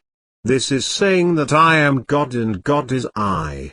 This is what you realize upon reaching the fifth plane. Thus, the power that is focused in your brain cells is the same power which is formed in the brain cells of all men. Each is but the individualization of that power in the highest world. The Vardhan power is a potential energy, and it manifests through all beings, and all beings manifest only through this power. They are one. As the sum of all my attributes are contained in my 133 universal body, which is omniscient, omnipotent, and omnipresent, these attributes are present at all times in their potential form in all men and all things. Therefore, when man thinks, the thought is compelled by its nature to embody itself in an objectivity or condition which will correspond with its origin. Every thought follows out the principle of cause and effect, so for this reason it is absolutely essential that you control your thoughts so as to bring forth only desirable conditions. All power is within and is under your control if you want it to be. It comes through exact knowledge and by the voluntary exercise of exact principles. When you gain a thorough knowledge and understanding of these words, you will be able to control your thought processes and can apply them to any condition. In other words, you will have come into conscious cooperation with the omnipotent law, the all-powerful nature of the Master, which is the fundamental basis of all things. The power is the life principle of every atom which is in existence. Every atom is striving continually to manifest more life. All are intelligent, and all are seeking to carry out the purpose for which they are created. Therefore, you see, to change the effect one must first change the cause, and this is true on every plane of existence. Man fails to see that if he fails to follow out the principle, he simply exchanges one form of distress for another. To remove discord we must remove the cause, and this is found always within the individual. From the highest cosmic world comes the universal fountain of Vardhan power, and the objective world regardless of its plane is the outlet to this stream. Man's ability to receive depends upon his recognition of this universal fountain, this divine stream, this infinite energy of 134 which each man is an outlet, and so is one with every other individual. Recognition is a mental process, mental action, and is, therefore, the interaction of the individual, of the Vardhan power working on the third plane. And the Vardhan power is the intelligence which pervades all space and animates all living things. This mental action and reaction is the law of causation. The principle of causation does not begin in the individual but in the cosmic power. It is not an objective faculty but a subjective process, and the results are seen in an infinite variety of conditions and experiences. In order to express life there must be the power. Nothing can exist without the cosmic power. Everything which exists is some manifestation of this basic power from which and by which all things have been created and continually are being recreated. Man lives in a fathomless sea of this plastic ether called the Vardhan power, and this substance is ever alive and active. It is sensitive to the highest degree. Thought form takes mold or matrix from that which the substance expresses. Remember this, that it is the application alone that the value consists of, and that a practical understanding of my divine law will substitute abundance for poverty, wisdom for ignorance, harmony for discord, and freedom for tyranny. And certainly there can be no greater blessing than my love for you. This is only the beginning of your wisdom and love. You must stretch your understanding to vision, knowledge and faith in my living word. This is all on this subject. Good night. The heart center Rebazar Tarzs came tonight about 10:30 p.m. and sat on the side of my bed talking while emphasizing each point with his square hands. RT, now you must eliminate any possible tendency to complain of conditions as they have been, or as they are, because it rests with you to change them and make them what you would have them. Direct your efforts to a realization of the mental resources and God resources at your command, from which all real and lasting power comes. Persist in knowing that the teacher is with you always, my radiant form is always with you. Each function of life and each action is the result of conscious thought. Habitual actions become automatic and the thought that controls them passes into the realm of the subconscious, carrying my radiant form with it. But the effort must be made. It is necessary that every thought becomes automatic in order that the objective mind may attend to other things. The new actions will, however, in turn become habitual, then subconscious in nature, in order that the mind may be freed from this detail and advance to still other activities. When you realize this, you have found a source of power which will enable you to cope with any situation in life. The cerebrospinal system is the organ of conscious mind, and the sympathetic system is the organ of the subconscious. The cerebrospinal system is the channel through which we receive conscious perception from the physical senses and exercise control over them movements of the body. This system of nerves has its center in the brain. 136 The sympathetic system has its center in a ganglionic mass at the back of the stomach known as the solar plexus, and is the channel of that mental action which consciously supports the vital functions of the body. The connection between the two systems is made by the vagus nerve, which passes out of the cerebral region as a portion of the voluntary system to the thorax, sending out branches to the heart and lungs. And finally passing through the diaphragm it loses its outer coating and becomes identified with the nerves of the sympathetic system, so forming a connecting link between the two and making man physically a single entity. Every thought is received by the brain, which is the organ of the conscious. It is here subjected to our power of reasoning. When the conscious or objective mind has been satisfied that the thought is true, it is sent to the solar plexus, or the brain of the subjective mind, to be made into flesh, to be brought into the world as reality. It is then no longer susceptible to any argument whatever. The subconscious self cannot argue, it only acts. It accepts the conclusions of the objective as final. The solar plexus has been likened to the sun of the body, because it is a central point of distribution for the energy which the body is generating constantly.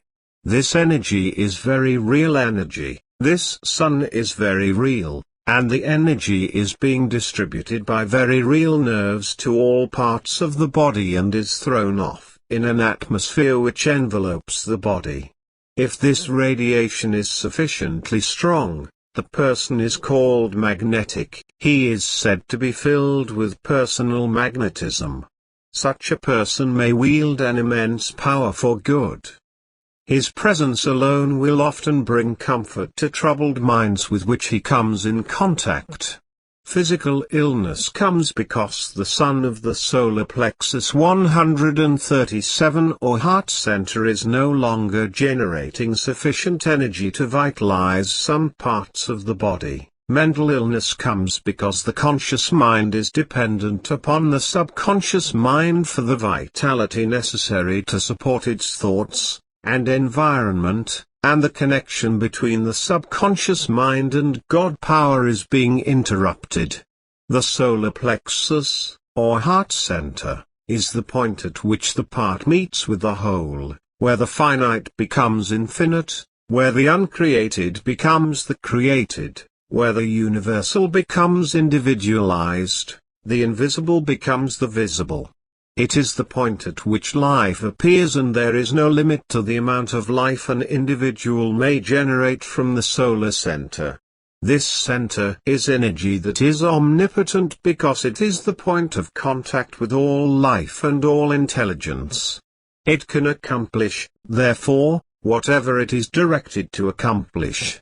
Here lies the power of the conscious mind. The subconscious can and will carry out such plans and ideas as may be suggested to it by the conscious mind.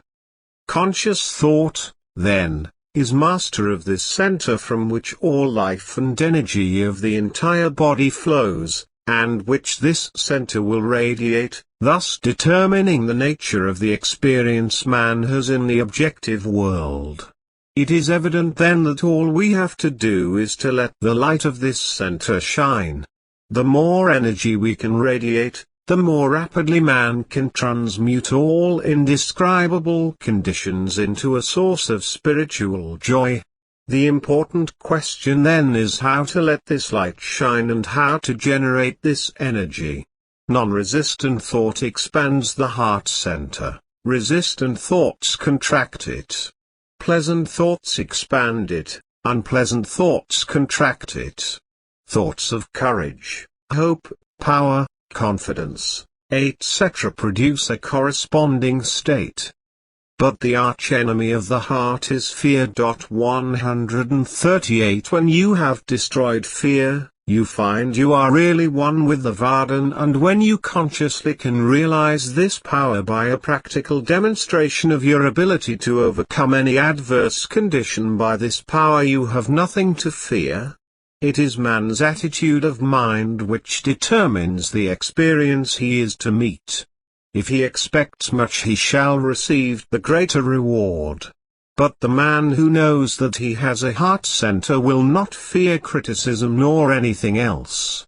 He is too busy radiating courage, confidence and power. He will anticipate love by his mental attitude. Acknowledgement of man's ability toward peace and harmony will bring him to a realization that there is nothing to fear because he is in touch with the Vardhan.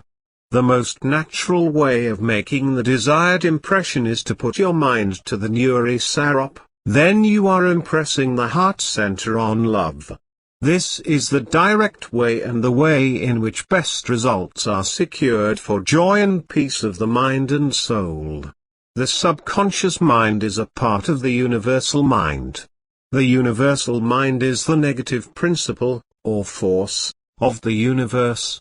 A part must be the same in kind or quality as the whole. This means that the creative force is absolutely unlimited, it is not bound by precedent of any kind and consequently has no prior existing pattern by which to apply its constructive principle in the third and fourth grand divisions. You have found that the subconscious is responsive to man's conscious will, which means that the unlimited creative power of the universal mind is within the control of the conscious mind of the individual. It is up to his judgment and free will to use it properly! 139 Always it is well to keep in mind that it is not necessary to outline the method by which the subconscious will produce the results desired. The finite cannot inform the cosmic power. You are simply to act in accordance to the Vardhan's desire, and not ask how you are going to obtain it. You are the channel by which the non-differentiated is being differentiated, and the differentiation is being accomplished by appropriation. It only requires recognition to set causes in motion which will bring about results in accordance with Vardhan's desire for your welfare. This is accomplished because the universal mind must first act only upon and through the individual's wish, and the individual can act only through the universal. They are one. This is all for the present, but now you must recognize that this is the teaching of the world plane only and not of the higher ones. Good night. their willpower. The Tibetan appeared at his usual hour tonight and started talking without salutation. RT, let's get down to the discussion for tonight. I want to talk about the will of man, one of the most important aspects of God attributes. Everything is but a reflection of the inner cosmic worlds. The past is but a thought, the present a reflection, and the future a dream. The world is but a changing scene of conditions, situations and circumstances created by man. Everything, every thought and deed is but the reflection on this earth plane of the world within man. Only the world within is real, all else is illusion. What has this to do with willpower? Everything. For much depends upon the will as to which way we go from the inside outward. Everything man thinks goes inward and returns to the outer world, therefore, his conscious mind should be pure, in order to help itself be pure. All that comes from contemplation should be pure. But it depends upon the willpower to hold the thought on the Vardhan long enough for the Vardhan to start working through us consciously. Now as to the will. It is the same whether it be human or divine. The only difference being that in the divine it is the whole, and in the human it is a part. In the whole, it is the almighty or Vardhan power, and in the individual it is a limited power. Now I tell you this. The difference between the divine and human will is like the difference between the stem of the rose and its branches, and the branches have twigs springing from them. So it is a symbol of the Vardhan being the trunk and 142 the saints the branches, and humanity the twigs. The will of the Vardhan masters is God's will, their word is God's word, and yet they are the branches, because the truth is the will of God. Now I say this, the example of having a desire fulfilled is the working of the individual upon the absolute will. Sometimes it is due to the strength of one's own will, and sometimes it is soul working in harmony with the divine will. One only knows when it is in harmony with the divine will and when not by the results that he may have, and the one who knows beforehand is called a psychic or a prophet. When man is in harmony with the divine will it is like a dream, no effort is needed to fulfill the requests of his life. Problems are solved and actions are achieved without effort. On the other hand, those who use the human will struggle for achievement of their goal and accomplish nothing, or at least very little. When man strives for the fulfillment of his spiritual desires, even though he has all the necessary materials at hand, that is when his will is constant to my will, or what you call the divine will. Man's success or failure depends upon the harmony or disharmony of his individual will with the divine will. Now, if the individual will is but a source of the divine will, how can it get out of harmony? This I tell you. It is possible to act contrary to the divine will, even though a part of it. Saints have taught the part played by harmony. The scriptures say, resist not evil, and yet many will partake of evil, such as hating when hated, or being angry when another is angry. The law of vibration is a part of this study. When a man's emotions are deeply stirred, be it in hatred, danger, or love, he normally touches those closest unless the 143 spectator, or one to whom the emotions are being directed, has the power to hold his own vibrations intact, in peace and harmony. The technique is the cultivation of the habit of patience. It is like the eye of the hurricane, which is calm and peaceful while all around it havoc is being created. Apply this to the makeup of the human individual and see where the secret place will be within him. Does it look complicated now? Within this secret place must be held the conditions of harmony and peace, for it is here where the contact with my divine will is made. Those atoms or molecules within this abode of man can be changed within the twinkling of an eye if man desires, or can be held intact while keeping contact with my divine self. Then the intelligence of the power flowing through this center will direct man to do what is in the best interest of the universal cause. However, if the human will has changed them, the resulting action most likely will be selfish. And remember this, all selfish desires and thoughts defeat their own purposes. We must become the conscious co-worker of the universe in order to gain the greatest that God can give. Therefore, man cannot regard his own will to be the universal will unless his will is harmonious with the will of the Hooray. Thus man must practice harmonizing his will with that of his fellow man by developing the traits of tolerance, patience, and endurance, because every ego is working for the lower self. The ego of man thinks, "What can I make another person do for me?" The ego wants everybody to be in harmony with its own way in life.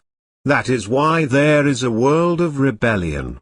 If one desires to conquer, he must turn his life to letting the divine will rule, to learning what to do in the best 144 interest of all. The way of resistance never wins, it is the way of humility or watchful awareness within and watching that center to keep the continued contact with God. The first teaching in the development of willpower is through developing the traits with love. For love alone can keep the heart center free from the rule of negative qualities. Secondly, I tell you that self-control is the next step towards harmonizing one's self with the divine will. This is the greatest step. It may be fast or slow, depending upon the individual, but when we pause to think of the difference between man and animals, we see the greatness in this simple idea of yielding the will to my divine desire. Man's selfishness shows itself in wanting to get the better of his fellow man. If man develops love, he acts, sees and understands differently. The heart can be satisfied only by knowing that the other person is happy. True pleasure lies in the sharing of joy with another. You can become one with my divine will at any moment you make up your mind to do so. The difficulty is to make up your mind. The next thing is carrying out the decision. Only peace and harmony open up the harmonious feeling and bring the divine will into harmony with man's own. Man's blessings become divine blessings. His words divine words. His atmosphere the divine atmosphere. Although he seems to be limited, for his will becomes absorbed into the whole, and so his will becomes the will of God. That is all for the discussion. Good night. The true reality. The Tibetan took his seat in the chair as usual tonight and started talking. RT, this is to tell you that one of the greatest ways to realize the power within you and to transcend all time and space is to realize all of your past lives and how much power you attained to reach this point on the path to God. You must become obsessed with the idea if you desire the true wisdom. For it is only the divine self, within spirit, that can give you the love you need. By your love for God you are losing that mental block which made you criticize people, hesitate, and stumble over words. You no longer fear the ridicule of others, nor do they secretly scorn you. You feel adequate, for you are fulfilling your special mission on earth. Very shortly you will be able to free soul of the conscious mind, at will, and go beyond space and time to the knowledge of all things dwelling in God. You know that knowledge is infinite and manifests through all souls that have lived in the earth plane and continue to live after having lived on earth, and all souls that shall live on earth. All material substance is available to you as soul now. All that we call substance is due to the limitation of space, and consciousness of space exists only in the limitations of conscious mind, but to the freed soul there are no such limitations. All substance that we call matter is not solid substance at all. In fact and truth, it is nothing but empty space and energy. Now as soul transcends its limited perception of things in form and time, you shall begin to know all life in all time. The past still exists. The future already exists. This reveals the mystic truth that you can now have 146 whatever soul desires in the spiritual world, for whatever you want already exists for you. So whatever you desire spiritually is already prepared for you. But as long as you bind yourself by your conscious mind's limitation, you will fail to get beyond these limitations. True time is eternal and all that exists is ever present. Soul never needs to make a striving effort in order to expand its consciousness anywhere. Soul never needs to struggle to unfold all of its wants. It has within itself whatever is needed in the spiritual world. Imagination is true reality.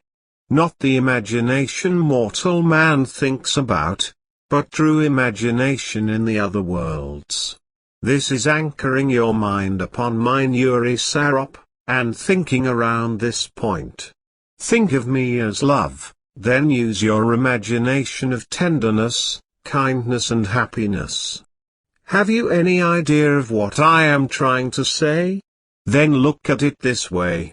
The awakening of knowledge within one is essential, like the awakening of that which has been evolved into an acorn, so that it may come forth in magnificence as the oak tree.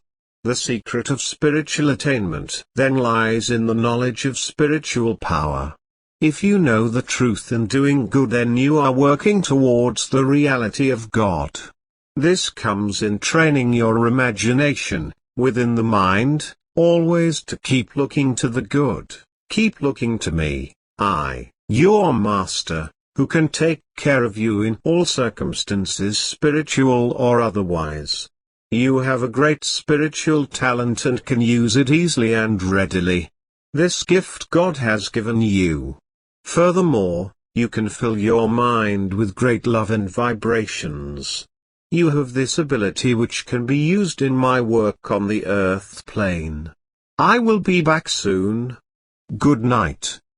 The desire of soul Rebazar Tarzs came tonight and stayed for a longer time than ever. He sat silently for a long time. After a while he started talking. Artie, I have come to you tonight, Paul, for the purpose of telling you a few things which should be known to you in secret. I am changing your attitude upon life completely. You are now imbued with love, and it draws to you great love. Just imagine the great love that God has for you, then you can imagine to a small degree the love I have for you, and that others have for you. Frankly, love is desire, and desire is feeling.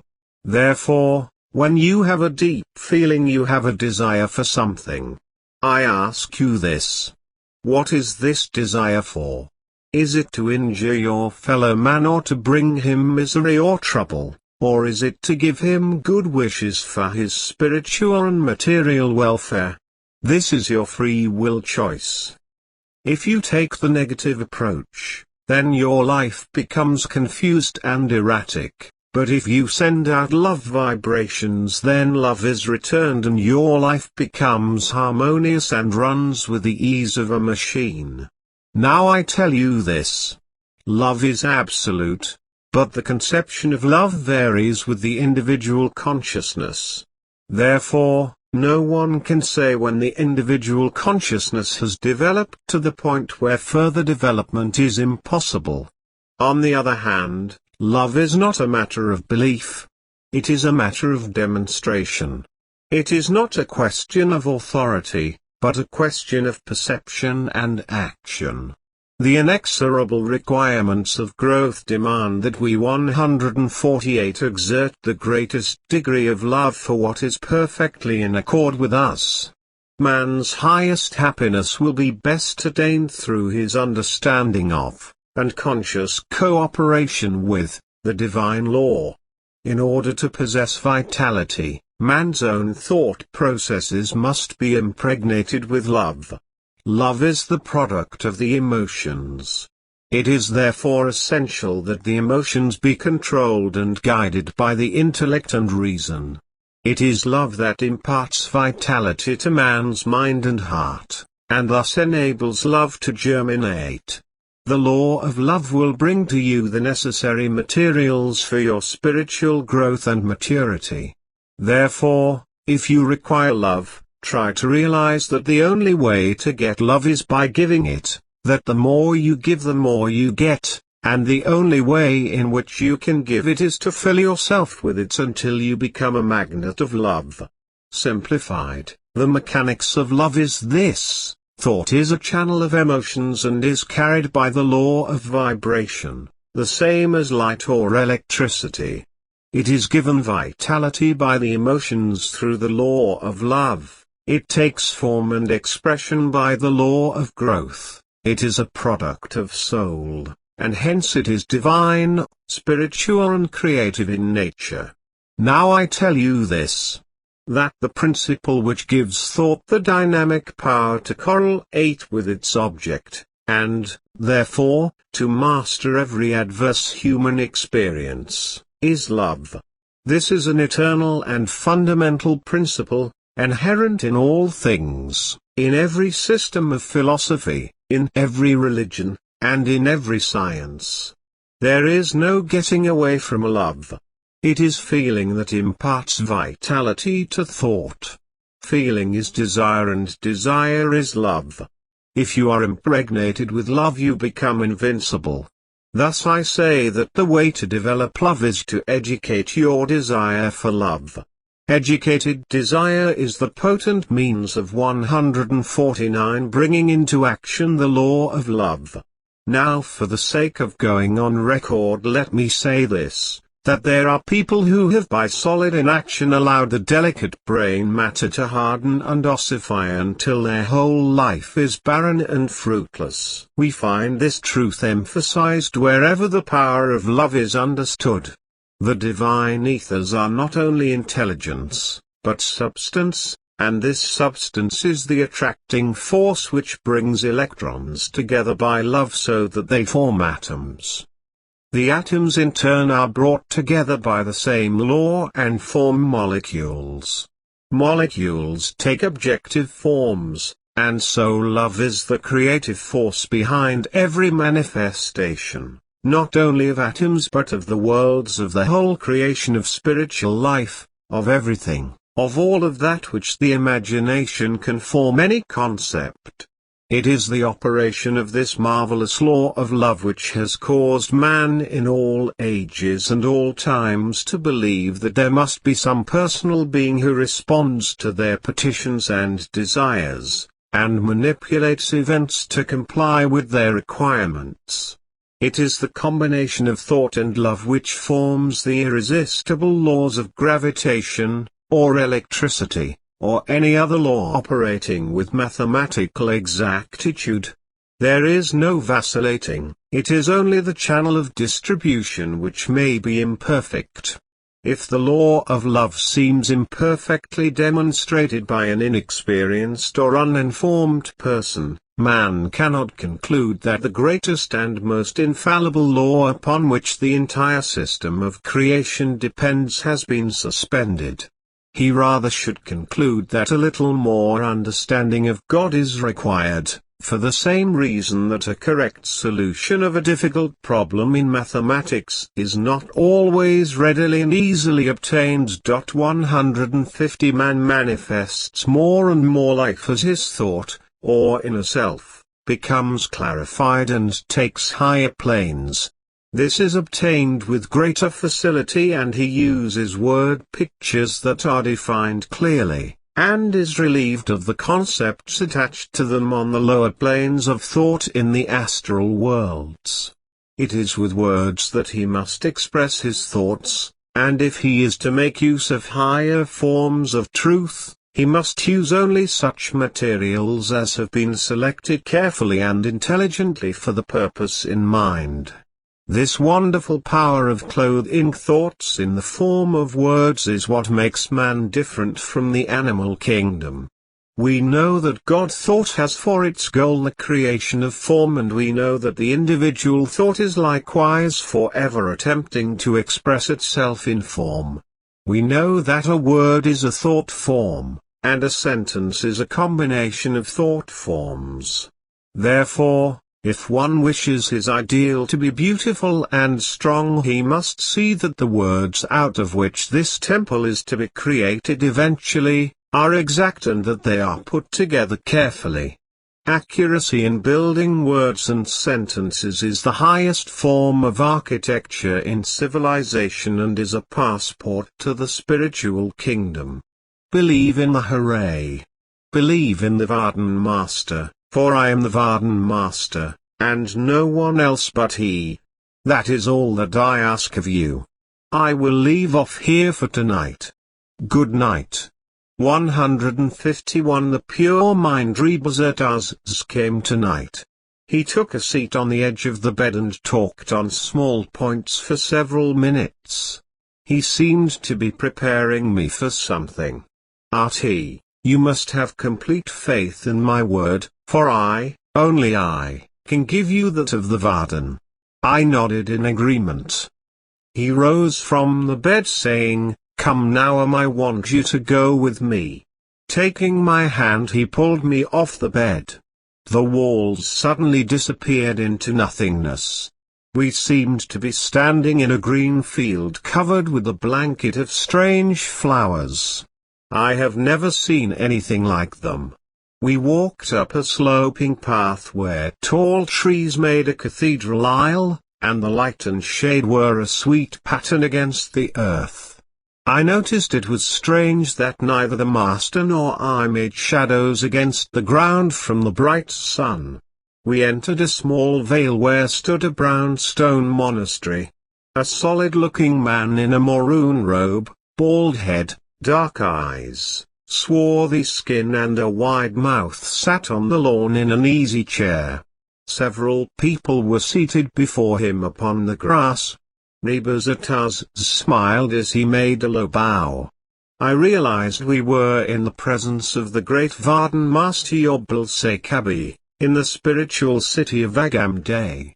Arti, we have arrived, Master. Yobil-Sakabi smiled. Be seated, please. My discourse is about to begin. The great Vardhan Master spoke again. The Hooray alone is real! 152 You must abandon your seeking for everything, but the Hooray. Until you come to the true reality, all else is vanity. You must know and understand that God, alone, is found by the halting of all seeking, and by leaving behind all the dissecting tools of the mind. The mind is only an instrument given to the body in the worlds below the Atma region, in order to give certain outer protection to soul and to work with the divine law of Vardhan in acting as the instrument to guide soul back to its true home. Those who come to this spiritual city known as the Agamday, in the wilds of the Himalayas, must come in their true spiritual body, which is the Tusa, or soul. The mind and the other bodies are not allowed in this wondrous city of light. Before you can pass into our fair land, you must behold yourself as pure spirit stripped of all mind. This is the land of spirit where only the purer souls dwell, where the cosmos is achieved in a flash of sudden awakening and soul experiences itself in a world where mind is not needed. Here is a place where dwells many of the honored ones of the ancient order of the Baucharan. All, therefore, become intuitive, and soul is guided by the hand of the Hare to enter upon the path that will take it to its true home.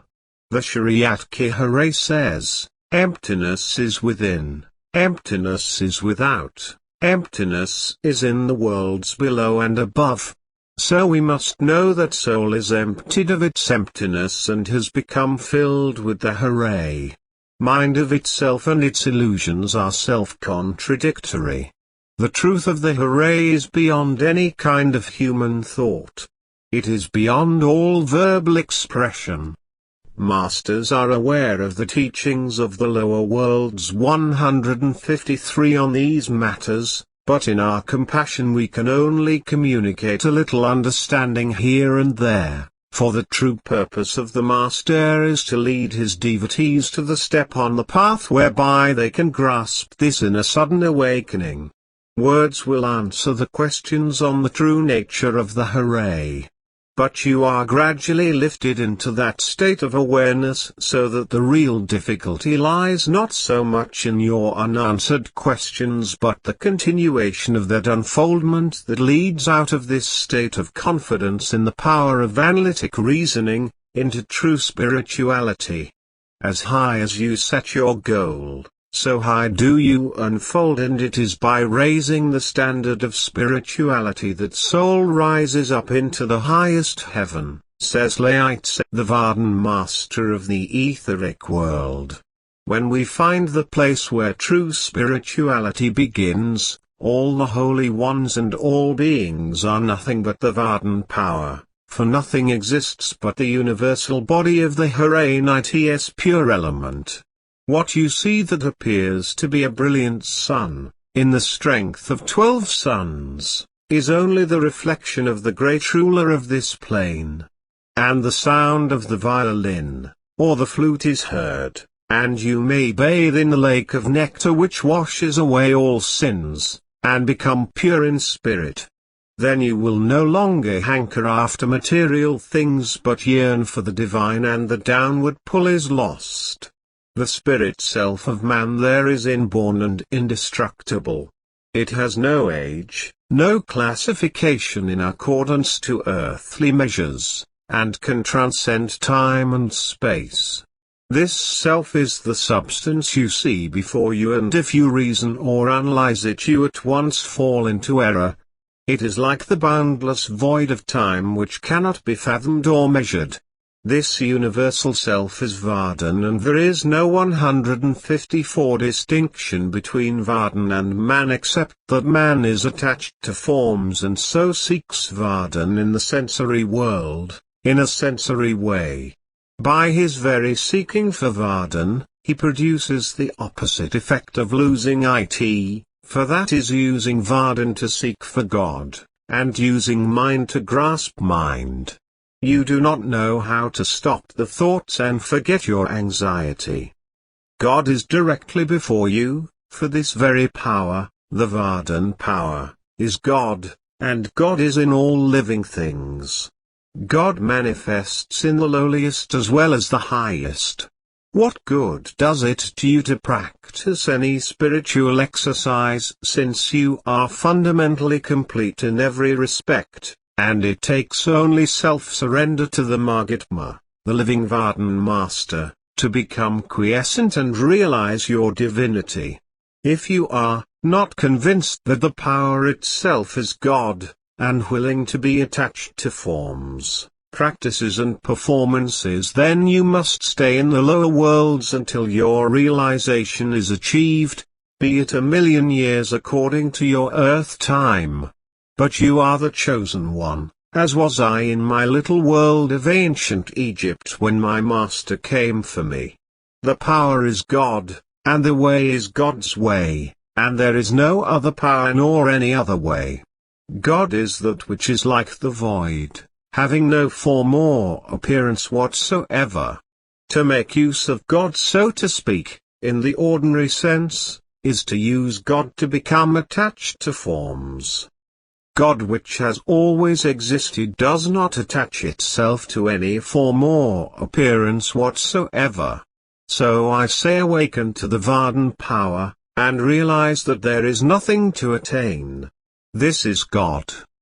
God and man are the Vardhan power and nothing else.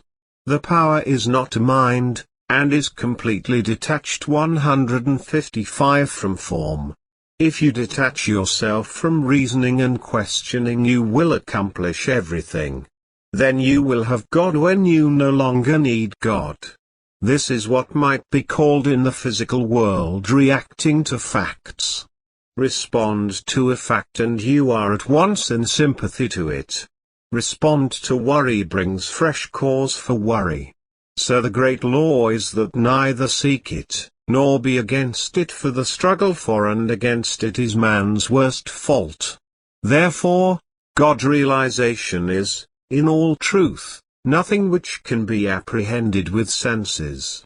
It is void, omnipresent, silent, pure, and strangely peaceful, and that is final. You must be awakened to it, fathom its depths. All paths leading to it, and all contemplation to achieve it are but dreams, for when you are suddenly awakened to it you will merely regard the struggle to achieve nothing but unreal action. God, the source of all, shines on everything with the brilliance of its own perfection. But man fails to perceive the spiritual brilliance of God.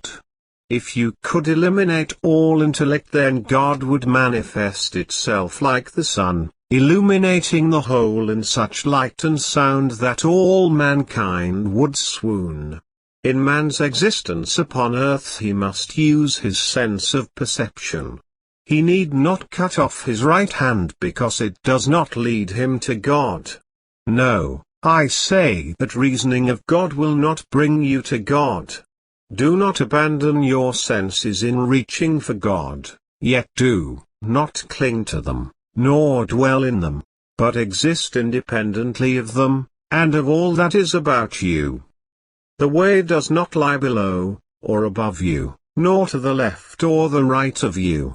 It lies within you. You must look inwardly. Be independent of the external way. Practice the spiritual exercises of Vardhan. Listen to the sounds of Vardhan. This is the way to reach God. This 156 is the way into the nameless void, and to be one with that nameless one who lives in the pure region of the Hare, when man becomes identical with the ultimate transcendental absolute. This is the infinite and eternal dream of reality and spirituality. If man seeks the Godhood, there is nothing he can do except follow the path of the Vardhan. Seek the holy light, watch for the Holy One only, and listen to the holy sound. Practice zikr. If nothing else is sought, the mind will remain in its childlike state, and if nothing else is clung to, the mind will not go through the progress of negativism, for that which is neither born nor destroyed is God. Ordinary man seeks that which is in his outer world, while the seekers look into themselves. But the real way to God is for man to forget both the external and internal selves. Man is afraid to forget his mind, fearing to fall into the void with nothing he can cling to. That is why the Nuri Sarup, the radiant form, of the Master is always with his disciple, until the devotee is able to stand alone. But man does not know that the void is not an empty space, but the very real realm of God alone. It is the nature of Vardhan to be without beginning or end, as old as space, neither subject to birth nor destruction, neither existing nor non-existing, neither pure nor unpure, both ageless and youth. Without color, but still colored, silent and noisy. It is, but still it is not. Who can explain God's glory with words? But man must learn that his mind and the objects of his sense perceptions are nothing. That he must leave this world of fantasy someday and return to his true home in the nameless region, where dwells the Absolute. No human words can compass or disclose enlightenment, and the man who gains it does not say he knows, for it comes 157 not as reward for achievement but as the result of stilling the senses, and giving up to the Vardhan master. If you can eliminate the use of the reasoning or analyzing faculty within the brain, if you can concentrate on the elimination of analytical thinking, you soon discover the truth of God. The cosmic body of God is real. His human bodies are phenomenal and shaped as they are needed in the physical worlds. To him who sees this, all illusions on the earth planes are vanished and he lives in bliss, in the city of Agamday, always ready to be taken higher into above worlds. So I tell you this, that the more man seeks God in the outer worlds, the more God flees from him. The more man talks about God, or thinks about God, the further God recedes from him. To pursue the light is to lose the light. The secret of having God in your life is to stop talking, stop thinking, stop pursuing, and there will be nothing you will not understand. Remember that wisdom neither seeks nor desires. I will leave you with this riddle to solve.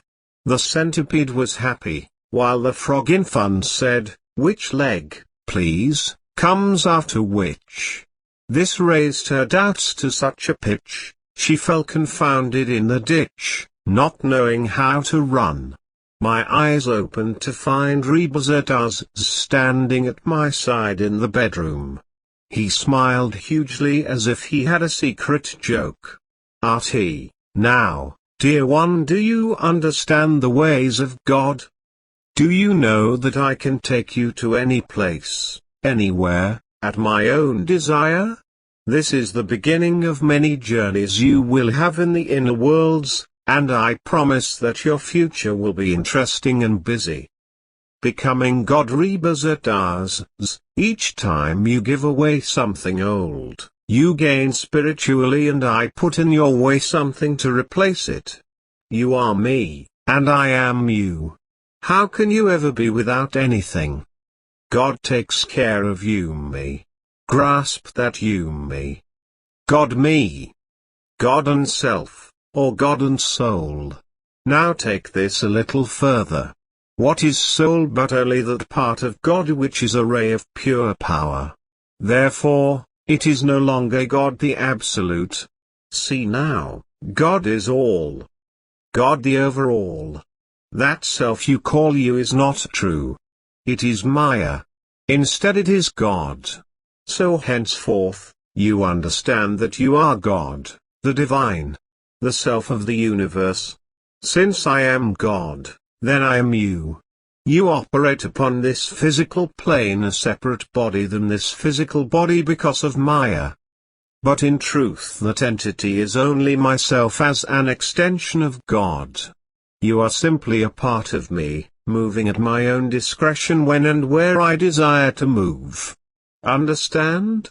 I want to go further than this. The teachings of the Vardhan masters give you the basic truth that man cannot be without a living master at any time in this world. Without the true Godman, nothing could exist. All the worlds exist in him. The macrocosm of the universe is he. Therefore, man as the microcosm is only the little world in movement whose divine self can travel at will throughout the body of the Mahatma's world, or the universal self of God. The Master gives this privilege to those who deserve it, or seek it most earnestly. The secret being based upon the 160 heart of the seeker. What is the which draws the Mahatma to him? Or he to the Mahatma? Is it love? Rather. But not in the sense that those of the religious systems or philosophies are teaching. It is in higher terms, the divine consciousness of the seeker. Yes, divine consciousness, a phase. I use it to describe the state of the heart or soul for greater evolvement. Thus man thinks in the terms of cosmic consciousness, which is only the first phase of awareness toward reaching soul and arousing the tremendous desires in man to seek the highest. To see God, or Sat-Nam, the true manifested symbols of the divine reality. When soul reaches the fifth region and becomes one with God, then his consciousness has reached the last stage before going into that glorious state called God consciousness. Past the fifth region into the region above and finally to Anami, the nameless place, soul is fully aware of its identity with God, or what is known as God realization. You may call this the God consciousness. To reach this state the royal highway is long, sometimes difficult and other times filled with joyous undertaking. Soul which leaves this home to seek its way through the worlds below is described in the parables about the prodigal son. Let us compare the wandering of soul with the bee which has lost its way home. The farther away from its true home the little creature flies, the more confused and bewildered it becomes until it reaches the screen door of a home in a big city, and amidst all confusion and great activity loses its strength and finally dies. Soul is similar to this illustration, for it descends into the worlds below through the following bodies: the mind or 161 causal body, the astral or subtle body, and the physical or material body. By now it is in the lowest world plane, in this universe and on this earth. This is the house of darkness where only the light of the true devotee shines, lighting the night for those who seek. Now ruled by the senses, soul seeks outwardly to find God in the pleasures of the flesh, not even knowing that a true home exists. Now its processes of existence have reversed and the mind has control perhaps for centuries through the incarnations of soul. It carries through many lives the same problems, for the mind enjoys its sense pleasures. God will not let soul remember any of its past. Each incarnation is hidden, so it will have almost a new start in each life, an opportunity to find itself. Often soul struggles against the negative forces in this lower world, until it does not have the inspiration to continue. Then it wonders if something else contains this life, and then, for the first time, a spark of its divinity flashes into its awareness, and for the first time during its earthly sojourn, soul realizes that its destiny is guided by a superpower. This is what we call awareness of soul, and thereafter soul is like the hound of heaven. There is no relenting in its pursuit to find the path back to its true home. The progress on the path is not always the same with each soul, but one of individual travel. It may be hard and tedious, but again it could be swift, depending upon the karma collected and dispensed, the spiritual earnings it has in store, or whether the hierarchy decides to use the soul as a channel for a spiritual mission. Regardless, soul will sooner or later reach the stage where teachers are put in its path, and later, at the proper moment, the Mahatma appears. 162 Perhaps soul has flashes of cosmic consciousness. Or perhaps it takes the Mahatma to tear away the veil and let the devotee peep into the inner worlds, see the light and hear the sound current. Thus, soul has found the living Mahatma, the true Godman who can give it the instruction and take the devotee in hand. Next, the devotee must take his own discipline in hand and practice the teachings of the Master. The spiritual exercises of Vardhanka, for only by regulated periods of contemplation, which includes the sound, can soul hope to reach its true home again. And third, soul must make constant contact with the Mahatma inwardly, who will begin to take it across the far borders of those inner cosmic worlds to teach it the secret of entering the higher regions after death of the physical body. Soul will, of course, have its awakening in the following process. 1. Through arousing it, first, by a spark of awakening, and 2. On meeting the Mahatma. Usually it has a taste of the cosmic consciousness of the planes below the second grand divine consciousness, which is the state of awareness of the fourth and fifth planes, and finally, the God consciousness, which is the state of awareness of the fifth region and above to the nameless world. This is what one in metaphysical terms calls complete and conscious union with God.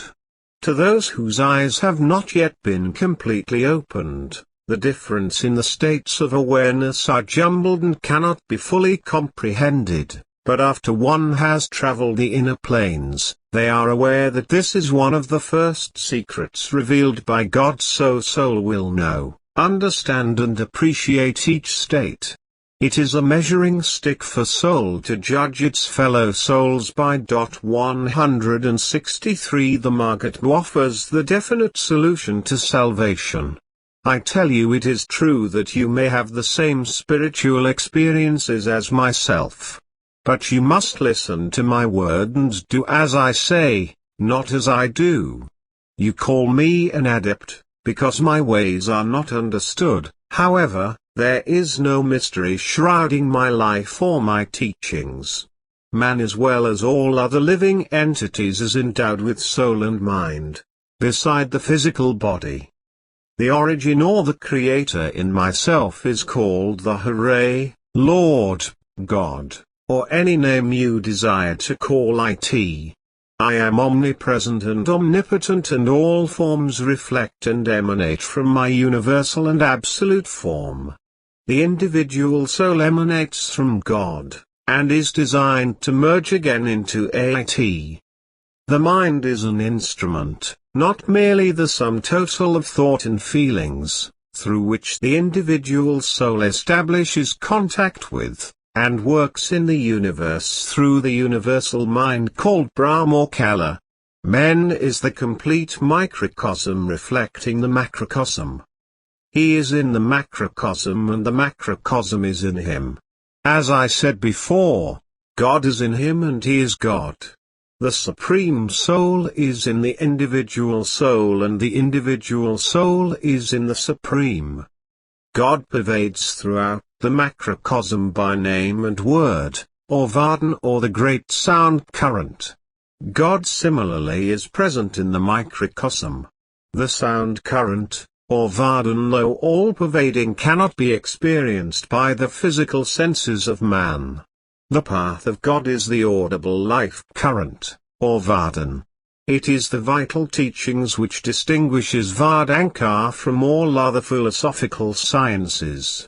It is the voice of God calling his flock back to his feet, and those who can hear are indeed fortunate, for it represents the royal 164 highway to the gates of paradise.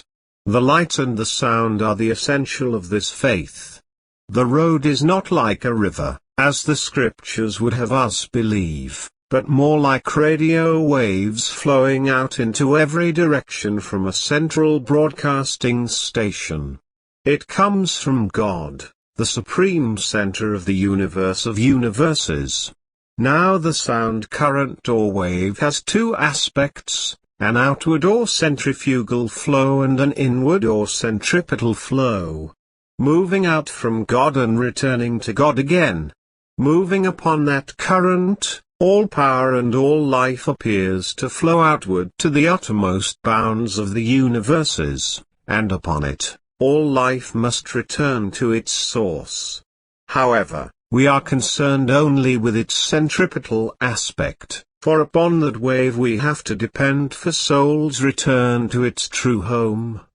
Good night. The Divine Consciousness Rebazar Tarzs. There is much to tell you.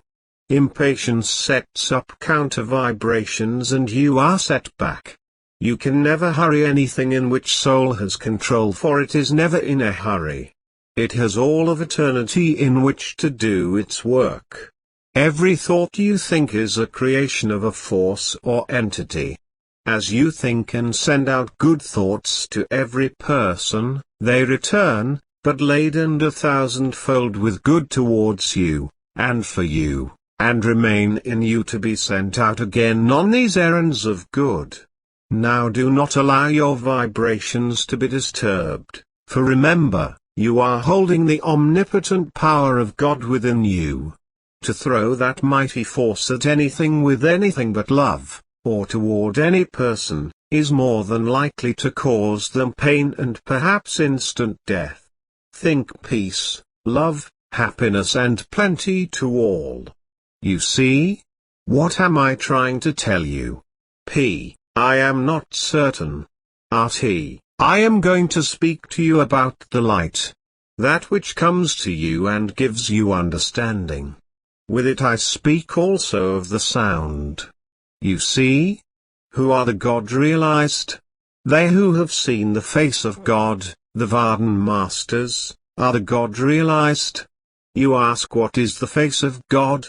I tell you the face of God is the light of lights, that light which pours out of the feet of God. What can words tell you? I have none to praise the glory of God. I can show you. Stand here in the center of the great 166 light. Tell me, what do you see? PT. At last. I am the Absolute. Everything is in me, and I am in everything. All existence begins in me, and all existence ends in me. The secret of love, wisdom and understanding is unlocked, and that self encased in the clay temple is swifter than thought. It overtakes all others who are running. It is I, soul, now God, the Absolute. The light comes from within, a blinding sheet of pure ray. The music is that of the spheres of the 7 heavens. I can see all and hear all. I stand at the top of the worlds, with 2 great deities at my side. One whom I know, but the other is a divine being of shining countenance. Below in the world, history takes its stand like a cinemascope, and new creation unfolds within me to evolve into universes not yet seen by man. Love flows out of my body in a wave of streaming atoms to envelope all. Man is but an iota in this limitless ocean. He seeks to come to me in his struggle, not knowing that sincerity is the path to my heart. That his thoughtlessness leads only to the way of death. Man wars against me, but only destroys himself. He who seeks to injure me or my beloved, creates the destruction of his clay temple. Souls flow upon the waves of my ocean. Those who have my divine love are the ocean itself. But those who struggle against me do so in agony. To love me is to love their highest, for I am he who penetrates all life. Sweet is the light, loving is the bliss, and tender is the sound of this world where I look down upon all. What words can I use to tell you of my bliss, my joy, or glory? It is a 167 flash in the darkness that comes to light the night. I tell you nay, for error is in man. Not I, God. For my light is always there. Man must seek it, and yet not be in vain for grasping for it. Men cannot seek it like he does things of the earth plane.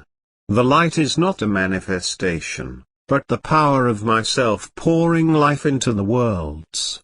Man evolves into nothingness, for I am nothing, yet everything permeating the divine vacuum. I am beyond time, reality and space. Man cannot find me unless he gives up himself. Books, teachers and scriptures have no place in my kingdom. I can give man all. I can lift him into the kingdom of heaven, and make him like my light, for he too is the light, if only he would look inwardly for it. The secret is within me, alone. Beyond and below, the secret is contained, and no man shall find it less he comes to me in love. If man will seek for my secret, then he will find it. The joyous knowledge is hidden within his heart. Yet his heart is my heart. The secret of reaching me is not love, nor joy, nor bliss, nor any of those ideals which all scriptures tell you. It cannot possibly be of the occult, esoteric or spiritual knowledge which man has taught men. It is beyond all this knowledge of the self, called in the lower worlds, the laws of nature. I tell you this.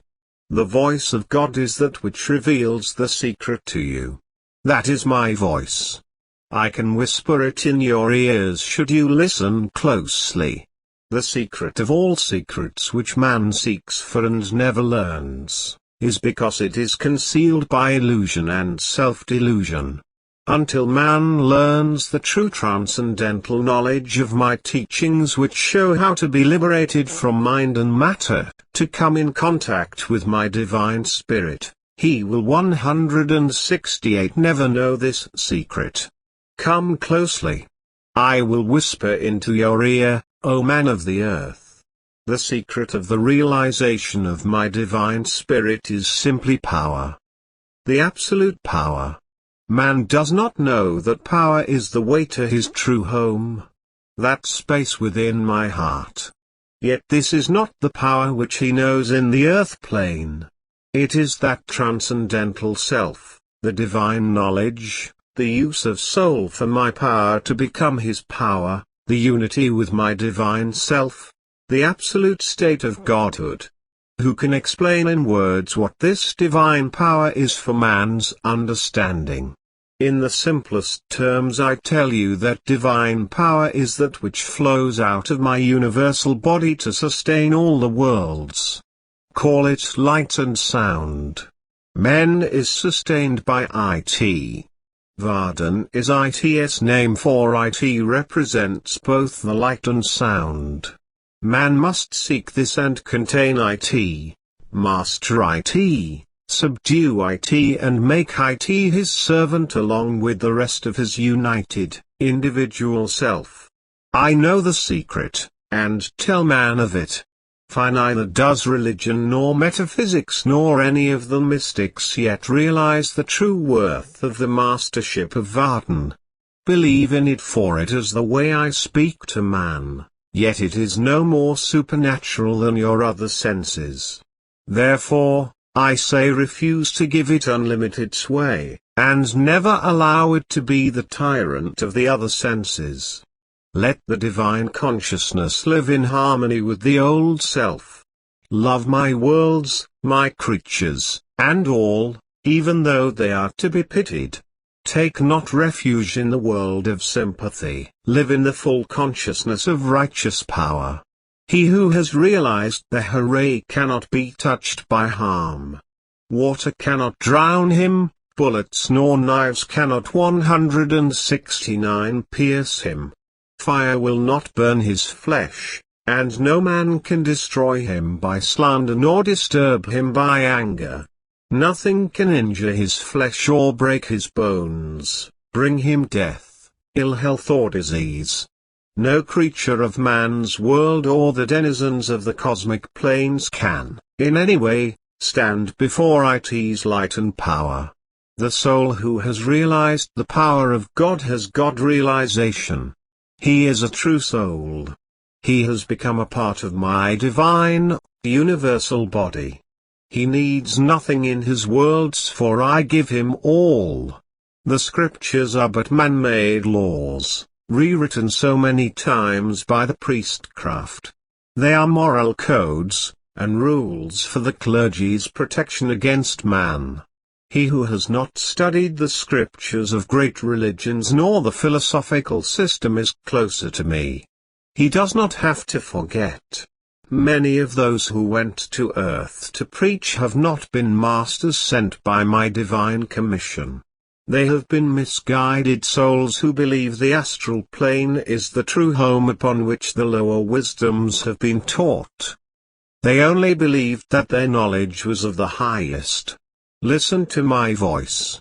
Seekers of my light know that I can give my power to any who seek it. But beware how it is sought and what is done with it. Once my power is bestowed upon the individual, his responsibility to the divine cause becomes absolute. He cannot escape his destiny. To do so will only create chaos in his universe. When man has gained the power through the way of soul, then he loses his own consciousness of the physical body, or self-consciousness, and he has a triune nature of infinite power, knowledge and bliss, but conscious of his world outside. But as God, I am fully conscious in the sense that my 170 divine consciousness is absorbed in no thingness. This state of being is manifested through my full consciousness as clear and defined realistic gross states, as my worlds of creations and the life upon them. I have finished. I can give you the God realization at any time, but this is not the true divine realization, only a reflection of that from the above planes. You stood at the top of the lower worlds with Lord Ramkar and me to behold the light of the three worlds. You became as the Vardhan and observed all. Now you can see and hear, and know the wisdom of the inner worlds. When you are ready for the fourth plane, I will take you there. I can take you anywhere at any time, but not until soul is conditioned for it. PT. Was that the cosmic consciousness? RT. Yes.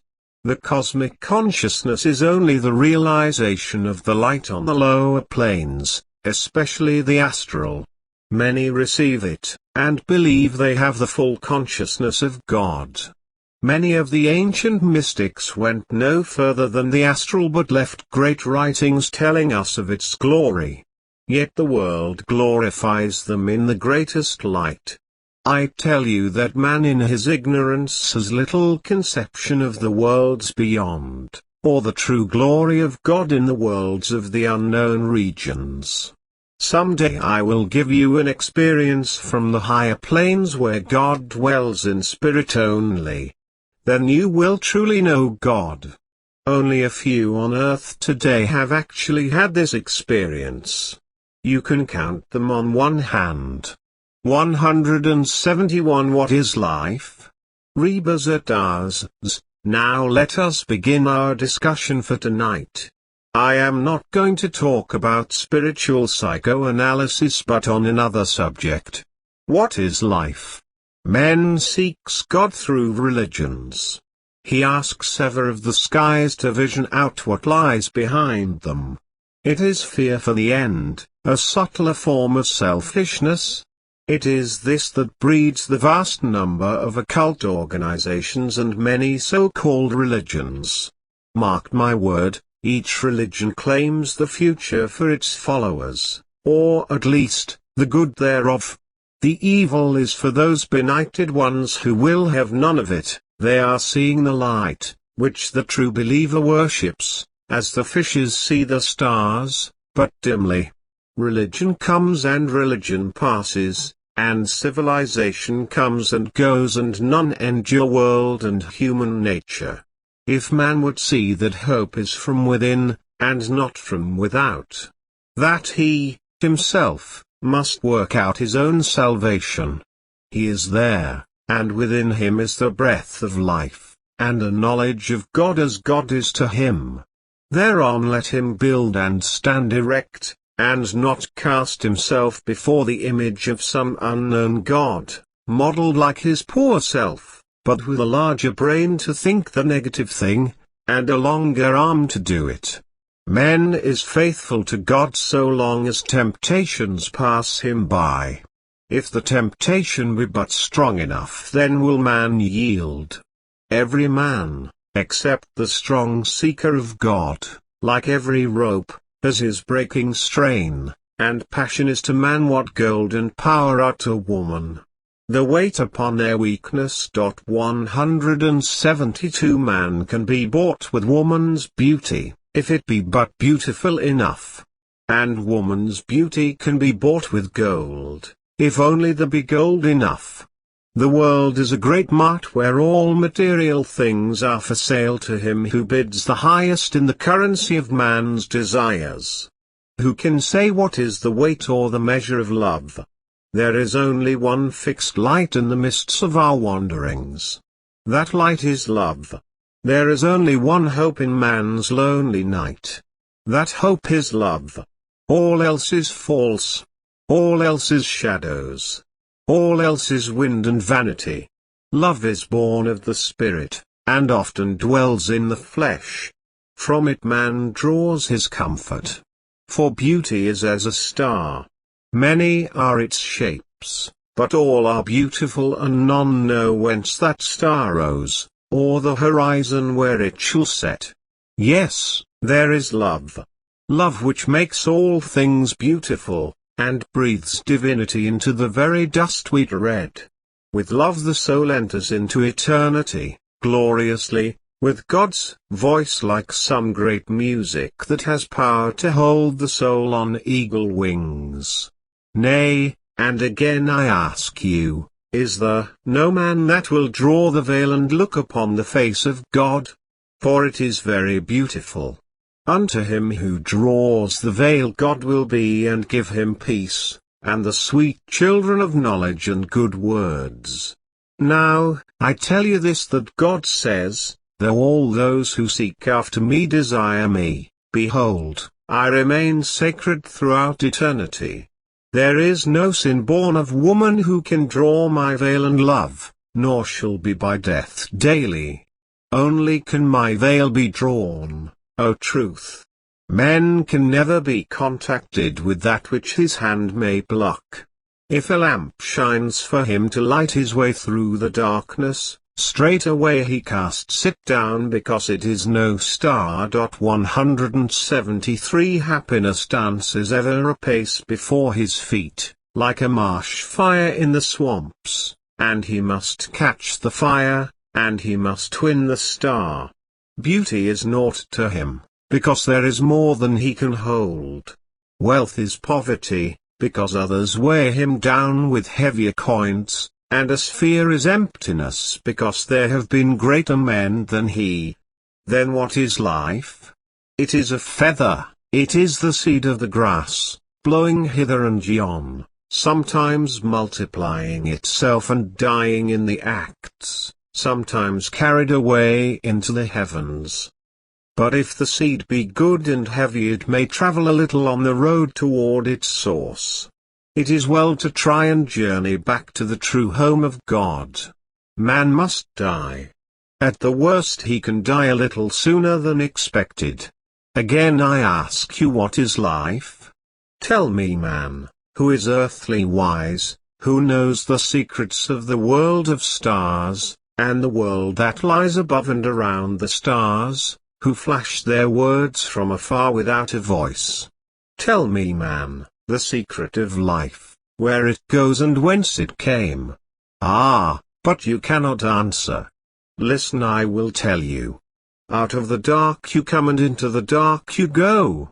Like a storm driven, but at night you fly out of the invisible plains, or nowhere. For a moment your wings are seen in the light of the fire, and lo, you are again gone into the other worlds. Life here is nothing. Life is all. It is the hand with which you hold off death. It is the glowworm that shines in the night time and is black in the morning. It is the white breath of the oxen in the winter. It is the little shadow that runs across the grass and loses itself at sunset. Now you are aware that life underlines all, even that of matter, which is actually necessary for spirit life in the first and second grand divisions of the cosmic planes. But for matter, the Supreme Being would be one huge ocean filling 174 all space.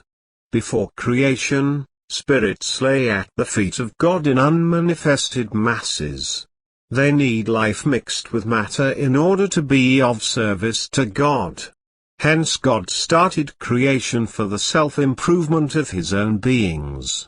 Many profess to be the seekers of truth, but there are only a few who try and persist to ascertain it, and fewer still, who sincerely work at any sacrifice to attain it. By truth, is meant the essence, spirit, soul and life of everything that exists or appears to exist, itself unchangeable, and immortal. Again, I might define truth as the essence of essences, spirit of spirits, soul of souls, omniscient, omnipotent, formless, boundless, and unapproachable, unchangeable, the source and beginning of life, an unlimited ocean of love and wisdom. It is concealed in various coatings except in one place, that of the highest region where it can be observed by the spirit's visionary power.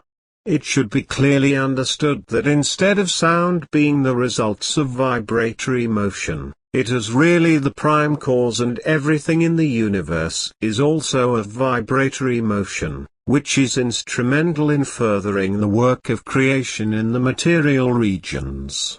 In the lower regions, various sound currents originate from vibratory motions and serve the purpose of carrying on the work of creation in various directions below. But the original sound, or spirit current, is the father of all motions and forces, as well as light, sound, elements, etc., that come, subsequently, into existence in the second and third grand divisions. A talk with Rami Nuri Rebazar Tarzs. Let us get to the discourse for tonight. Here is a surprise for you, an old friend who is well known in your world, Rami Nuri, the great Vardan master of the Temple of Golden Wisdom, in the city of Retz, Venus. There stood before me a stately smiling man whose shining countenance was familiar. He opened his mouth and began to talk. The Hooray is supreme. The supreme Vardan being the unconditioned, the ultimate ground of all reality, is that from which all life emanates. The supreme being as the Vardan power is not the power, but that intelligence which sustains all life within the cosmic worlds. This power comes from God, as John says in his book of Revelations. I saw the river of life flowing from the throne of God. He looked into the heaven of his own world and saw the glories of God. Yes, we are taught by the great Vardan masters that the kingdom of heaven lies within, and John, among the few, was able to realize this. Yes, I say that every Vardan master is the light of the world. Yobel Sekabi came forth as a light. Each master brings with him the light of the Eternal One. If anyone centers his attention upon the master and walks in his light, there can be no darkness in him. The river flowing out of the throne of God is the great power called love, or Dayal, Prit, God, or Sat Purush, or the positive force, Dayal, the merciful, because it is grace and mercy of the highest. It sustains the infinite universe through its radiant atoms. It flows down from the nameless region 176 and takes form in the first being in the fifth plane, whom you call Satnam. This majestic being rules the whole of creation from the positive pole of all the universes of universes. While he himself is not the highest manifestation of the Supreme One, yet he is regarded by the saints as our Supreme Father and Creator. Hence, this is the reason that we regard the power as the reality.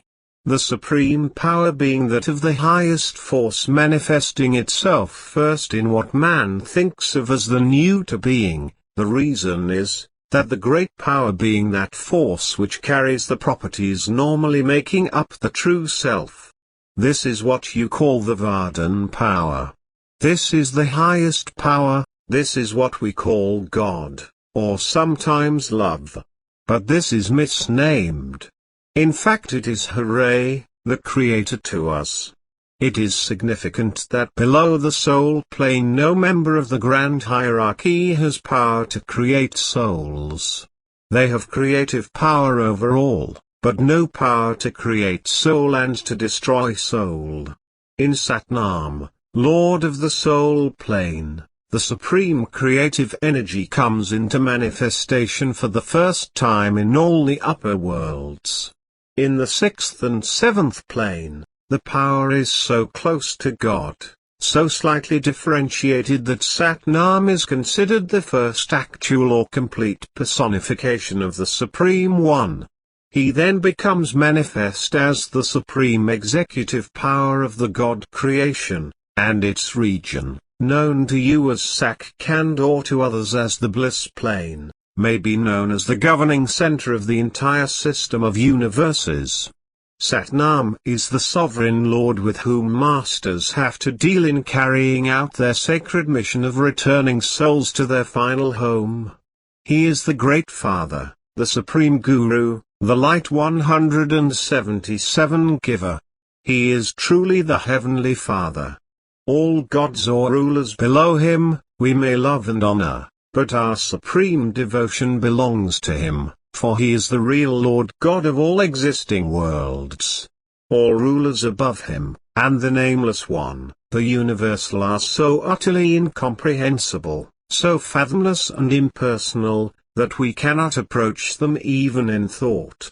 But Satnam stands midway between the infinite light and the created universes, so in time when soul is purged of all imperfections we can approach him as the Father with the spiritual eye and receive his gracious welcome back home. This is the true meaning of the parable of the prodigal son. While on earth man is subject to the laws of the negative power, or what is often termed the laws of nature. This power arises as the Kal power beginning at the negative pole, which is the top of the three worlds, or what you call the second grand division. This power is the offspring of the great power of God, and has many names. One is Kal, which means who is just, who rewards and punishes man for his deeds in this world, and who is a reality of the second order. His distinct existence is within the sphere of delusion and relativity. He is known mainly as Jotnaranjan, the king of the negative world. This negative power is manifested into the ruler Jotnaranjan. Just as Satnam is the positive manifestation of God, so this lower being is the negative manifestation through which the power flows to sustain the lower universes whose vibrations are the coarser nature of matter. This being is the creation and Lord of the physical worlds. He is the Lord God of the Bible, the Jehovah of the Jews and Christians, the Allah of the Muslims. He is the Brahm of the Vedantists, the Parabrahm of the Sikhs, and the God of practically all religions. 178 None but the Vardhan Master knows of any God other than the negative being. Yet he is exalted and universally worshipped as the Supreme Lord, but is only a humble subordinate in the grand hierarchy of the universe. He is not free from imperfection, and although full of light, wisdom and power, is only small in comparison with the great Satnam. Under the great negative power are the three lower powers called in Hinduism, Brahma, Vishnu and Shiva. They are the sons of Brahm, the negative power. The female counterpart of Brahm is Shakti, which is another minor creative stream.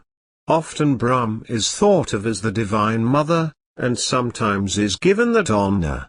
Out of the union of Brahm and Shakti, the three substreams flow into the lower worlds, and to these are attributed the creation of all lower planes. These three became creators, lords and governors of the lower worlds under their parent streams, Brahm and Shakti, but more under the supervision of their mother. Each performs a certain function in carrying on the work of the world in producing human bodies, and keeping the bodies functioning. They are not gods to be worshipped, but only servants to the great Satnam. Still lower than these three is another current we call Ganesh, at the foot of the hierarchy, whose business is to serve mankind and carry on the work of the world.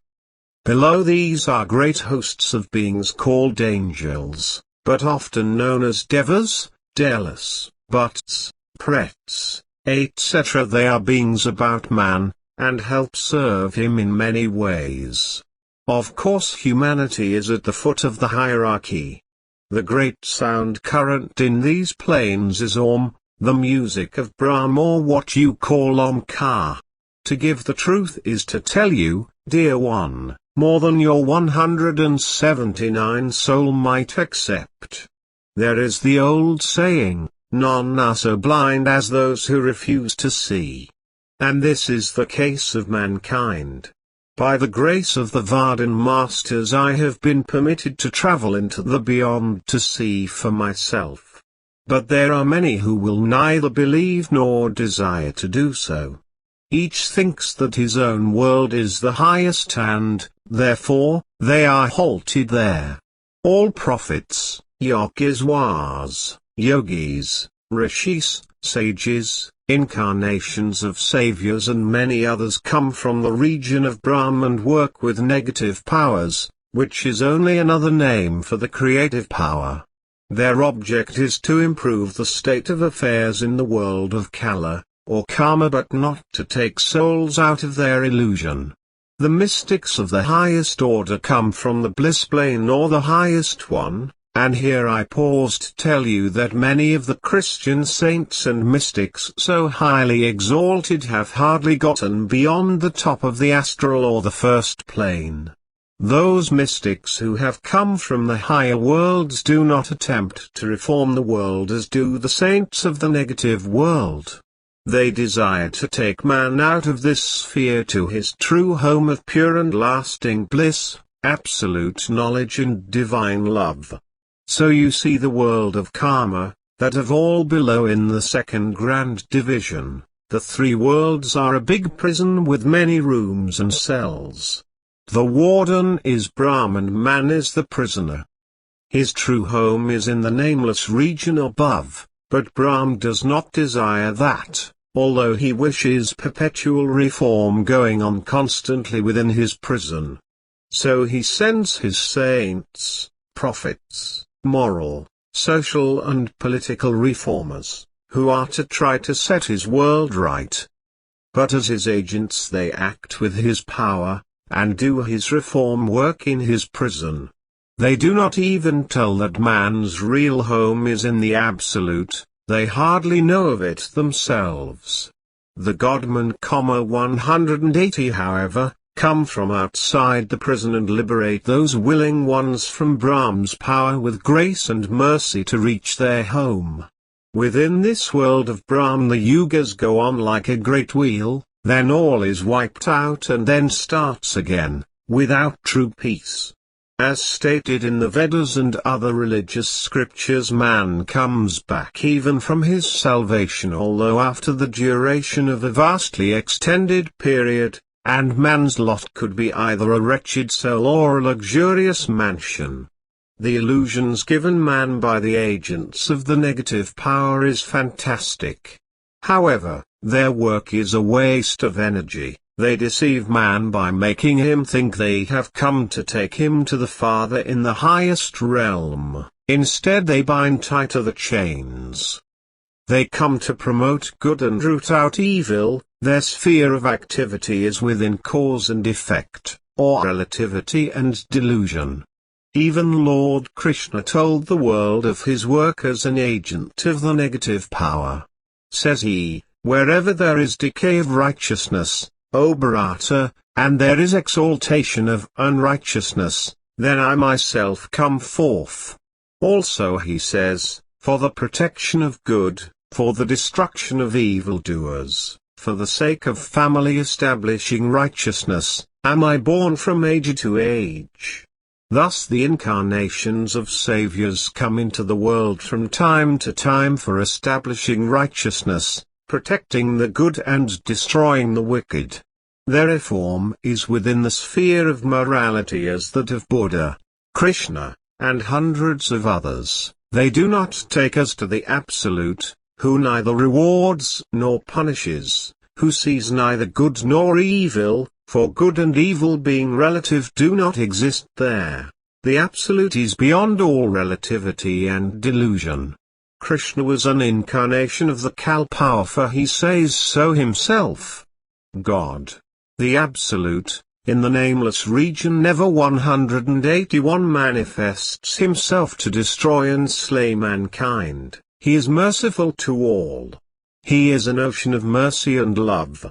Only those who come from his world have the power to take the soul of every man back to that region.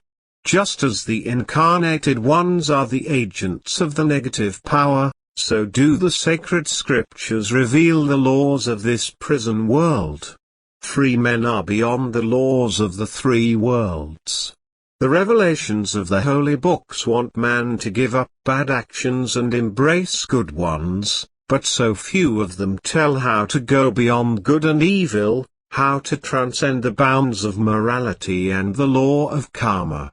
So I tell you that if bad actions are iron shackles, then good actions are gold chains, and still both are fetters that bind man to his prison. It is difficult to get out of the clutches of Maya and karma, but there is always hope if you can take shelter in the shadow of the living Vardhan Master. Then karma can do nothing and Maya cannot deceive you. Yet this brings up the issues of what is good conduct. What constitutes bad actions? I can only say that whatever hinders or delays soul in its progress toward spiritual freedom is wrong, and vice versa. Man is told to do the will of God. What constitutes the will of God? Do you know? I doubt it, for your knowledge is only what the sacred books have given you or that which the priest, clergy, the teacher have said. Maybe you listen to your inner voice, and that again may be the illusion of the negative power speaking.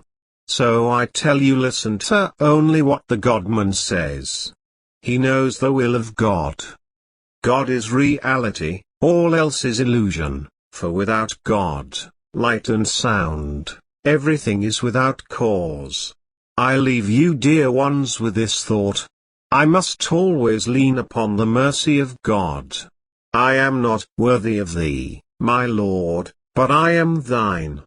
182p. I wish to ask a question of you, Lord. Rn. I am not your Lord, but ask. P. Is there such a being as Mahatma? Rn. Only as the manifested power. The same as Rebazar Tarzs and I. The God power can take any shape it desires. Usually, the Godman takes the shape of others in the inner cosmic worlds to appear to certain teachers, and devotees to give them the true light. P. If he appeared in his own form, then they would either know him, or perhaps would not believe. Rn. He appears to all Vardhanchilas as the Mahatma, the living Vardhan Master and the Master to any of his disciples. He is in as many forms as he desires to be. He could appear to one or many in contemplation. He can appear as 1,000 or even 1,000,000 different forms to 1,000,000 different people in contemplation at the same time. He is the Godman and nothing is impossible. However, let us say this, those who do not see him in his true form as the Godman, himself, will see him only as their teacher or guru, and to them he gives the inner teachings as only they, the disciples, can accept. P. In other words, they cannot accept the highest teachings of the living Vardhan Master. So he arranges for them to get what they can comprehend. Rn. No. It is not that, it is only a preparatory step to the highest teachings. You were compelled to pass through this phase to the higher. However, should you have opened your eyes sooner, it wouldn't have been necessary. P. I have seen many who have accepted the higher teachings, but have only a light opinion of their spiritual achievements. Rn, the higher one goes, the greater he must fall. Once 183 his feet are pulled off the path. Even the godman can fall if he so permitted himself. But it's hardly possible. The master usually sends them back into the world or places them where best fitted until time to take them home again. P. What of the true teachings of Vardankar? Rn. The true essence of the Vardhan is pure. Most of the teachers have been too busy trying to please the seekers whose demands cause them to put their energies into organizations and buildings, and emphasize the personality. Remember this, that those who demand respect and love of others to themselves are only exercising the negative or attracting power. The true teachings do not discipline in any way, do not set up duties or difficulties or tasks for teaching their disciples lessons or developing traits or good character, are not bothered with good or evil, neither will they care much about the love of their disciple. They only ask that their word be heard and obeyed. Their mission on earth is to gather up souls to be taken home again. I tell you this, dear one, for the purpose of confirming the Master's word. You have a great mission on earth. You are in the midst of it now. Keep progressing and very shortly it will show results. You will someday become the Mahatma. The world will make its path to your door. We who are watching over your destiny will see that all that is God's will takes shape in this life. So, do not doubt it. Take courage. Now this is all. Perhaps I will come again sometime. Farewell. His body faded away like a grey mist and left the master and I alone. After a while the master spoke very softly. The wisdom of God comes in such wonderful ways. God helps those who wish to be helped. You are indeed a fortunate person. P. Yes, indeed.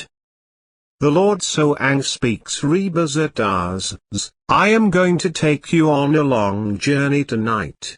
This time into the world beyond the worlds, which you have known before. I am going to give you a grand experience of which you've never had the likes before. The world where you are completely spirit, without the body. It will be your first journey into the fourth world, the world of Soang, called the first of the regions of pure spirit where only the atoms of perfected quality dwell.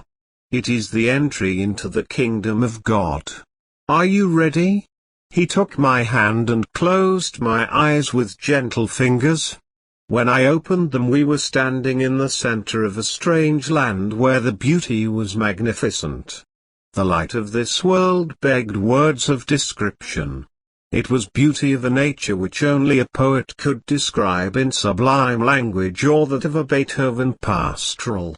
We passed to the gates of a wonderful city, probably the one described by St. John in his Revelations. Many of the Vardhan masters whom I recognized hailed Rebazar Tarzs. He returned their greetings with hearty salutations.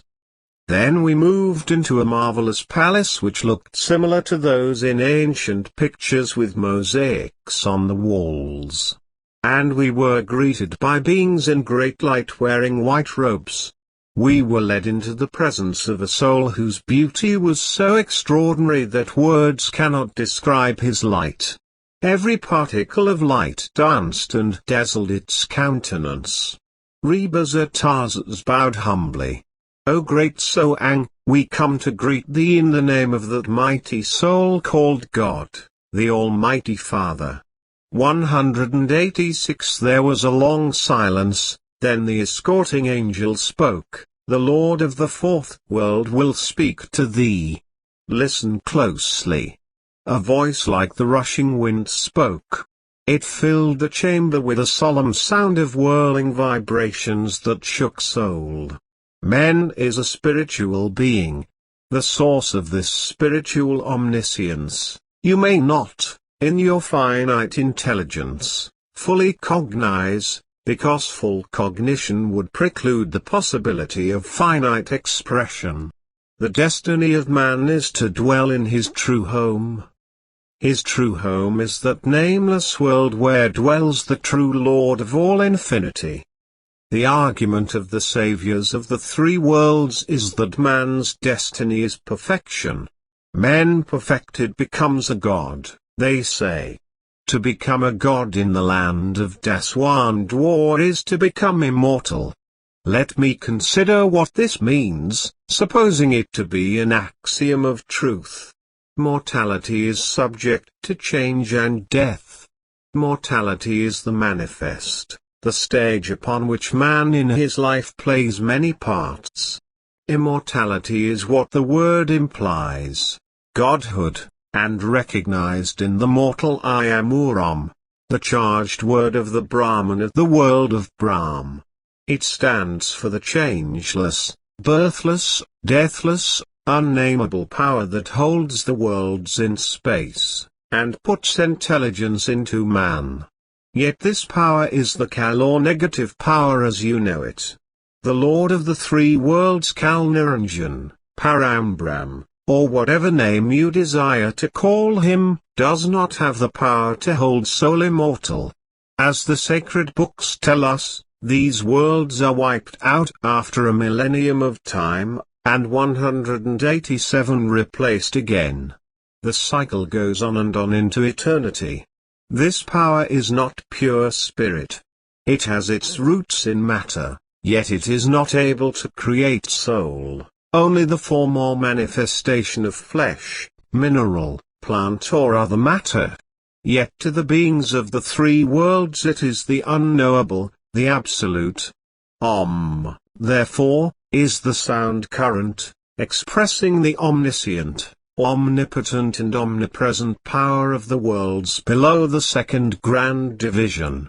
The lower cosmic man says that the compound immortal applied to the individual man, stands for one who has made himself at one ment with Om, and who has, while standing in the mortal body, recognized himself as one with Om. This is what they mean, or hope to escape in the second death, to which all souls of the three worlds are subjected. These worlds are held together by karma, the maya of time. Thus their saviors tell them, and again I tell you this is delusion or maya speaking, the above means to them that it is the goal of every human life, the essence, the substance of all religious systems and all philosophies. The only chance for disputation among the theologians and philosophies lies in the way of accomplishing this atonement, so they believe. There is not the slightest opportunity for a difference of opinion as to what they wish to accomplish. Yet, they disagree among themselves, and are at odds on which path to take. Neither do they see nor wish to see when a godman like the living Vardhan Master appears among them and gives the highest truth. They will destroy him without the slightest regret. Admitting, then, the goal of soul is the same immortality, we come to a consideration of the evidence we may find in support of this axiom. The evidence does find satisfaction in 188 spirit communication, in psychic experience, in hypnotic phenomena, and astral trips. Important and reliable, these many psychic research phenomena are found to be true. These are not satisfactory, or convincing evidence of the at-one ment with Kalnranjan because they do not preclude the true probability of the second death, but on the contrary verify it to themselves. They do not know anything beyond these worlds, unless while in these worlds, they meet with experiences similar to those on the earth plane. That is, to eventually be drawn to the Master, or the Godman, and get the true essence of teachings which eventually lead them back to their true home. Aside from the psychic phenomena, there is a phase of human experience that transcends phenomena of every kind. The Western world gives it the term cosmic consciousness, which is self-explanatory. All races have long known of this goal and have terms to express this, with varying experiences with the many types of thought, but all with the same meaning. However, it means liberation, signifying to be set free from the limitations of sense and self-consciousness that takes in the very cosmos. Yet I tell you, of what purpose is it to grasp this great consciousness? It is of course an advancement in the life of the human soul. But until you pass the top of the three worlds and enter into the fourth plane, the experience is only a step along the path, great or small, whatever it might be. The true light is known when the experiencer receives it. The experience is accomplished by great light in most cases. In some it has the sound current. Whether the light is manifested as spiritual, or as intellectual power determines it. When you reach the third world, then immortality becomes whole. No one can become by any possibility, and 189 immortal in that world of, and by himself, no one can become complete without the other half. This is why the teachings of certain religious systems that either of the species must remain unmarried in order to become immortal, are wrong. The true Godman is often a married man, usually has a family, and keeps a household. Each and every soul, therefore, in the lower worlds has its spiritual counterpart, its other half with which it unites on the spiritual plane. When the time comes for the attainment of the highest goal of the world of Brahman, that counterpart is the Vardhan spirit. Love is an eternal verity. The entire cosmos, below the second grand division, is the whole. Everything in the visible universe, in the manifest, is the result of the universal principle, as above so below. Yet, I tell you that this principle does not apply in the fourth region. Perfection does not apply to any of the worlds above Daswan Dwar, for goodness and evil do not have their place with us. We dwell in perfect harmony, and seeking only to gain the inner strength, knowledge and spiritual courage to take the step into the worlds above. Spiritual courage is the essence of all God-seekers. Without it you gain not. The majority of seekers wish but do not have the courage to seize God, hold God, to become God. Here you begin to learn that male and female created he them, the single principle. This being true, male and female must then return to the source from which they sprang, completing the circle, and gaining what? Consciousness of Godhood, of completeness in counterpart union. Not absorption of consciousness, but union, which is quite a different idea. The Kal-saviors or savants tell us that out of this counterpart union a race of gods will be born, and these supermen shall inherit the earth 190, making it a fit dwelling place for the gods. It can never be as long as karma holds the worlds together, for the reformers and teachers cannot cope with karma, it deludes them. Yet they feel, and there is a substantial reason for this, that this is not too far a distant hope, judging from the eye of the seer, but its proof lies in the emancipation of woman. Its evidences are many and varied, but the awakening of woman is the cause. This awakening of woman constitutes the first ray of dawn which has become a literal truth. The fact that woman is being given her rightful place in the sense-conscious life proves the earth will be a fit dwelling place for a higher order of beings than have hitherto constituted the majority.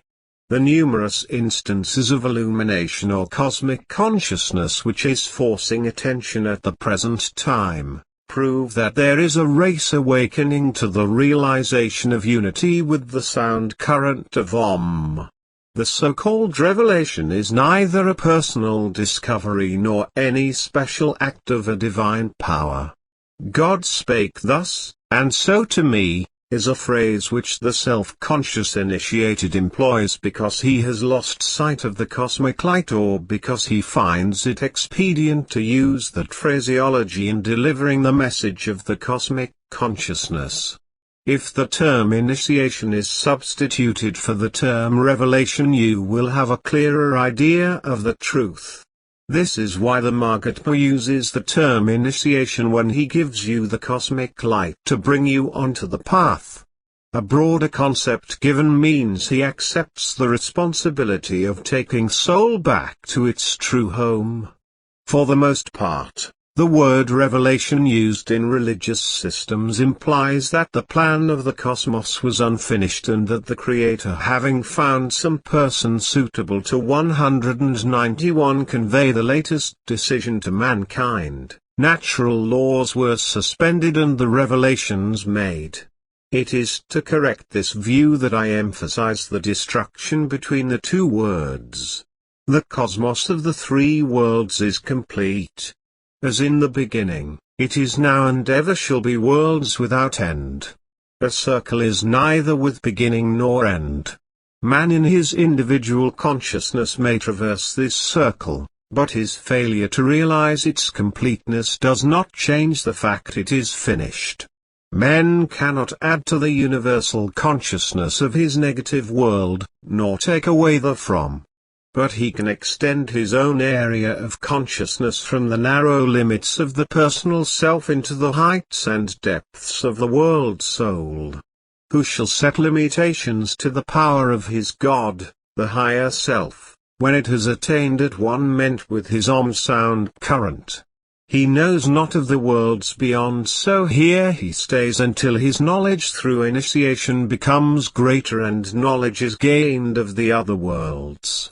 The awakening of soul to its true home in the nameless worlds, and its needs, which include the welfare of all living things as an absolute necessity to individual happiness, is the purpose of any revelation.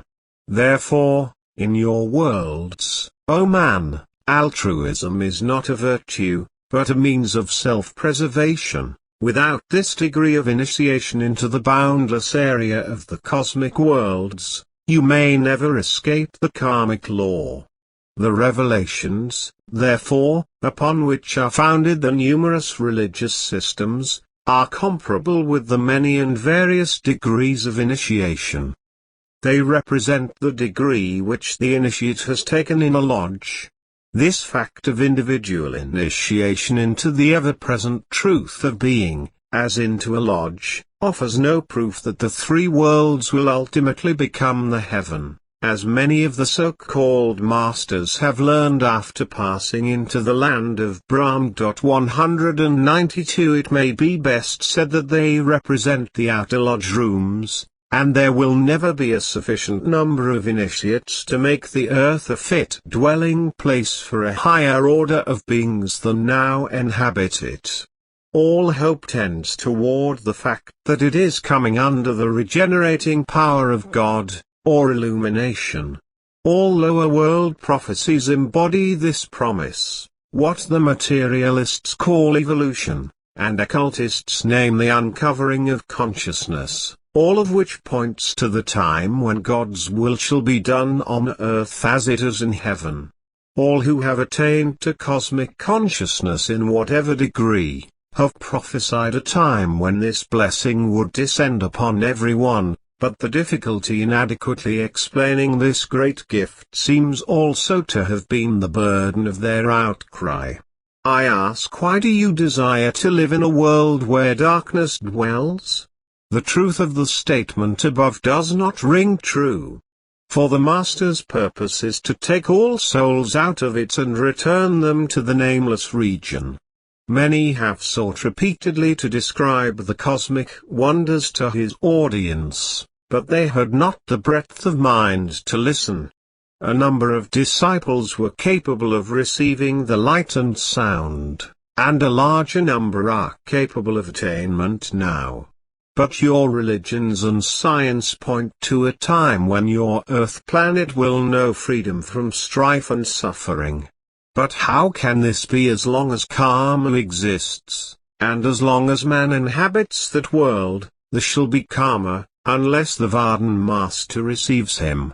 Until God takes it upon its mercy to give cosmic consciousness to the worlds below, it will never be, and we who live in this land have not that foresight. 193 If it did, indeed the earth would become a heaven, like that world of great light, sound and love.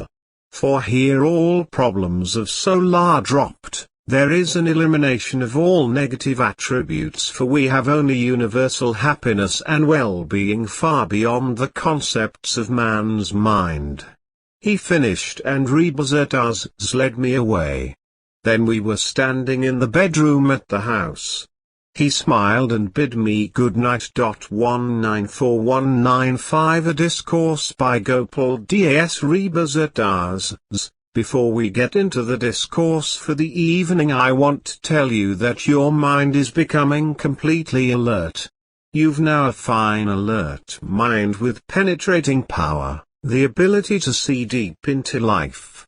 This mind is opened by the Vardhan power, and it goes far into the depths of every issue that lies before man in the mental and spiritual world. The Vardhan power is working through you at all times.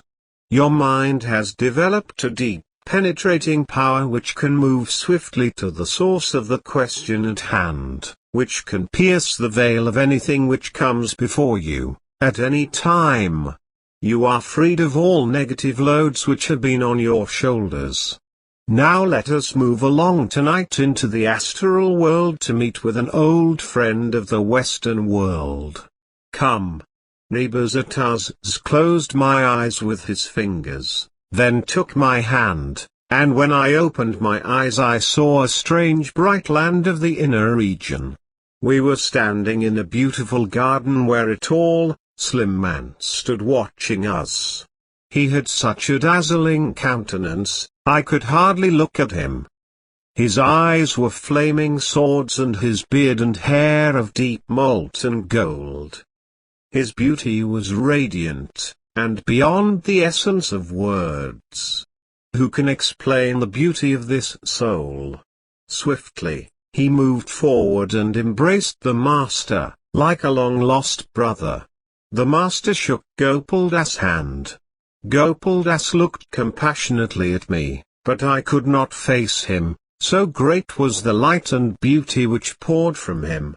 He is here to learn, said Rebazar Tarzs. 196 I will teach thee, Gopal Das said, motioning us under a tree where the shade was sweet. The greensward was a bright color, and the tall boxwood hedge surrounded the lovely garden, and 1,000 birds twittered sweetly among the trees. Above the hedge, to one side, peered the elegant steeples of a Gothic-styled church. Its roof gleamed in the golden light. Church bells were ringing out sweet chimes. The joy was majestic, and the sublime power from Gopal Das sitting in a contemplative posture brought a noble peace. He folded slender, brown hands and laid them in the lap of his snow-white robe. His head lifted as his wondrous voice spoke in prayer. O Hooray, thou great Lord of all! Bless this gathering with thy divine grace. Send thy love to enter my tongue so it speaks only the highest praise of thy glories and the truth of thy sweet mercy. The softest expression filled his beautiful eyes, and his lips opened to speak. A golden light fell like raindrops around his majestic head, swirling in a mist. It became brighter until it formed a cloak, almost too dense to see anything, but his face was surrounded by an aura. His melodious voice floated out of the light. The lofty heights of this divine world is staggering to the journeying soul that steps across the boundary into the first true land of the Spirit. The majestic experience of glimpsing for the first time the face of the Almighty is glorious adventure. No word can describe this. Only under the guidance of a true Godman can thou stand in the dazzling light of the cosmic sun and see for thyself the sublime beauty of the Father. Soul comes to this world naked and poor, without senses, 197 body or mind. It must stand before the throne of the great deity of this world, who gazes upon it with compassion and mercy, and passes judgment of its worth in continuing the journey to God, the supreme reality of all. Soul has now experienced and become the knower. The only expression it retains of the human elements is feeling. It wears for the first time, since leaving God, its true body, made from the divine substance of our Holy Father. The divine essence of God is love. Love is the power of the Absolute. This power is the pure, spiritual ether flowing from out of the feet of God, in the unnamed heights into the true spirit world. All souls in the true spiritual world subsist upon the spiritual ether. It is the nectar of our almighty power. Below the lower pole of the true spirit world, the great love current divides into another stream, becoming mixed with the material essences, and thereupon is impure. The lowest pole of this division is the physical universe. Thou art aware that this love, of which I speak, is the face of God. I spoke of it in ancient earth times that man has yet to see the face of the Hooray. Ye, knowing the sublime wisdom, are aware that I speak not of virtues, nor of morals, that make man grow toward perfection. Of this I speak. The love which permeates all the true spiritual worlds is that great, sublime, mystic intelligence which every saint has experienced in the cosmic worlds. Man's highest ideal of love is an unlimited self-giving compassion flowing freely toward all creatures. Yet if thee put love in the category of growth toward such an experience of cosmic nature, man expresses at each stage as much of this ideal compassion as his spiritual progress permits. The divine challenge to man's belief is to tell thee directly that pure love is the great spiritual force of the 198 Hooray in its true kingdom. Surely this will settle the question, for that love is that majestic, white light and the tender music of God. This is the power and the way of truth. This is the sublime stream of nectar pouring out of the feet of God. Then, good brothers, it is relatively simple to state that when man believes truth is untruth, and sees untruth in truth, he never arrives at truth but will follow blindly through the darkness, like the bridegroom who seeketh the bride's house in the storm. So soul seeks liberation and salvation. My brothers, is the basic essence of the path which is established upon love, light and sound. Yes, gentle souls, you will find liberation in the light, and salvation in the sound. Thus, in order to give further clarification, I mean to say, soul becomes liberated by becoming one with the God power or love force, and salvation by becoming God itself. Nay, doest thou see the issues at stake in seeking true righteousness? I stand upon this doctrine as that of the void of nothingness, for its roots are in the body of the great majestic Creator of all, who is both unconcerned and unaware of its multitude of life forms through the vast limits of its creation. It knows that all is in its place and, therefore, will at the proper time reach its side again, as the prodigal son returned to his father's home. Therefore, I tell thee, There is no liberation without conscious contact with the Word, and this ye cannot get without the teacher. Nothing can be accomplished after death in the means of spiritual liberation, unless it is at least begun in thy life in the flesh. For this reason, when man has not been given the power to hear the Word, he must return to earth, for another chance to meet the living teacher who gives him 199 that opportunity. This is the divine law. And this ye must know. No Varden master can give the Word to a seeker unless he can lead them through the inner planes to God. Most religions have lost contact with the living Word, the sublime contact with the Hooray. Ye must fasten thy attention upon the Word, which is not of the sense world, for it is imperishable, something which, instead of bonding man, liberates him from his bondage and brings him to liberty and immortality. Thereupon, dear ones, the salvation lies in the Word and the teacher. This is liberation from the wheel of sorrow and ills, and the freedom to live forever in a heaven of bliss of thy choice. But without the help of the true living Godman, man cannot gain permanent relief from thy wheel of birth and death. Complete surrender to the noble Godman is the path to complete liberation. To give, never once thinking of the rewards, is the beginning of immortality, holy ones. The spiritual word, or the holy stream of love, is the only liberation to thee, man. It is the noble way for thee to enter into it, and flow with it back to God. To have spiritual freedom here and now. Then, my holy friends, ye must know that prana, or the breath current, is a subordinate agent to the Varden or word current. The functions of prana are limited to certain automatic actions of the clay temple. If ye dealt with this practice, it takes thee little further than the summer region of the astral plane. In some instances the individual soul has violated the beauty of the Holy Spirit. He has gone to the extreme and identified himself with the boundless sources of spirit, and lost all regard and consideration for it.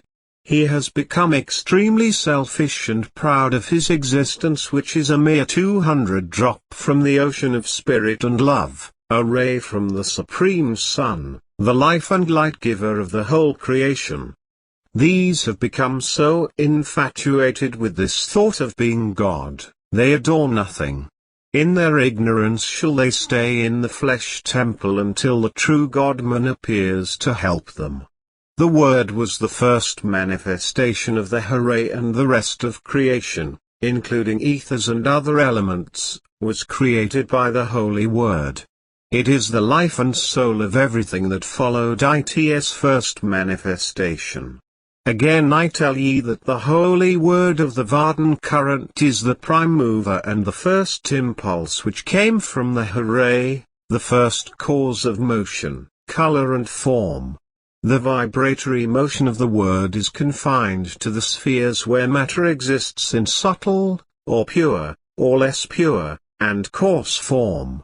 It is the result of contact of spirit with matter. A simpler explanation is that it is the manifestation of an effort on the part of the Holy Word, descending from the highest heavens to remove the carnal coating of the Word in the lower heavens. Know ye clearly that instead of sound being the result of vibratory motion, it is really the prime mover of all in the infinite heavens, which again is instrumental in furthering the work of creation in the carnal heavens. In the lower heavens, various sound currents originate from vibratory motion and serve the purpose of carrying on the work of creation in various diverse ways. But the original Holy Word current is the father of all motion and forces, light, sound and elements that subsequently came into existence in the third heaven and below it. Thou art curious of true sensation? The attainment of soul's goal is the highest heavenly house in the truth of truths. as a ray of the Father existing somewhere in this 201 creation of heavens. Soul is covered with carnal sheathings, but they must be severed to give soul the opportunity for returning home. The spirit rays, or souls, are residing in God's millennium of form throughout all heavens. They exist in apparent bodies forming the creations in various spheres in space and giving them the power of motion, thought, reason, or life. In more simplified words, the whole creation extending from the highest to the lowest sphere is sustained by the spirit rays, or souls from the hooray, and disappears or is dissolved upon the separation of spirits from the coatings or bodies in which they reside. The whole creation which man, plant, creature or mineral feels, sees and observes, owes its origin and growth to the Word, or Spirit, and is sustained throughout by Spirit, and disappears or is dissolved when Spirit is separated or withdrawn thereupon. To approach the hooray, man must first approach and catch its ray or spirit current and then follow and trace its course back to God. Man must first know himself, the spirit within him, and then know God, the source of the spirit. Thereupon, I say boldly, that the highway to reach spirit and thence its source, the Almighty Father, lies within the microcosm, or man's own body. The spirit current, and its agent currents are flowing downward or outward toward the carnal objects, and to approach their centers, man must change the direction of these currents upward or backward to their eternal sources. This means giving up certain desires in order to proceed on the journey to thy true home. Live in the world, but confine the use of the current to that which is useful to thy life there. So then, the splendor of true salvation lies in the 202 attainment of God in his higher mansion. This is true and perfect salvation.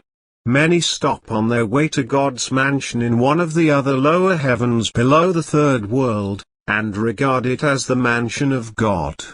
Yet each of these lower heavens is a mansion of comparative truth, and in the absence of guidance from the God-man, soul is apt to believe apparent or comparative truths as real and pure.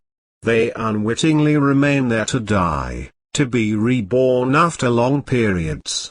The sincere seeker of God should never stop at any stage where there is both light and darkness, but should continue the journey until the regions of pure, eternal, mysterious light where there is no darkness. This is the house of God, or pure supreme Vardhan. God loves and takes great care of those who love him full-heartedly. He draws them to himself, the grand center of pure light and word. Those whose hearts are filled with carnal love recede from this center, and fly toward the circumference of darkness and untruth. Love knows no boundary, knows no restrictions, and is not limited by conditions and, like its source, is extensive and far-reaching in its noble actions. Scientists say that matter and motion are the principal factors in creation. This is true so far as the lower worlds are concerned. But they do not or cannot say how, or whence, their motion originated. Motion needs a motor, and this motor is the same spirit or word issuing forth like rays from the sun, from various centers or spiritual material suns, and diffused over all space comprised in the worlds below the third heaven.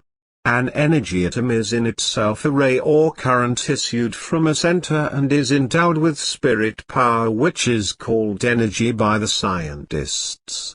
Unmanifested power is called latent 203 or potential, and that brought into action or full play, kinetic energy. Both names apply to the impulses from the spirit force, which is the origin and beginning of all. The atoms playing their part in the earth world, for example, issue forth from the sun, or the suns above the earth. They are manifested in the sun or before they issue forth as rays or currents and are thus fitted for the work of creation, or form parts of the bodies they combine to form or give existence to. The spirit current, latent in these atoms, is just steeped in the matter of the lower spheres, and it requires impulse from a higher current or word, appertaining to and descending from the higher sphere to awaken its energy or actuate it into action.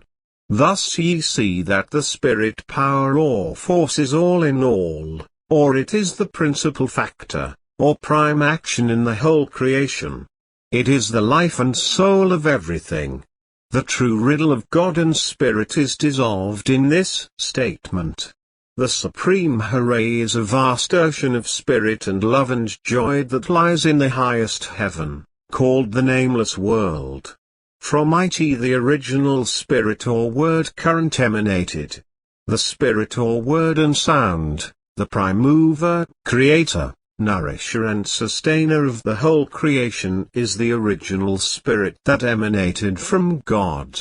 It is the link between the Almighty and the Son, or disciple, and leads and helps the Son in returning to the Father's highest mansion. The next is the Supreme Son, or Godman, who is the representative of the Almighty in human form on the earth plane. He appears now and then in that world for the purpose of saving souls from going down to the lower spheres and raising them to the higher spheres, and finally to the Father's house. The next in the chain of the riddle is the Keeler, the human 204 soul, or a drop, descended from the great boundless ocean of spirit, love and joy, who, directed by mind and matter toward the carnal creation, lost all knowledge of his true divinity. Only when he finds the Godman, who awakens the disciple to the worship of God through the connecting spirit and sound current, will he be taken back again. In time I will give thee knowledge of my holy journeys to India and other countries in my youth. Rebazar Tarzs took my hand and we came back to earth again. He bade me good night in the bedroom and left. The face of God. Rebazar Tarzs, bliss, eternal bliss is for every man, and nothing can keep you from this great inner harmony of life. I give thee bliss, complete bliss, to stand forth in your life. This is completely yours, nothing can keep it from you. I have said the word, so now you understand. Prepare yourself for one of the greatest and most magnificent experiences of life. Now is the time to take thee into the far reaches of the true home and see God. Actually God. Rebazar Tarzs took my hand and gradually lifted me. Then, within the brief pause of a moment, he bade me to look around. The shock of fear was too great to tell you. But the deep waves rolled away from this strange body of light which I was wearing. It really wasn't a light but a strange robe of dazzling white, like a cloak. Even my feet were clad in it. Rebazar Tarzs was clad in a similar cloak, like a great, white shining aura. 1,000,000, 2,000,000 and possibly 1,000,000,000 similar lights were moving in a brilliantly lighted void, so completely blinding I could hardly look at it. It was like standing on the edge of a mighty precipice ready to lead to a bottomless world. I clutched at the Master, but he smiled and waved his hand. You are in the nameless world. The light you see is the light of God, so vastly brilliant in all its glory that human eyes could not look upon it. You are now the perfect atom, for this is the ocean of love and mercy, the true home of the hooray where all souls return in time. 206 Everywhere ye'll look, see the great rain of transparent drops. It is not the true rain as you know it, but the rain of the perfect atoms, the rain of souls upon the mighty ocean of Vardhan, brilliant, majestic and awe-inspiring in the sight of God. No man looks upon the face of God and stays the same. Thereafter, he is soul, complete soul of God, for he has seen and heard. Look ye yonder and see. I saw a river, a great white river that seemed to flow out of the heavens, and moving, ever widening like a gigantic avalanche, covering all space, and then disappearing or evaporating into the millennium of brilliant lights or atoms. The river of God, he explained. A river which pervades all the universes, for it is the great spiritual current flowing out of the throne of God. Listen. The terrifying flowing light had a singing, a musical sound, strangely penetrating, forever moving and singing. It was the word of the spiritual current. And then a strange cloud hovering over the flowing light seemed to dissolve, and a face which filled all space seemed to hang there with eyes gazing upon all, yet seeing nothing. And then suddenly I was caught up in a sheet of the white flowing light and the singing sound, moving toward that terrifying face, yet with the Varden Master at my side. And then we came to the gigantic heights of a great precipice, which seemed to lie on the very edge of the world, where the great stream flowed swiftly from the far beyond. Rebazar Tarzs pointed. Beyond the face of God is God. Look behind the mask of God, and see God. If this is terrifying and awe-inspiring, then you must gird up thy loins for a great sight. For you must go on and on into the very heart of God. See, the sight of the river of light is illusionary, for it flows not in one single stream, but in a great circular wave, 207 like beams from a radio tower and from out of the center of the eye of God. Look and see, from whence comes the river of light and sound. I could not look, for the sight was too great. Millions upon millions of colors exploded in the great forehead of that gigantic face before us. But then, they seemed to dim, and I saw a tiny circle, the round eye within the forehead of the deity, and from out of that passed a continual stream of light, the great spiritual current flowing to all the worlds upon worlds. A gigantic spirit sun that manufactured its own spiritual atoms and electrons, pouring them into that continuous stream of light. I will take you into the sun of light, into the truth of truths. He said we can go by becoming one with this current upon which we now ride. Then suddenly there was nothing of ourselves, except the consciousness of joy, light and bliss.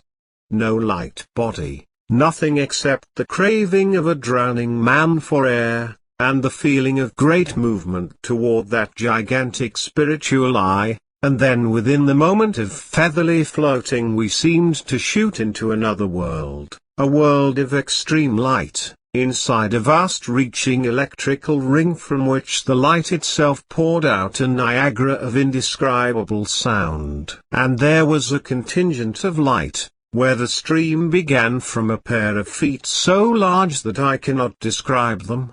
They seemed to be attached to a body which I cannot give words as to its glory of colors, that flashed continuously, and the features of the face were beyond description and glory.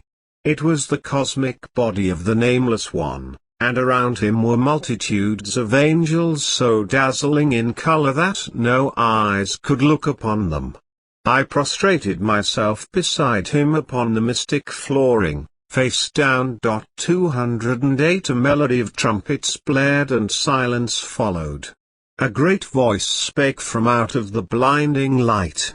It was a voice so mighty that it filled all space, and made the heavens tremble with the vibrations from its force. Yet it spoke in a whisper, gradually rising in tone until it became a mighty roar.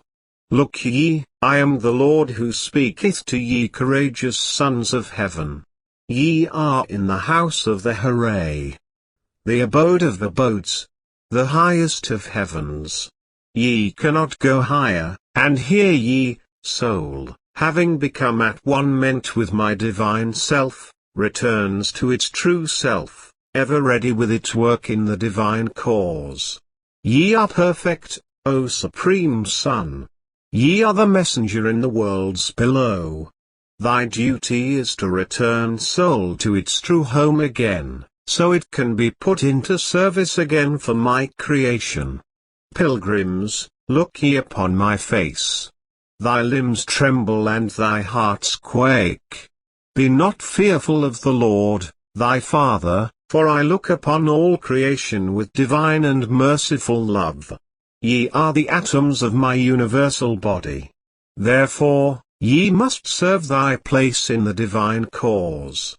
As the perfected atom, ye can become the angel that worships at my feet, or serve in the hierarchy of the spiritual spheres. Ye may become the incarnation of the Supreme Soul who leads souls back to the true kingdom. Or ye may become the atom in the stream of light. All my creations have free will. They alone must choose. Pilgrim, ye must be of the light and of the word. Let nothing deter ye from it. Only the way of the word will bring ye home again. Every soul belongs to it, the reality of all creation, and no soul can escape my call. Time has no place within the heaven of heavens. Therefore, what if the creatures dissect their worlds for knowledge only to find their ignorance?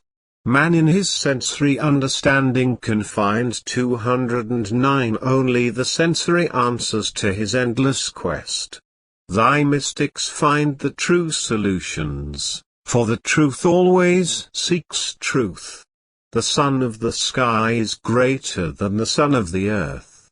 The Vardhan saints who deserve my bliss, of perfect attainment, never enjoy it, because they turn back and share the suffering of those souls still caught in the snares of the earth worlds, in loving concern for their salvation.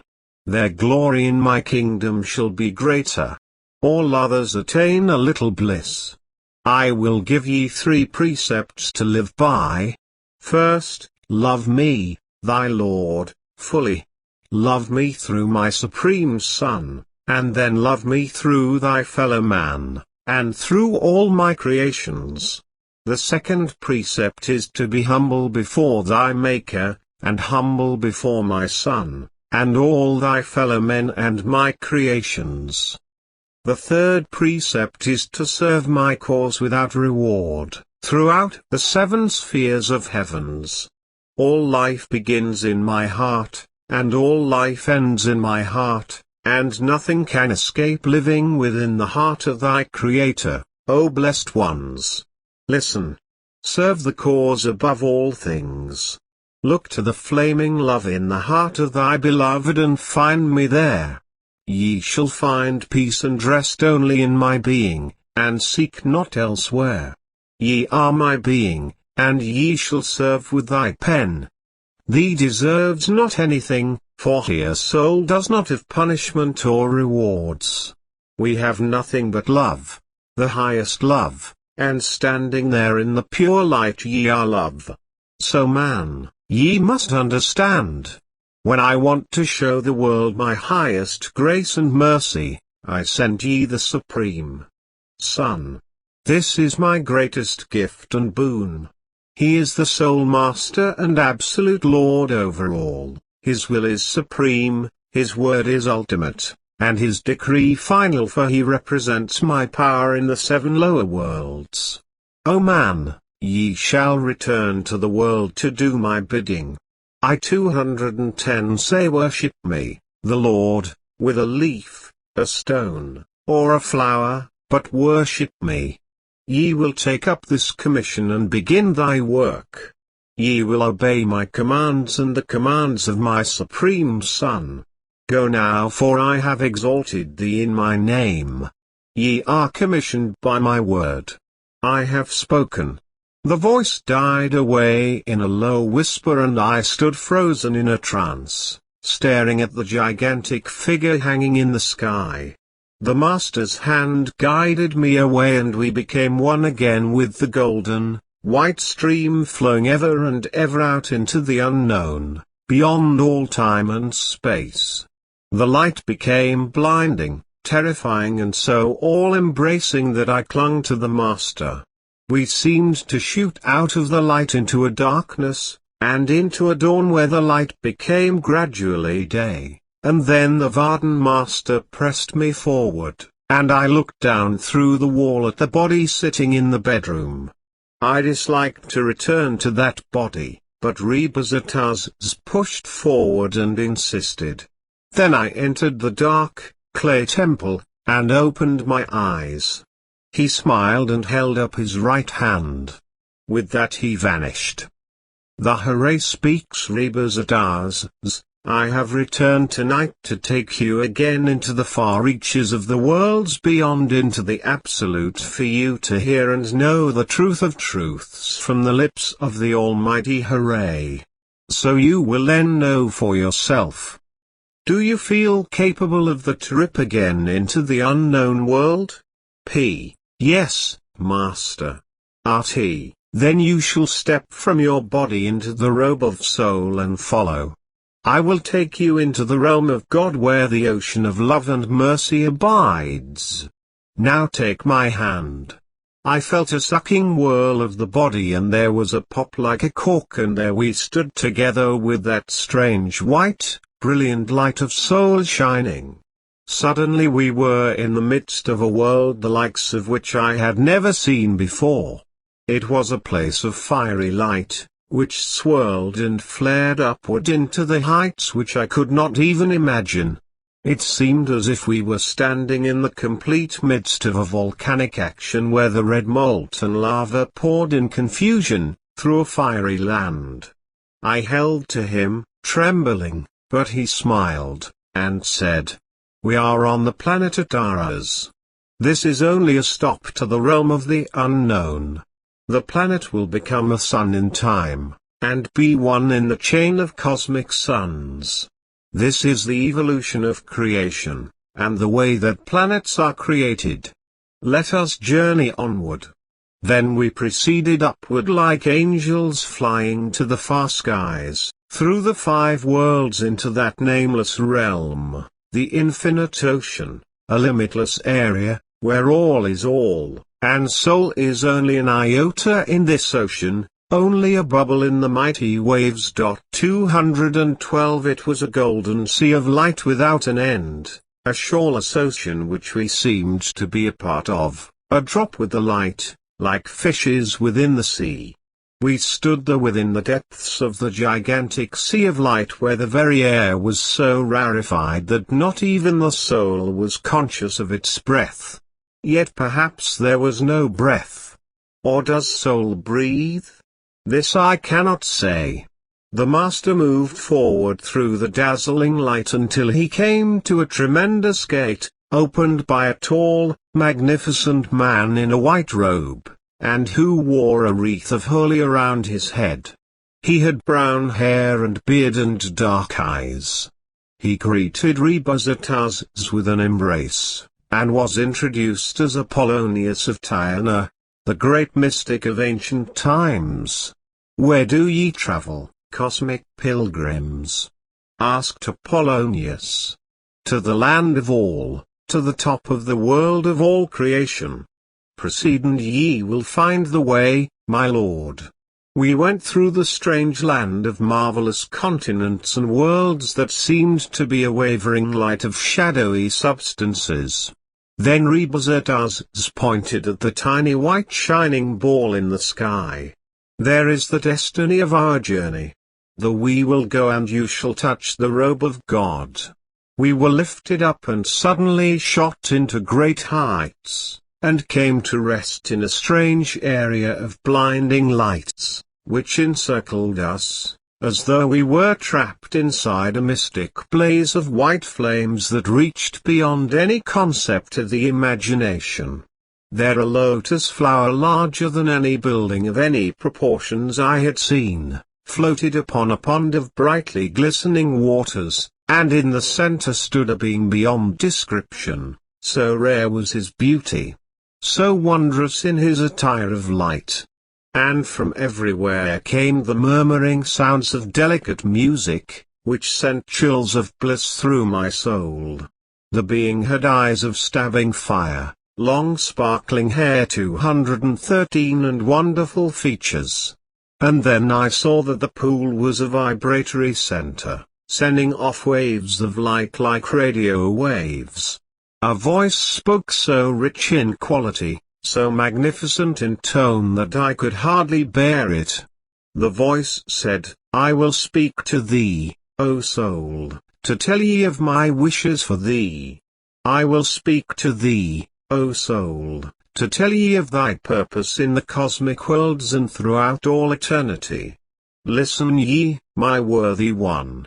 I, thy God, and Creator, speak to give ye the message of thy work. Ye are among the holy ones.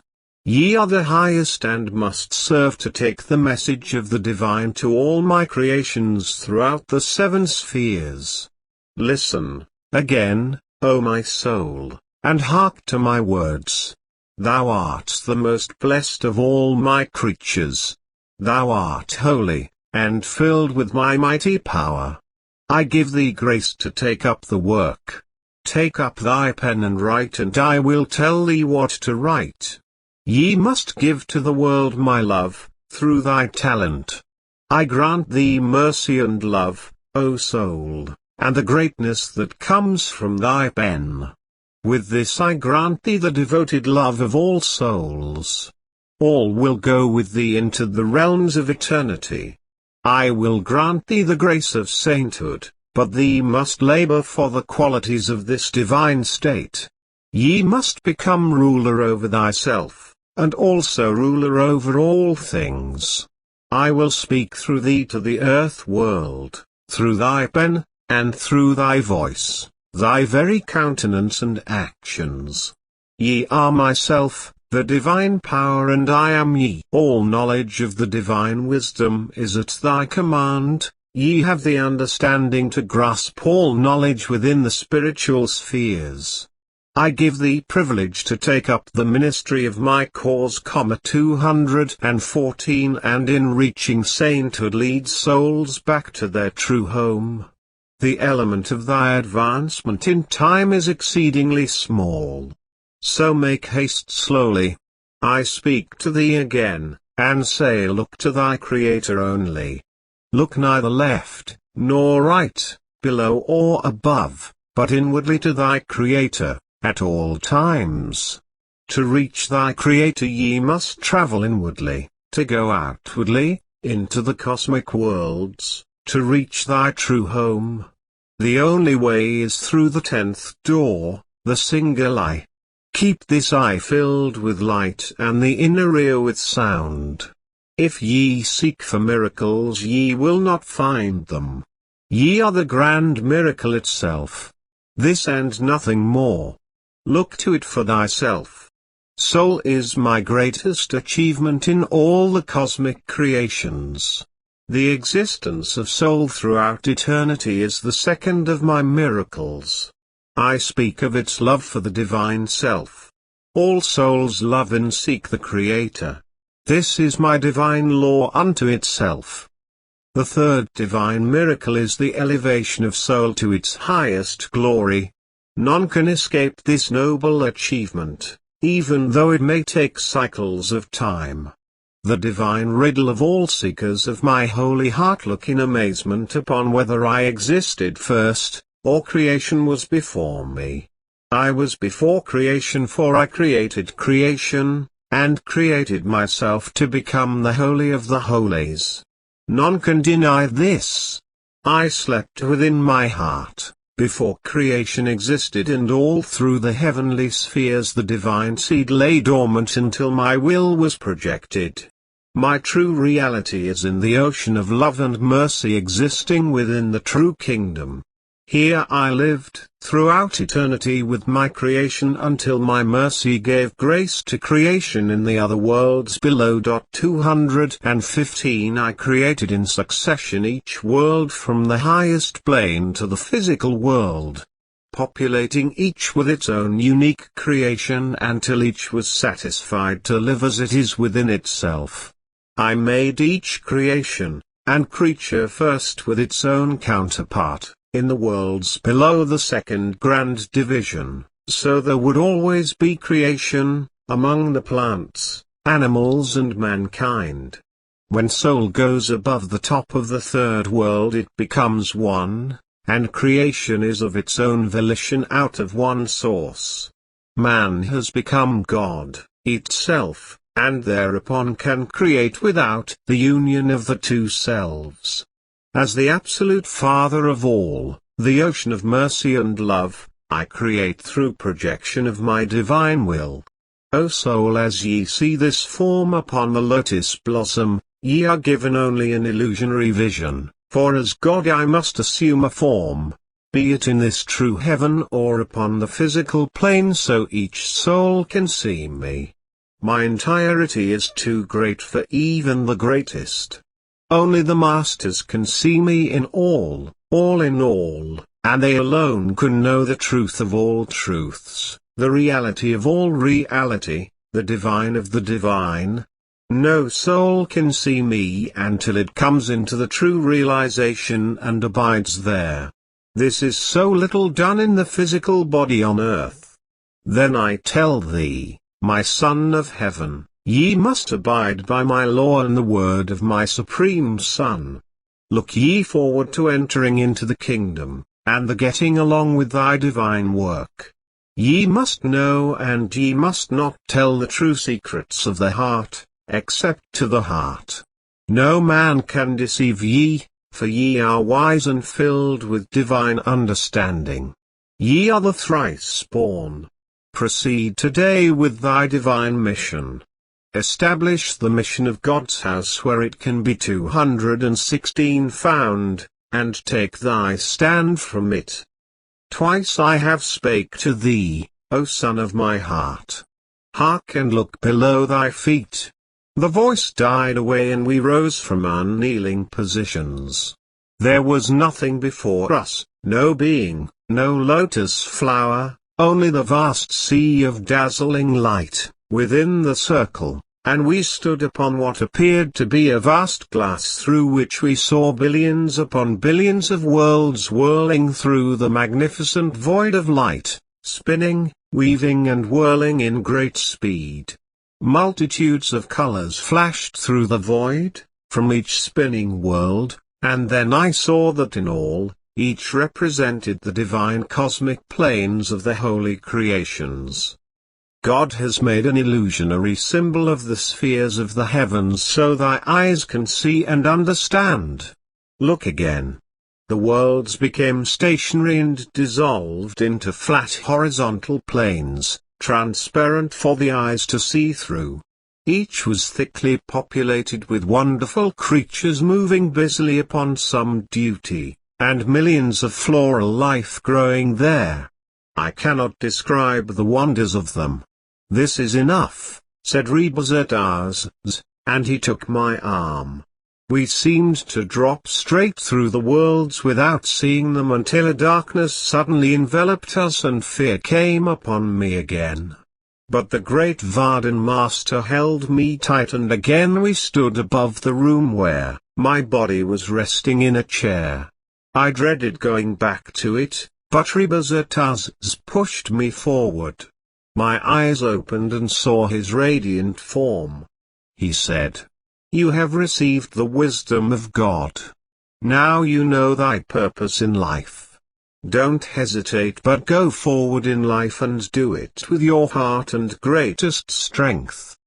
The process of death. Rebazar Tarzs, tonight's discourse is on the process of death. It is a most extraordinary experience. I am going to take you through the art of dying in order to show how soul leaves the body and enters into the next life. You will be able to watch this process of the physical dying. Lie on the bed while I talk briefly. Soul usually leaves the body, in death, through the pineal gland, at the top of the head, not always but usually. In the case of a man with a lower consciousness, soul can leave by any chakra. This is the case of most of mankind today. I show you again how to leave the body. It is a simple process, by letting the spirit move out of it, through the thousand-petaled lotus. Now I am going to let you die. Be still. I laid very still, wondering at what was going to happen. A numbness began to creep up the feet, gradually higher along my body until it reached the heart center and then stopped. It began again and moved on upward, and there was a sensation of something moving out of me, and then I was flying like a bird. I realized that it was the astral body which had moved out of the physical. I stood with Rebazar Tarzs in the radiant body looking at the clay temple on the bed. It neither breathed nor moved from reflexes. The color of the face was a dun gray.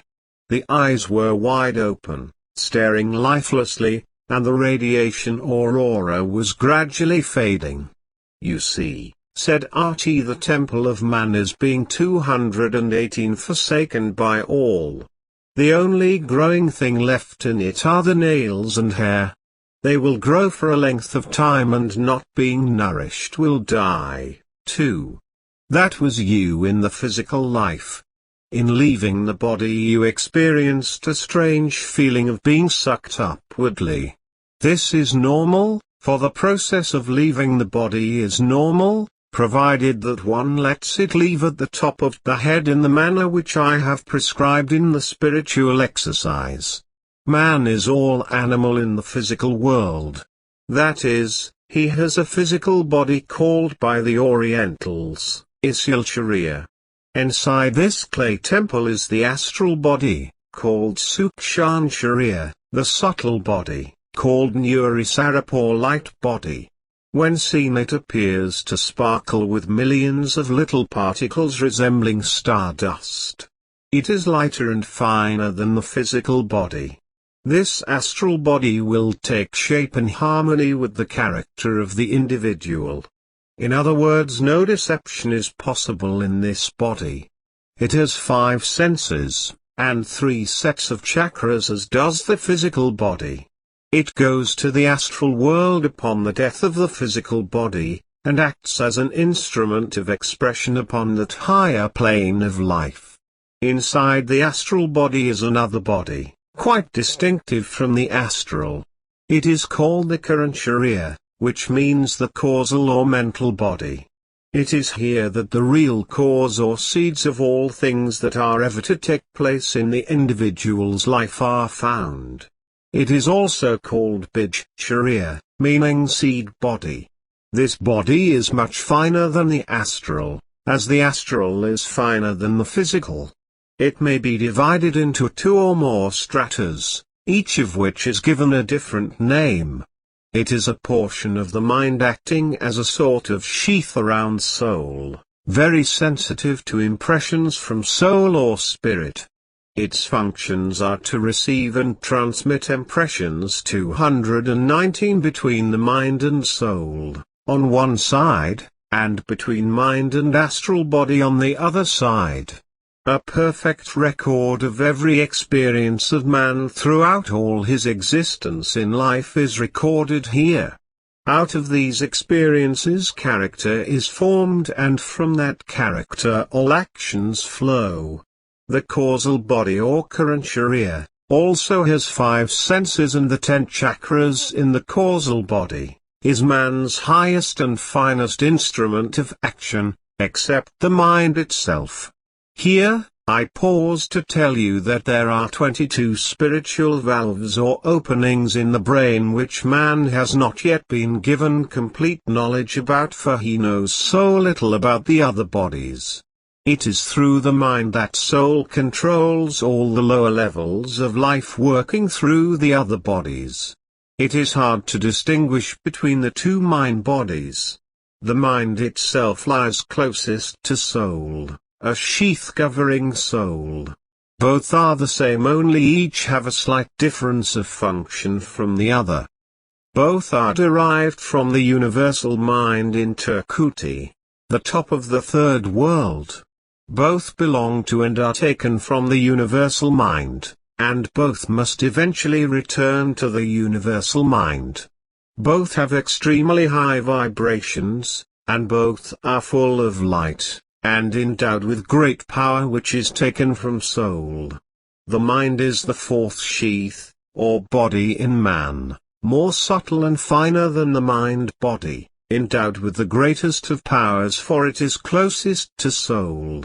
When the physical body dies, and soul passes the angel of death, it goes upward discarding each body, and finally leaves the mind, or causal body on the causal plane, in the lower part of the third world. Then in the region above, called Daswandwar, it beholds itself as pure spirit and knows all things, rejoices in all things by direct perception 220 without the bodies of communication or contemplation.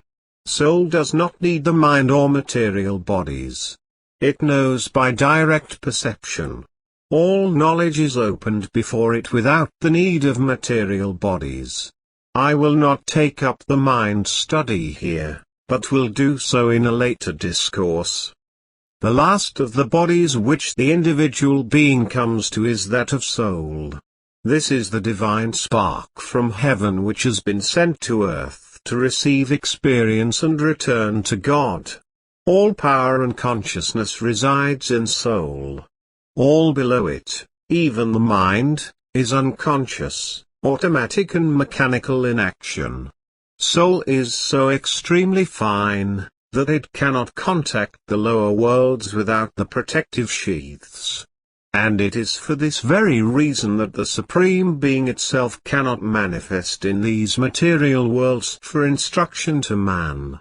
This is the reason a living Vardhan master is necessary. It is the only way that God can manifest himself to man in the earth world. Death, as you see, is not the end of man's life, but another chapter in his existence upon earth. As long as he owes 1 penny to the earth he must return to pay it. The story of Abraham Lincoln, who walked 7 miles after the close of his store at night to give back a few pennies for overcharging a customer, is an example of how this law should be respected. The physical body will return to decaying carbon, calcium and H2O. After death, the individual is taken to the astral region where Dharma, the judge of karma, is throned and judges all according to their reward for good or evil. He is often called the angel of death, and there is nothing but the judgment handed down and the penalty paid. However, under the master, the disciple's future is in the 221 hands of the Godman. The negative power has no control over him, and the agent of death cannot approach him.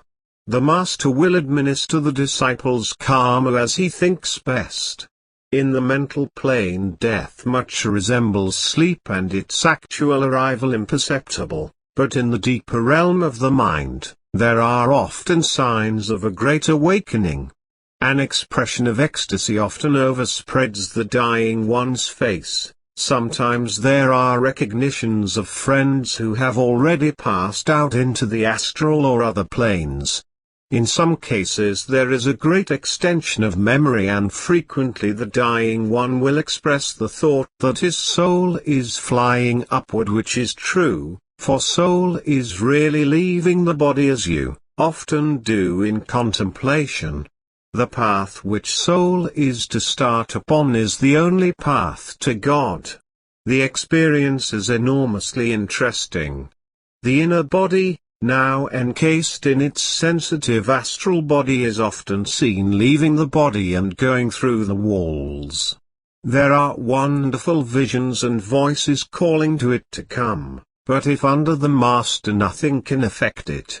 Death consists of chiefly getting rid of or shedding off a worn-out husk which is simply left behind, much in the same way as the chrysalis sheath of a moth or other insect is left behind, or as the husks of the growing bud of a bulb are peeled off. Many initiates die this way.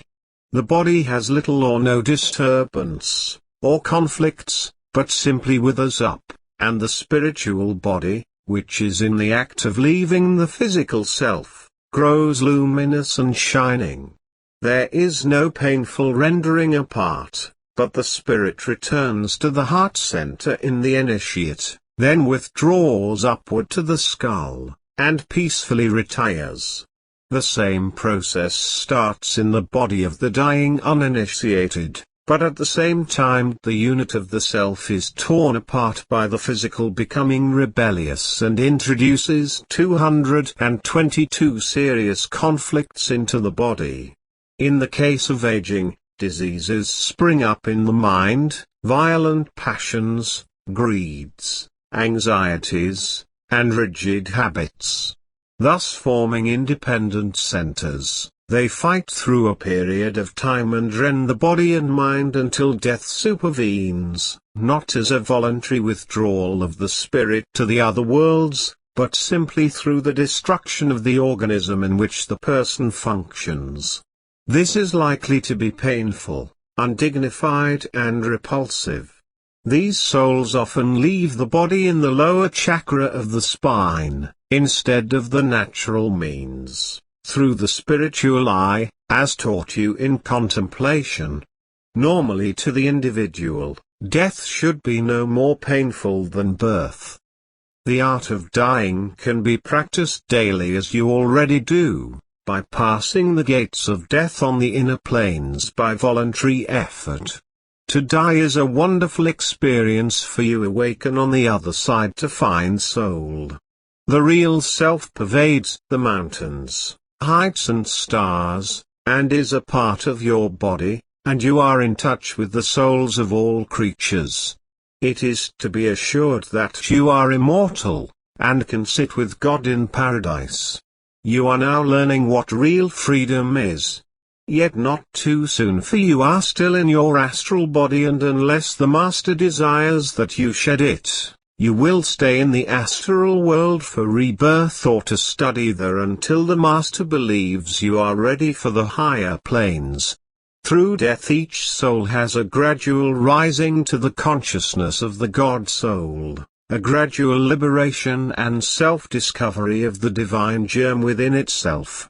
When soul is ready to enter into the fourth region, all links with the physical, astral and mental bodies are dropped, and everything with the lower worlds is suddenly broken off. Physical death is simply an insignificant thing, about as significant as the breaking of a string. Ordinarily at the 223 instant of death the body and the vital astral force are separated completely from the physical body. But the mind maintains the connection with the physical body for the first 5 days after death, and to a slighter degree for 7 days after that. In the final annihilation, however, the separation is not between body and mind, it is the astral annihilation of mind and all the mind impressions. There is a liberation of soul, somewhat of a lesser nature, achieved after death of the physical body, for the average man. This comes from 3 to 5 days after soul has left the body. This bliss is of the first world, and if the soul is a truth-loving one, it will not reincarnate except at the discretion of the Master for work in this world. Other souls, operating on higher planes, can emerge into the bliss of those planes within days after their physical death. They, also, must wait until the Master decides if they will return to Earth again, or not. Of course, a few souls reach the fourth plane, after death. And maybe some will go on to the fifth region or above, where they may enjoy the divine sport of creation. One point further is that the silver cord applies to each body, running like a rope, attached to one another, from the physical to the astral to the causal, etc. Each is snapped off as the singular, particular body is dropped for soul to rise higher. You see, what holds soul down is the weight of the sheaths, and their baggage. This is all for death at the present, except you have passed through all the processes of it, seeing the beautiful prototype of yourself in the astral body. Incidentally, after man dissolves his astral body, it may remain in the vicinity for a number of years, like a worn-out shell, and those who see it think of it as a ghost of its former 224 owner. Entities from the astral world often enter and use it, playing tricks on the former owner's relatives and friends. This is all. Generating power. Rebazar Tarzs. Let us digress briefly on a point which you are now discovering. You cannot seem to make anything click within yourself. There is a reason for this. Inwardly you have emotional drive unless sits over an agitation. Fear is an impelling force which drives one into something negative, and this fear is a destructive power, yet by its very nature it can be a negative force used for the purpose of generating a positive action. So there. I am giving you one of the deep secrets of nature. Did not Buddha say that hatred begets hatred? All right, now I tell you this. Hatred can beget love, or in another way of putting it, hatred can beget the product of love. You see? What arouses the power within you? Or gets you upset mostly? What starts you talking to yourself on some point? What makes you the most angry? Think of what does. One can really get steamed up over such an issue, or anything another proclaims that you disagree with, but can't say openly. Then you get to talking to yourself and really build up inward pressure, and sometimes it comes out orally without you thinking, and you are in for an evening of battle. I tell you this. I would call this the law of reversed effort. If you want money, it being neither negative nor positive, then don't chase money, but reverse the process which you have had heretofore. Build up a genuine hatred for whatever you need in life. Your hatred for it will give you a strong feeling against it, and whatever you hate will certainly become yours for the simple reason that it is drawn to you by your intense dislike. Hate begets hate, but the law also means that whatever 226 you hate, you can't get rid of because it attaches itself to you. Ignore it, dislike it, or repel it, and that thing will follow you, haunt you and chase you. The actual terror and intense fear of something draws it to you. It makes men crazy with the idea, and by being that it haunts them, chases them, and actually manifests into their lives. So if you have the same emotional feelings about something, then you can actually know it's going to happen to you. Live in dread of it, fear it, hate it, and by its very being that thing will come to you. That is the reverse law of God. That is the Kal power in operation. Hate being rich, absolutely be in constant fear of it, yet it becomes a terror for you, with all its crazy ways, and lo, suddenly you are rich, for the very thing you feared is upon you. Now, furthermore, anger, which is a form of fear, will also help in drawing money to you, for it forms a thought pattern in your mind against something, and that the very thought of being against it will throw the thought pattern into reverse to draw it to you. It is like this. What you are violently against is that which is going to become yours. It's like having a problem which you try to get rid of but hug it to your breast just that much more, and all the while it becomes bigger. The Kal power manifests quicker in this earth plane than the Akal, because it is more powerful with most people, they being negative. The negative manifestation is the result of negative electrical charges in the brain which sets the pattern in the mind, and the attracting thoughts are put into action. The way of visualization as taught by the metaphysicians is wrong, for they try to teach that all is brought to man because of his visualization patterns in the use of positive power. True, but it doesn't work. There is another group which teaches that the purity of character is going to be an asset in the attainment of material and spiritual things. True, 227, but not complete. And third, is the group which believes that they gain materially by the use of the willpower. And this is true also, but not completely. Remember this, that victory on the issues of a situation is determined not by the plans of the participator, not by the place where he is stationed, not by the number of his supporters or the moral support he may have, but that imponderable force called the spirit. And if you make use of the force, and direct it, as far as it is in your power, you will win. If you have the desire for victory, then put yourself in the most advantageous position for victory. You must have a positive aura for the matter of creation and maintenance of the operation of the law within you. The positive aura is simply the general personal atmosphere, but directly and positively charged by a concentrated effort of will.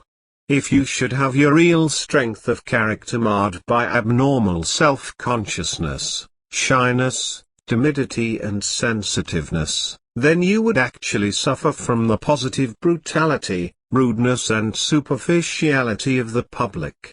Everybody would have a contempt for you.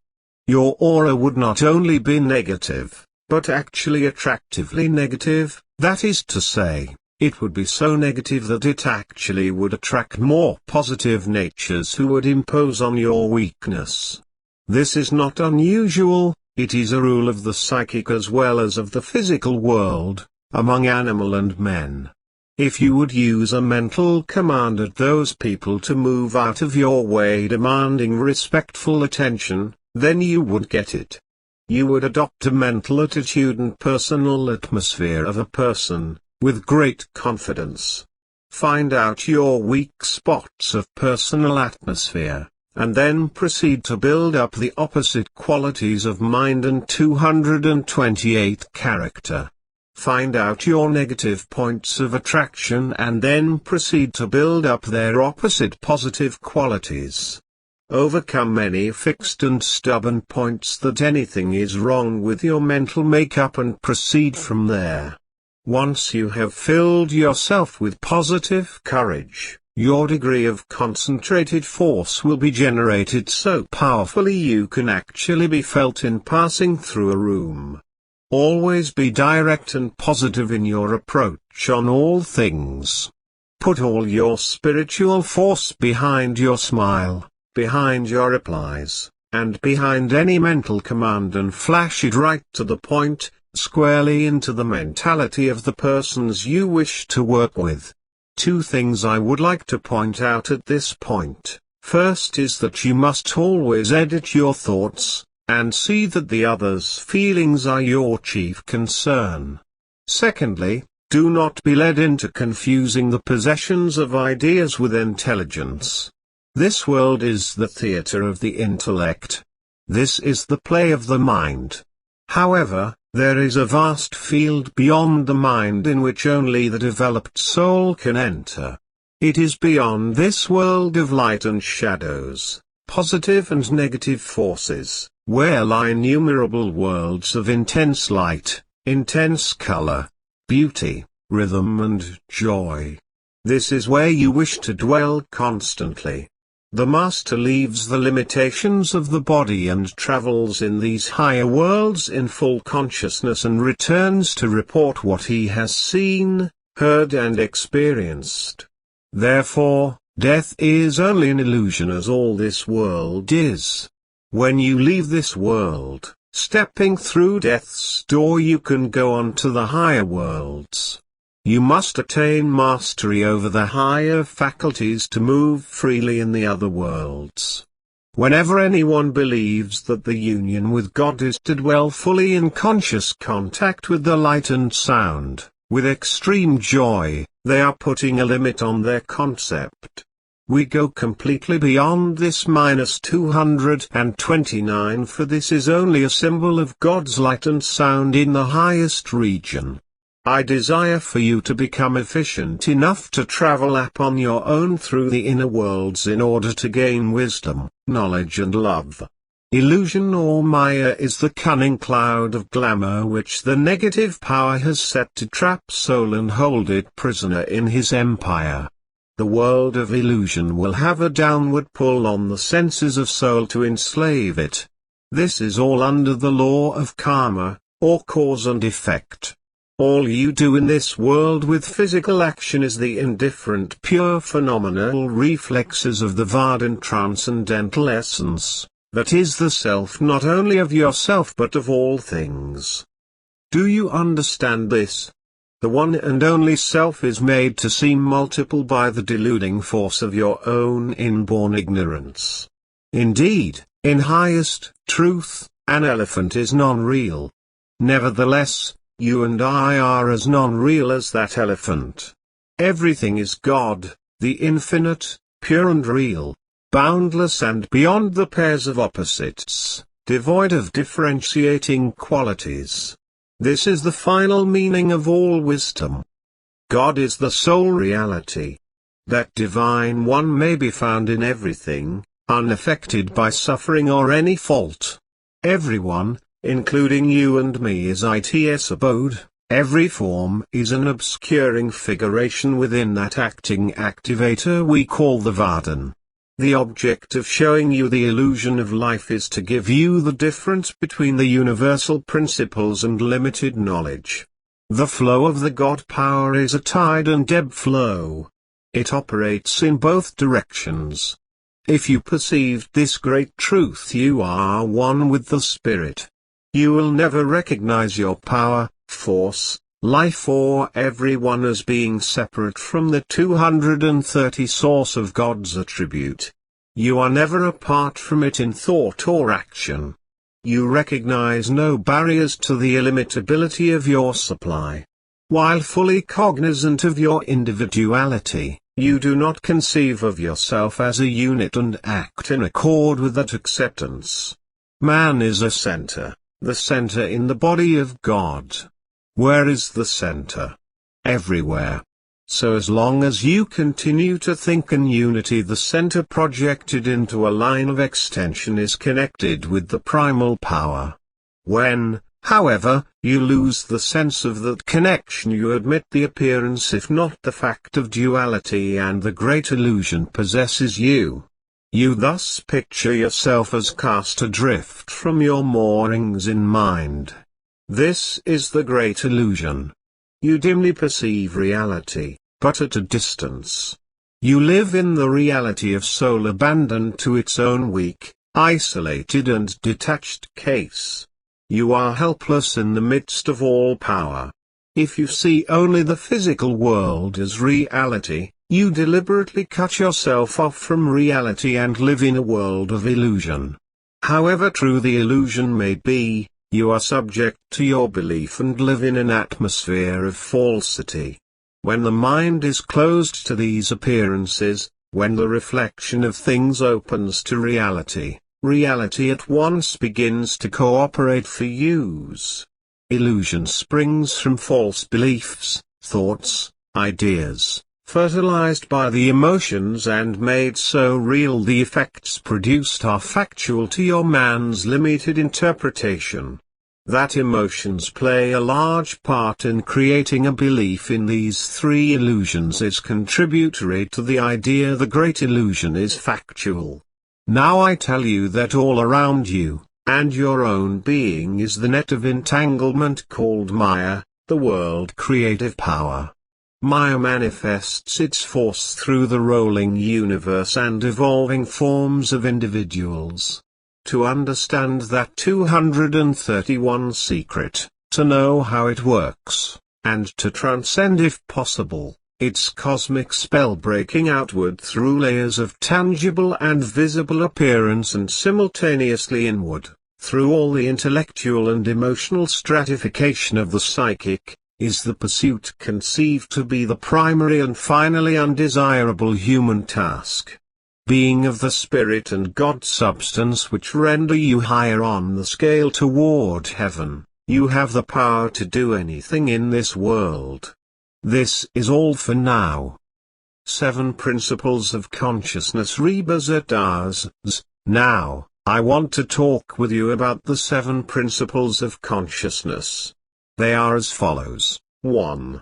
Appreciation, 2. Sincerity, 3. Unselfishness, 4. Idealism, 5. Devotion, 6. Personal effort, and 7. Attainment. These are invisible laws. I will attempt to explain further. For example, 1. Appreciation is appreciation of the teacher. 2. Sincerity is to inspire the seeker to seek higher levels of consciousness. 3.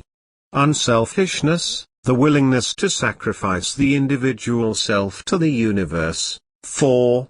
Idealism, the faculty of perceiving spiritual values through a perfect pattern. 5. Devotion, to fill the mind and soul with love, aspiration and giving of the self to universal consciousness. 6. Personal effort, spiritual motivating force of intelligence which is within all men. 7. Attainment, the reward for spirit action. Negative images close the superconscious, positive images open it. Wandering dissipates superconscious expression, while controlled and focused minds attract it. Consciousness is the quality of air. It is the diffusing medium, the controller of emotions, the awareness. It's different from the intelligence, reason and emotions, and develops a high grade of consciousness placing them under our control. Insofar as we can absorb the feelings image in 234 the body, do we realize we are in control of environmental influence. Intuition is a faculty of consciousness, clarity is another. See things as they are and not as they seem. Abstraction from the image allows you to be detached from any influence that is undesirable. You become your own creator and no influence can get you under its sway without your voluntary consent. The quality of fire, the principle of heart, light and electricity are the motive force, the medium of attachment, and the indication of attachment of life and the medium of diffusing prana throughout all nerve centers, organs, and vital tissues. It makes blood circulate more freely. Mental equipment is purpose and accomplishment and is derived from mind power. Non-resistance is a quality of water and the mental quality of receiving influences and impressions. The ability to relax gives you peace and contentment and reflection. Stability is a quality of earth, rigid, unchanging and immobile. It gives you the ability to decide and stick to the decision. It gives mental quality to truth, attaching itself to it and not wavering. Here are some of the classifications of the qualities just named. Stability and rigidness corresponds to earth, relaxation and flowing corresponds to water, energy and power corresponds to fire, freedom and rhythm corresponds to air, detachment and control corresponds to ether. Mental pictures are divided into 1. Receptive, feeling image. The feeling and visual 235 pictures or images. 2. Reflective, creative ideas and faculties of induction and deduction. Faculty of these two are questions and discrimination. Faculty of deduction accepts and applies without question. 3. Motivating, depicts application or action. 4. Abstract, portrays knowledge and understanding of principles, ideals and symbols. Work divided into principles are mechanisms which are commands, mantras. 1. Principles are knowledge which when applied become wisdom. Principles can be learned thoroughly, reflected upon and viewed from all angles. 2. Mechanisms are the applying of a principle through cancellation, contemplation or reflection. Mantras are the use of a command to impress a principle upon the subconscious mind. When said aloud they are used to carry the feeling of the principle into action. The feeling factor is the best and easiest link with the subconscious. Within the ability to act with the feeling image of the commands lies the whole secret of control over the subconscious faculty. It is necessary to acquire feeling back of the command words. By experiencing them aloud and catching the feeling we establish direct connection with the subconscious. A mental image is developed by stating a command. The feeling embodied must be applied during concentration and to the degree of positive generated, and to that degree only, do we attract direct action of our superconscious. One of the greatest secrets of spontaneous action is to recognize the fringe or first approach of negative moods. Next one is recognition of a restriction, and seeking the knowledge whereby the restriction can be removed. 236 Understanding and practicing the proper mechanism, and beginning yourself to realize that it is possible to accomplish. Reality is approached through illusion. We cannot disregard the world. To seek reality by ignoring the world is to fool ourselves. There must be balance in all things. This is all. Maya, the queen of illusion. Rebazar Tarzs. Tonight I want to start a discussion on the subject of Maya and its spiritual relationship, based on a theory of relativity.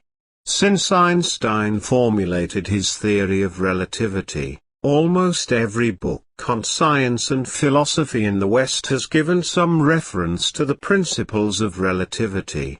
If you would count the number of books written on the subject, or those giving reference to this, I would safely say they would number about 25,000.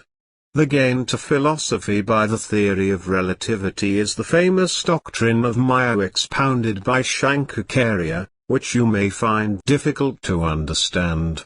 It is greatly simplified if one can translate Maya as a measure or a measuring instrument.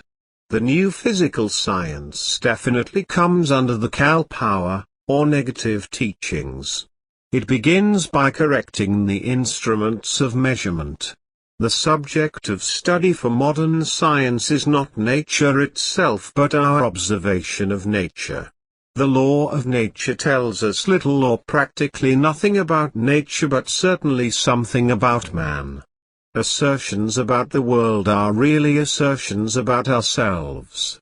What man experiences in the ordinary course of life relatively is nothing but the absolute experienced in a special way.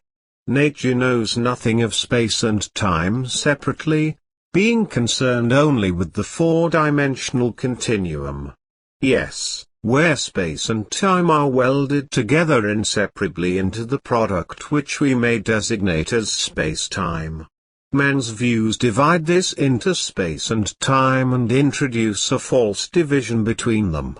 The law of relativity which 238 gives us a relative time has almost replaced the theory of evolution formulated by Darwin, based upon one uniform time. Natural laws do not explain anything in a wide sense of the word, but tell what happens, not how, or why it happens. The theory of relativity asserts that the laws of phenomena in the system of physical bodies, for the observer who is connected with it, will be the same whether this system is at rest or is moving uniformly and rectilinearly. If this law is applied to psychology, it means we can know only about the existence of subtle or invisible lives similar to our own. This theory also points to the synthetic process of unifying different points of view rather than the analytic operations of distinguishing between them. It inquires into the possibility of obtaining statements of facts which hold good when a reference system is exchanged for another. Forces are, in general, artificially induced by any change of coordinates. Therefore, when a man becomes a Vardhan initiate, there is a great change in his bodily coordinates and his measures. New forces and new life then begin to be formulated. A gravitational field of force is exactly equivalent to a field of force introduced by a transformation of the coordinates of references.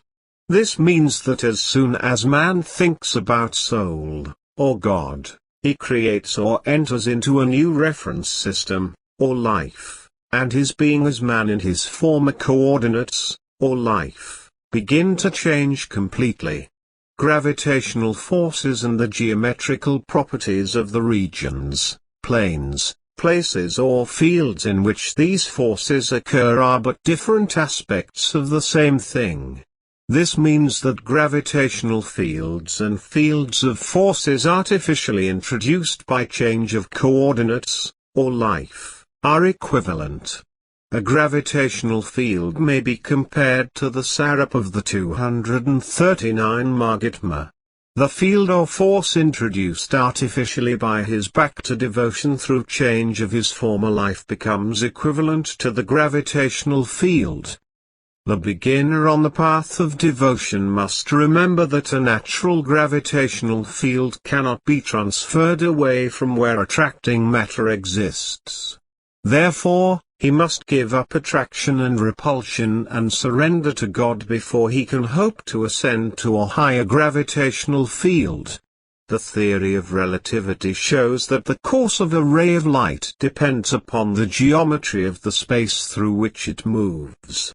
No space is rigid and no system of reference is rigid. The quantities which enter as multipliers into expression for the internal element also specify the gravitational forces in any region. The stars as we see them are not where we see them. Their lights are curved when they pass near the gravitational field of the sun. This fact has been proven in the photographs of stars at the time of the sun in eclipse. The light projected by a broadcasting station is curved where there is an electromagnetic field created by aerials on the house tops of those who have TV or radio sets.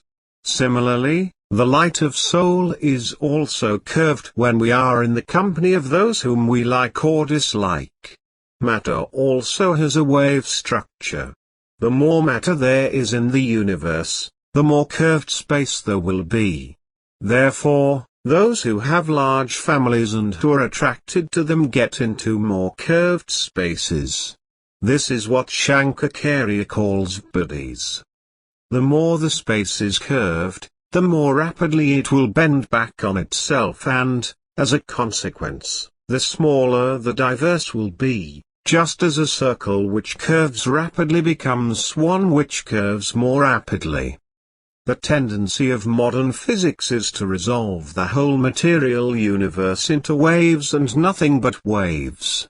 These 240 waves are of two kinds, bottled up waves which are called matter or jiva, and unbottled waves which are the radiation, or light, or bhagwan. The process of annihilation of matter is merely that of unbottling imprisoned wave energy and setting it free to travel through space. These concepts reduce the whole universe to a world of radiation or existent. It no longer seems surprising that the fundamental particles of which matter is built up should exhibit many properties of waves. This means that every jiva has within it the properties of God. If we know that an electron is at a certain point in space, we cannot specify exactly the speed with which it is moving.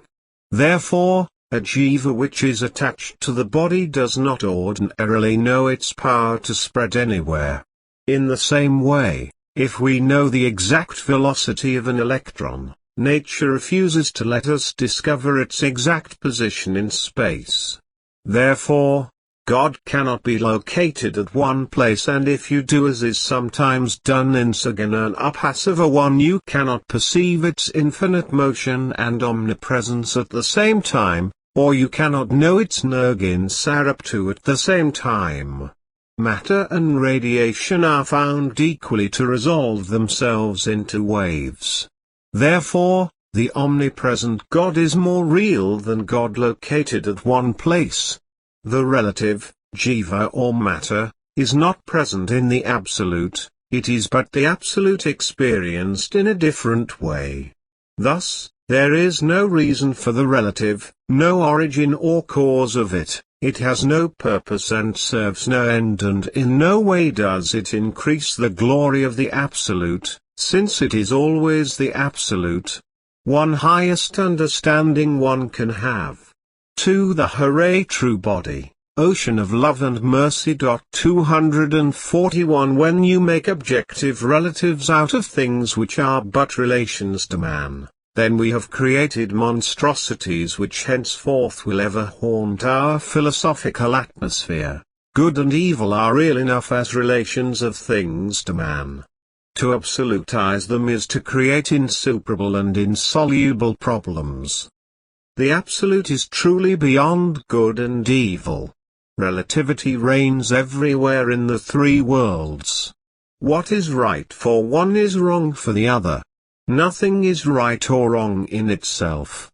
Thus that which is the right or duty of the disciple is wrong for the householder, or for the woodsman. No scheme of life or set of rules is right or wrong in itself. The doctrine of non-violence preached by many in Indian sects is good for those who were in the caste, but it can't be applied to other men as householders who have to take care of their families. It can't be followed by those who are meat-eaters. The theory of relativity states that the universe is non-mechanical. Time, space, causation, motion, duration, mass, force, etc., are relative and have no absolute significance. They are not attributes of physical realities but are relations whose value changes with the observer's attitude to the object. This is the ultimate and perfect realization which transcends the subject-object relation.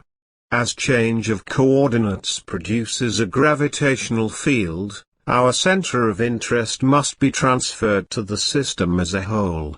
The value of the whole is greater than the value of the sum of its parts. Philosophy begins with a sense of totality. Aesthetic pleasures arise when the Vardhan discovers itself in the sensible.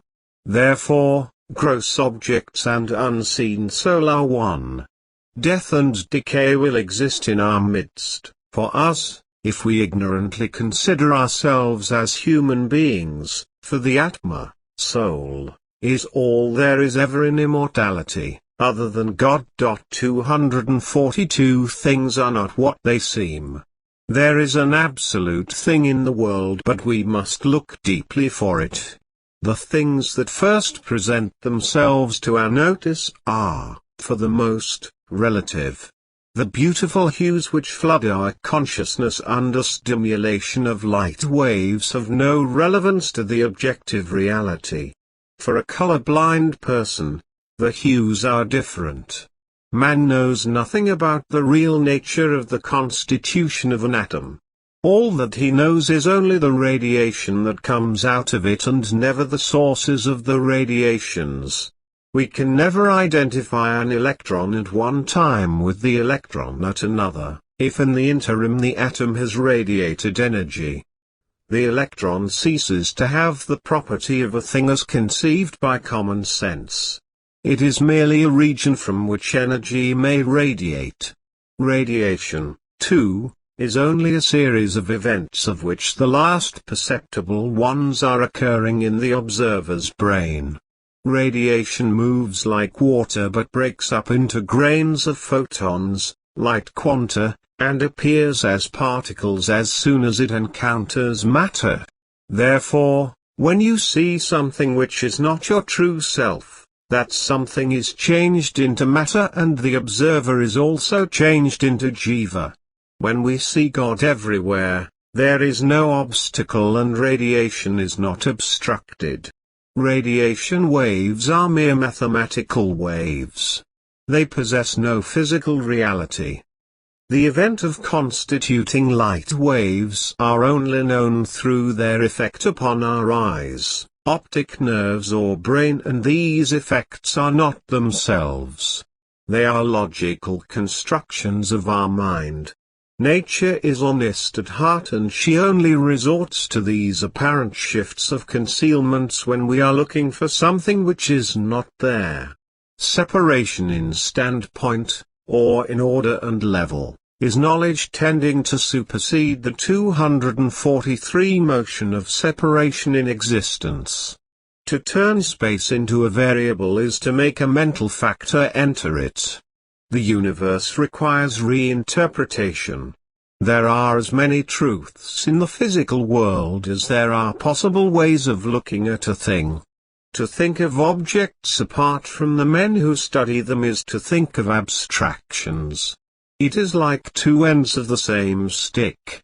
You cannot have one without the other. An object is never independent of the conditions affecting a particular observer. The world known by an ordinary human being is a sense world. What the five senses tell him constitutes this world. If the earth looks flat and is actually round, seems stationary but is continually rotating, the error is evidently in the observer himself, for his senses are at work in molding and presenting the picture of the earth to him. We carry our world views wherever we go. We make an abstraction from all possible appearances of an object and then proceed to assert that we have seen the object. There is a wide discrepancy between experience and truth of experience. The true viewpoint is the viewpoint of the whole, the false viewpoint is the knowledge from any one point. The first is absolute and true. What is immediately seen as the outside thing is really the mental picture, and being purely mental, it is not distant from the mind itself. Mind unconsciously projects perceptions into space and then views the thing of its own making. Our thoughts or observations of these objects really are our experiences of them, and these thoughts have no position in space. A blind man who was operated upon and recovered his sight thought at first that all objects touched his eyes. He could not judge the smallest distance and couldn't understand that the things were outside each other. The reason why we see multiplicity is that out of our experiences, we unconsciously select only that in which we are interested. 244 We may be doing some work and the clock strikes but we don't hear the sound. Consciousness grades down to dimness or even to nothingness when we pay no attention to what we see, and it lights up the object where there is good concentration. Therefore, mind makes the world. The images are not produced by experience but they themselves produce experience. Thought has imprisoned us and thought may release us. The science of relativity has exploded the myth of the common sense conception of a world of reality as some solid tangible mass existing by itself. Every thought and act that endeavors to maintain a material existence is a waste of energy and a lost opportunity to spiritual progress. Spirit withdraws when matter holds our attention. A spiritual thinker desires the testimony of the physical senses and translates things back into their original substance through spirit. Eddington says the absolute world is of so different a nature that the relative world with which we are acquainted seems almost like a dream. Therefore, the absolute consciousness of the whole would be unconscious of anything that is, it would be the absence of any objective universe. This means, in other words, that the world is subjective and therefore full of divine substance. The Western culture teaches that everyone should be ready to die for his country. It is a philosophy which brings death to millions of men because it is made up of divided national spirit. The divine wisdom teaches that everyone should be ready to live for the good of all God's creatures. It is a philosophy which gives eternal life to those who want it. Which is better and gives the fullness of life. The dictator and politician have no wisdom. They will have to give up the relative point of view and sit at the feet of the saints to learn the wisdom of wholeness. Then only will 245 they be able to solve many of their difficult problems. A higher culture treats all as brothers or as one's own self. War can be permanently stopped only by the God culture and not by paper treaties. In the absence of God, parties and divisions exist and create endless chaos economically and psychologically. The true remedy is to destroy all negativism and try to create the brotherhood of love between men. Unless this is done, then all powerful nations will continue to prey upon the weaker and there will be no end to trouble. Man only removes one kind of selfishness to create another. An act, which in the life of a man is considered cruel, is praised when done in the name of his nation. National cruelty reaps its own karma. Unless youth is properly educated in God principles, the earth will continue in its present way. Man must become a citizen of the world looking after his fellows' needs, not a citizen of a nation. However, all affairs in the three worlds below the second grand division are ruled by the negative creative forces and will always be in a state of flux, from good to bad and vice versa. The theory of relativity has clearly proven itself by mathematical equations that space and time are not fixed but relative and that man can increase them as he likes by changing the system of philosophical references of the observer, thus creating his own worldly paradise. A man's life is not developed by dying for his cause. He can expand his space-time by living for the whole of humanity, that is for the good of all God's creatures. The mind and its functions are I will digress for a few minutes while talking about the mind. The human mind has never been taxed to the limit of its ability. Man does not know the full extent of its power and not many use more than a fifth of their brain's potential. But the brain can be likened to a recorder. Anything that makes an impression on the mind, and a good deal that seems to make no impression at all, sinks below the level of the consciousness and is recorded and stored for future use. It becomes part of the total of man's experience.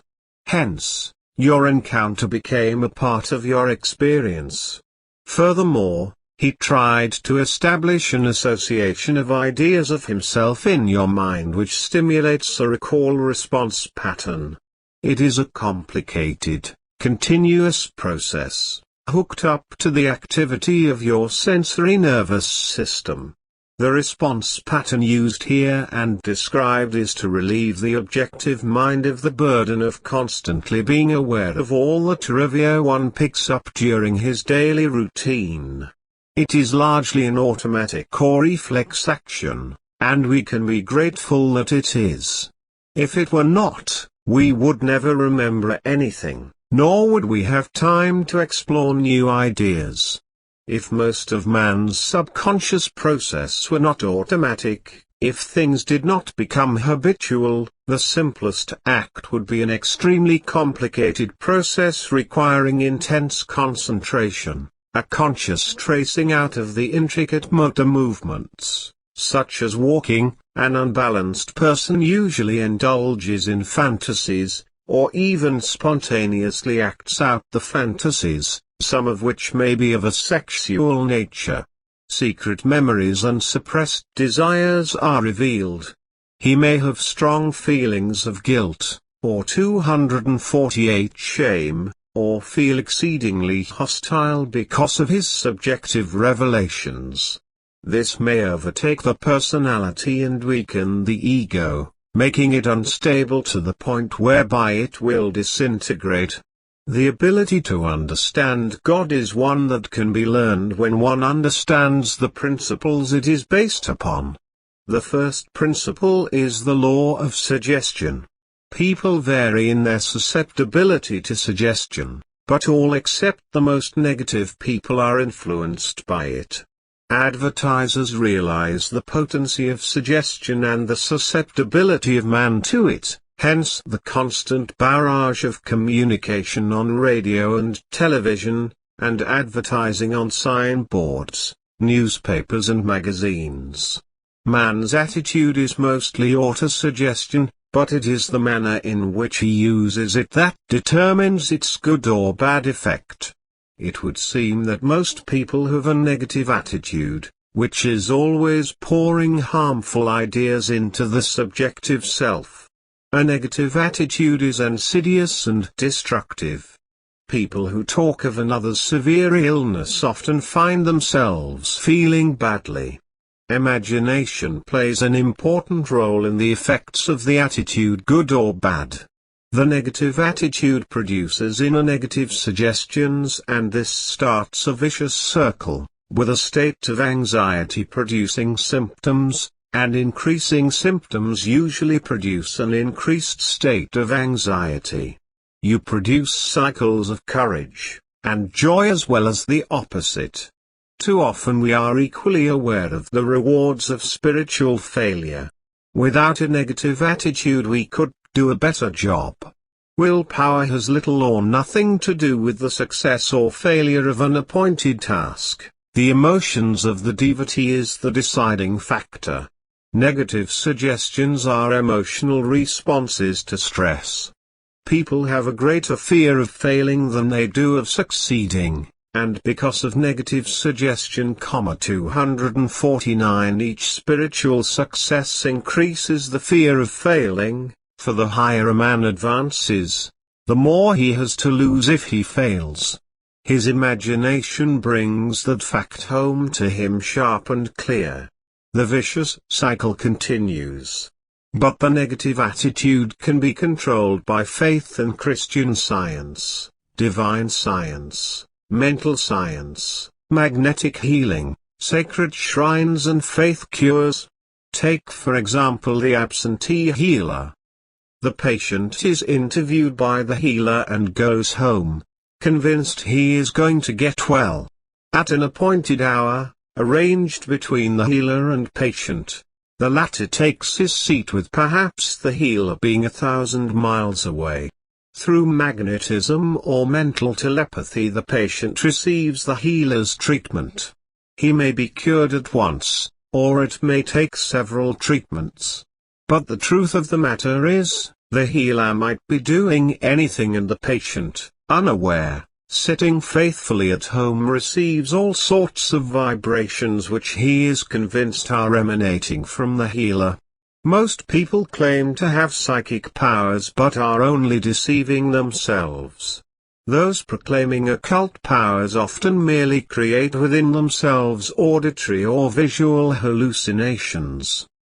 The occultists are past masters in the art of self-suggestion. Man is misled in his thinking by emotions, rather than by intelligence. The negative attitude within is always ready to set up a conflict within man, a conflict of can I, or can't I. Therefore, eliminate body consciousness and breath control through the Vardhan master, and keep the mind on him at all times. The Nuri Sarup eliminates the can't I, and substitutes faith in the master. When a negative attitude becomes part of one's routine of thinking, it is very difficult to destroy without the master's help. A person's attitudes are the sums of his 250 experiences. Thus he is more susceptible to negative suggestions if he has suffered much. The manner in which a person reacts to early experiences tends to crystallize into a behavior pattern. So, if a person is basically insecure or feels inferior, he will think more or less negatively for his entire life unless taught to use positive thinking. Religions and cults consciously use hypnosis, self-hypnosis and autosuggestion, whether they will admit it or not. It is an established fact that the art of suggestion exists in rhythmic breathing and excessive breath retention, which produces a peculiar form of self-intoxication taught in various metaphysical schools. They are first taught monism or morphoidism, which means to concentrate upon one idea or one thought. From here it is just one step into the samadhi state.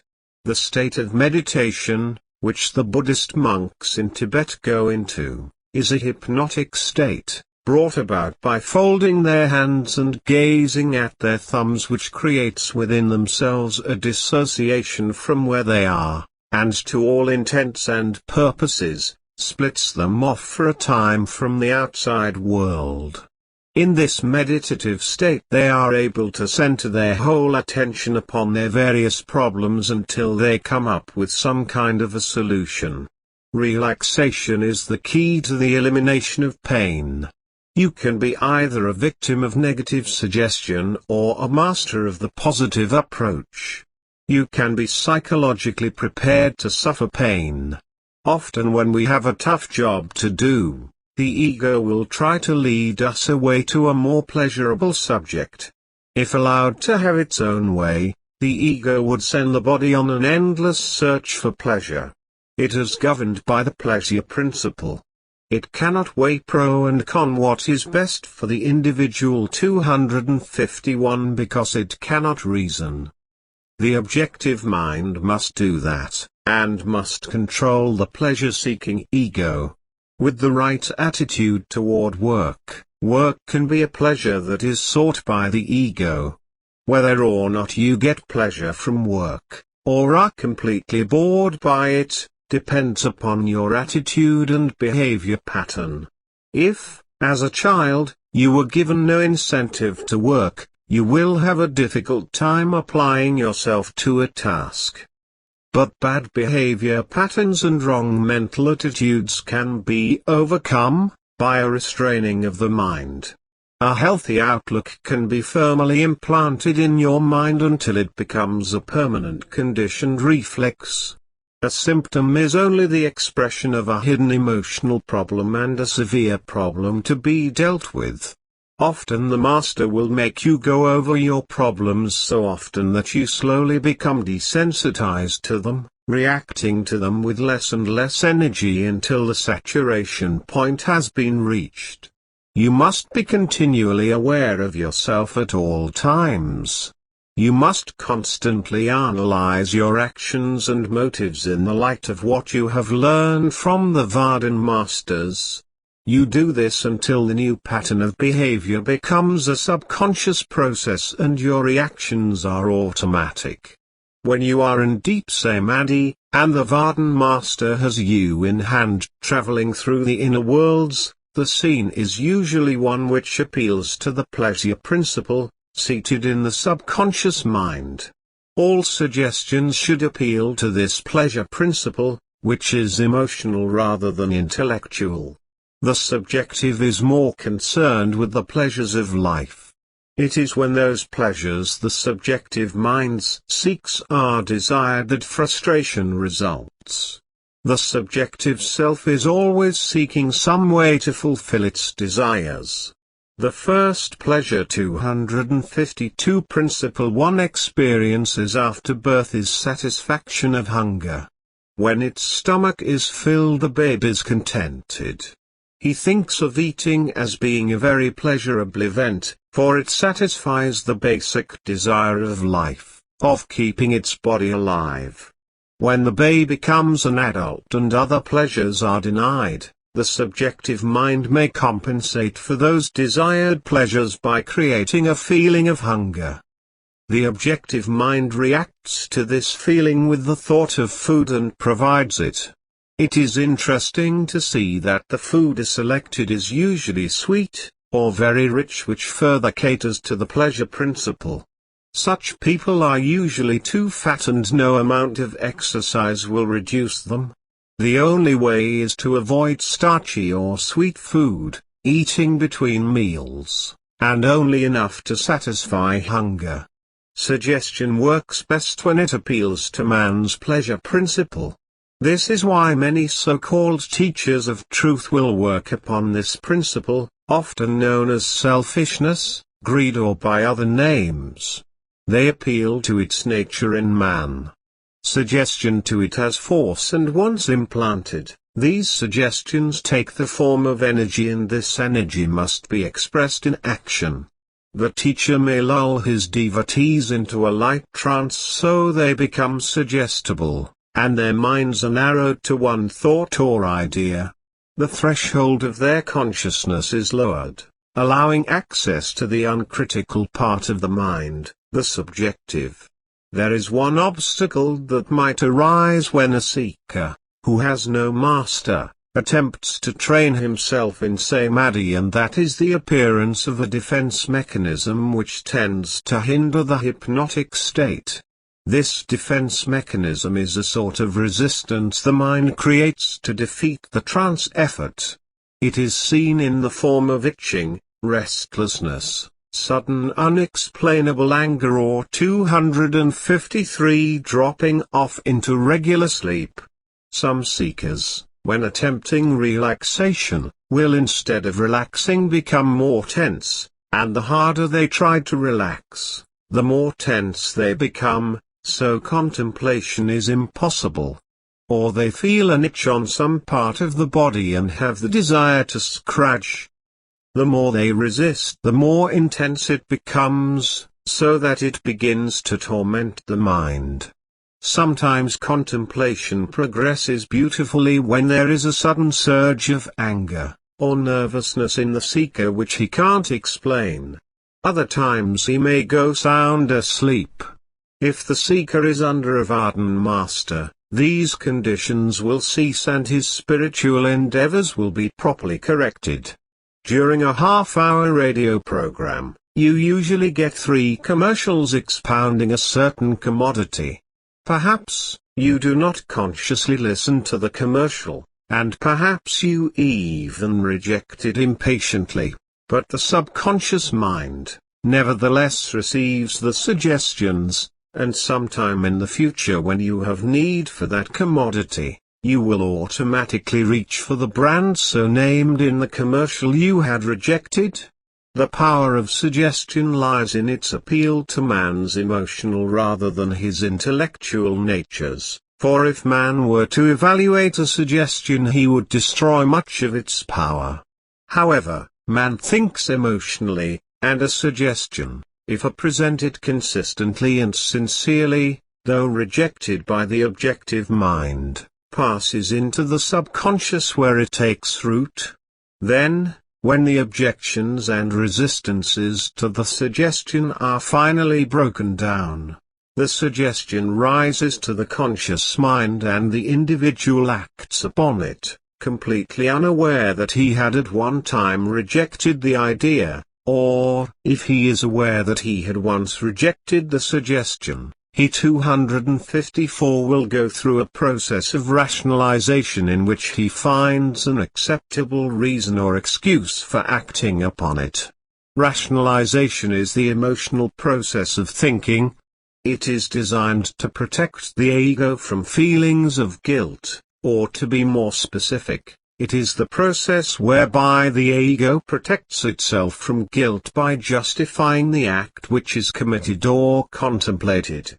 Thus a person can think bad thoughts or even do a wrong or unkind act and completely justify his actions by telling himself that in the long run what he is doing, or has done or is about to do is right, though on the surface it may appear wrong. In this way his ego can assure him that he is right after all. The prestige factor heightens the power of suggestion. A suggestion coming from a prominent person will more readily impress man than a suggestion coming from one who has no prestige at all. Prestige is a single asset of most so-called holy men. It is his stock in trade.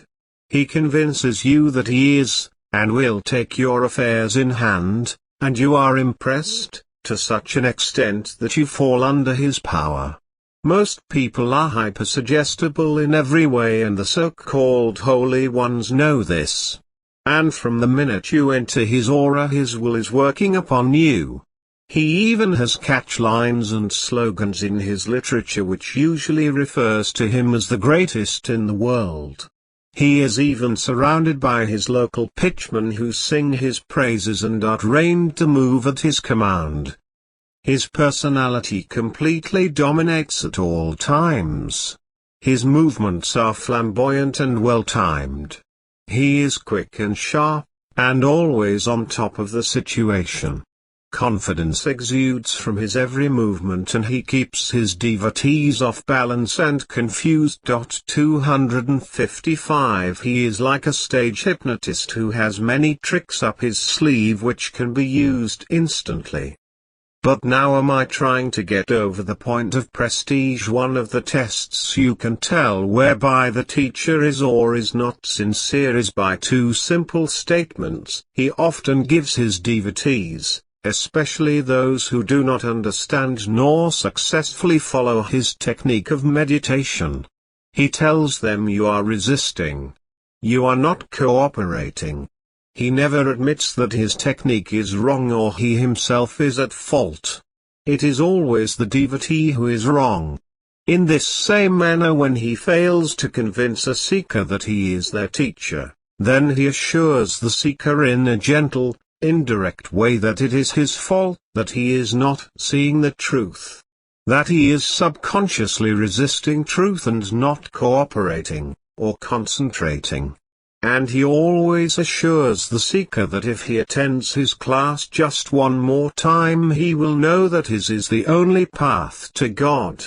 One of the most popular misconceptions of a teacher is the belief that he will hypnotize you and that his devotees are either weak-minded or below average in intelligence. Nothing could be further from the truth. The more intelligent a seeker is, the easier it is to take him as a devotee, and usually this is done through appeal to his senses and reasoning.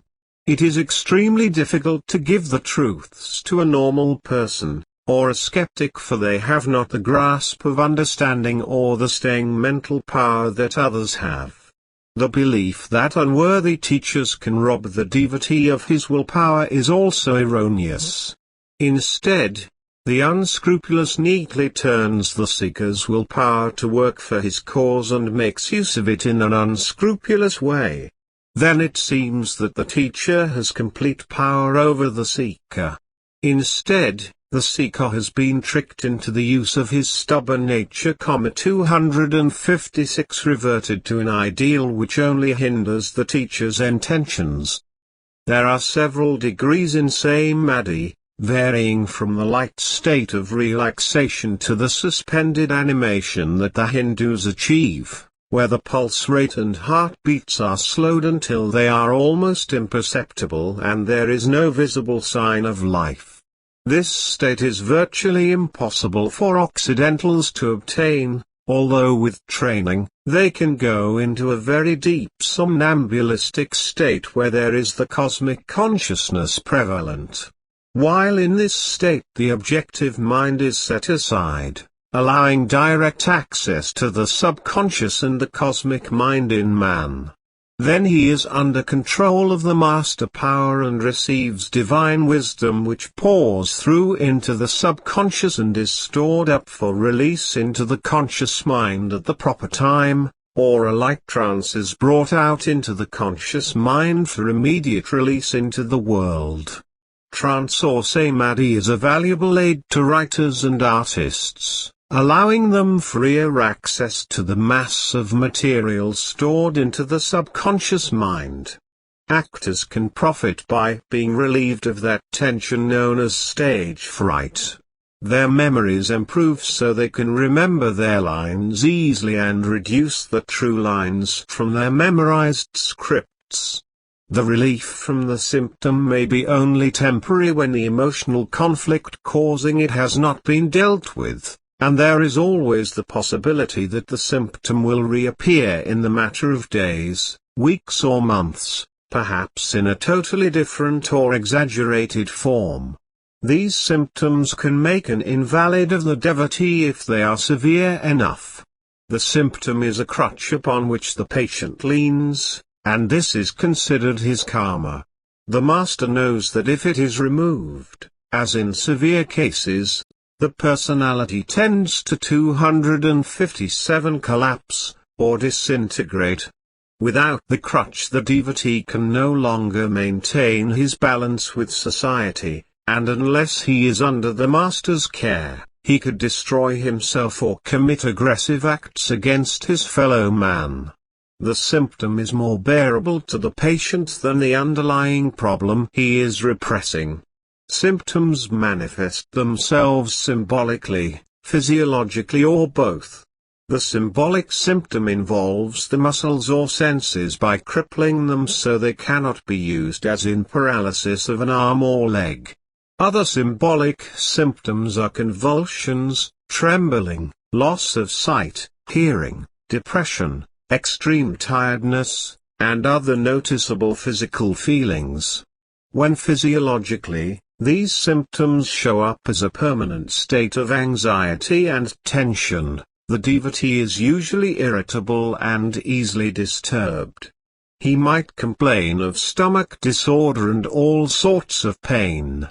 Anxiety and tension experienced over a long period of time can lead to actual organic illness, mucus colitis, ulcers, migraine headaches, and heart conditions, all of which the master can take away by eliminating the emotional problems underlying the tension and anxiety. Apparent image in others can often have a direct reaction on the devotee's emotional life. Everyone reacts to the stress of life with their particular patterns of behavior. These behavior patterns are learned and tend to remain fixed throughout one's lifetime. Normally, a person's behavior pattern toward stress is that he reacts in a rigid manner, and he reacts in the same way to the same kind of stress every time. His behavior pattern doesn't change because he can't understand what makes him react as he does. The master must take care in removing the emotional trauma so it will gradually lose its power and the devotee gains confidence. 258 The feeling of guilt and shame is the greatest problem the master has to handle in his devotees. Remember all that has been told you. You are the next in line for the spiritual mantle, to become the Mahatma, the living Vardhan master. This is all.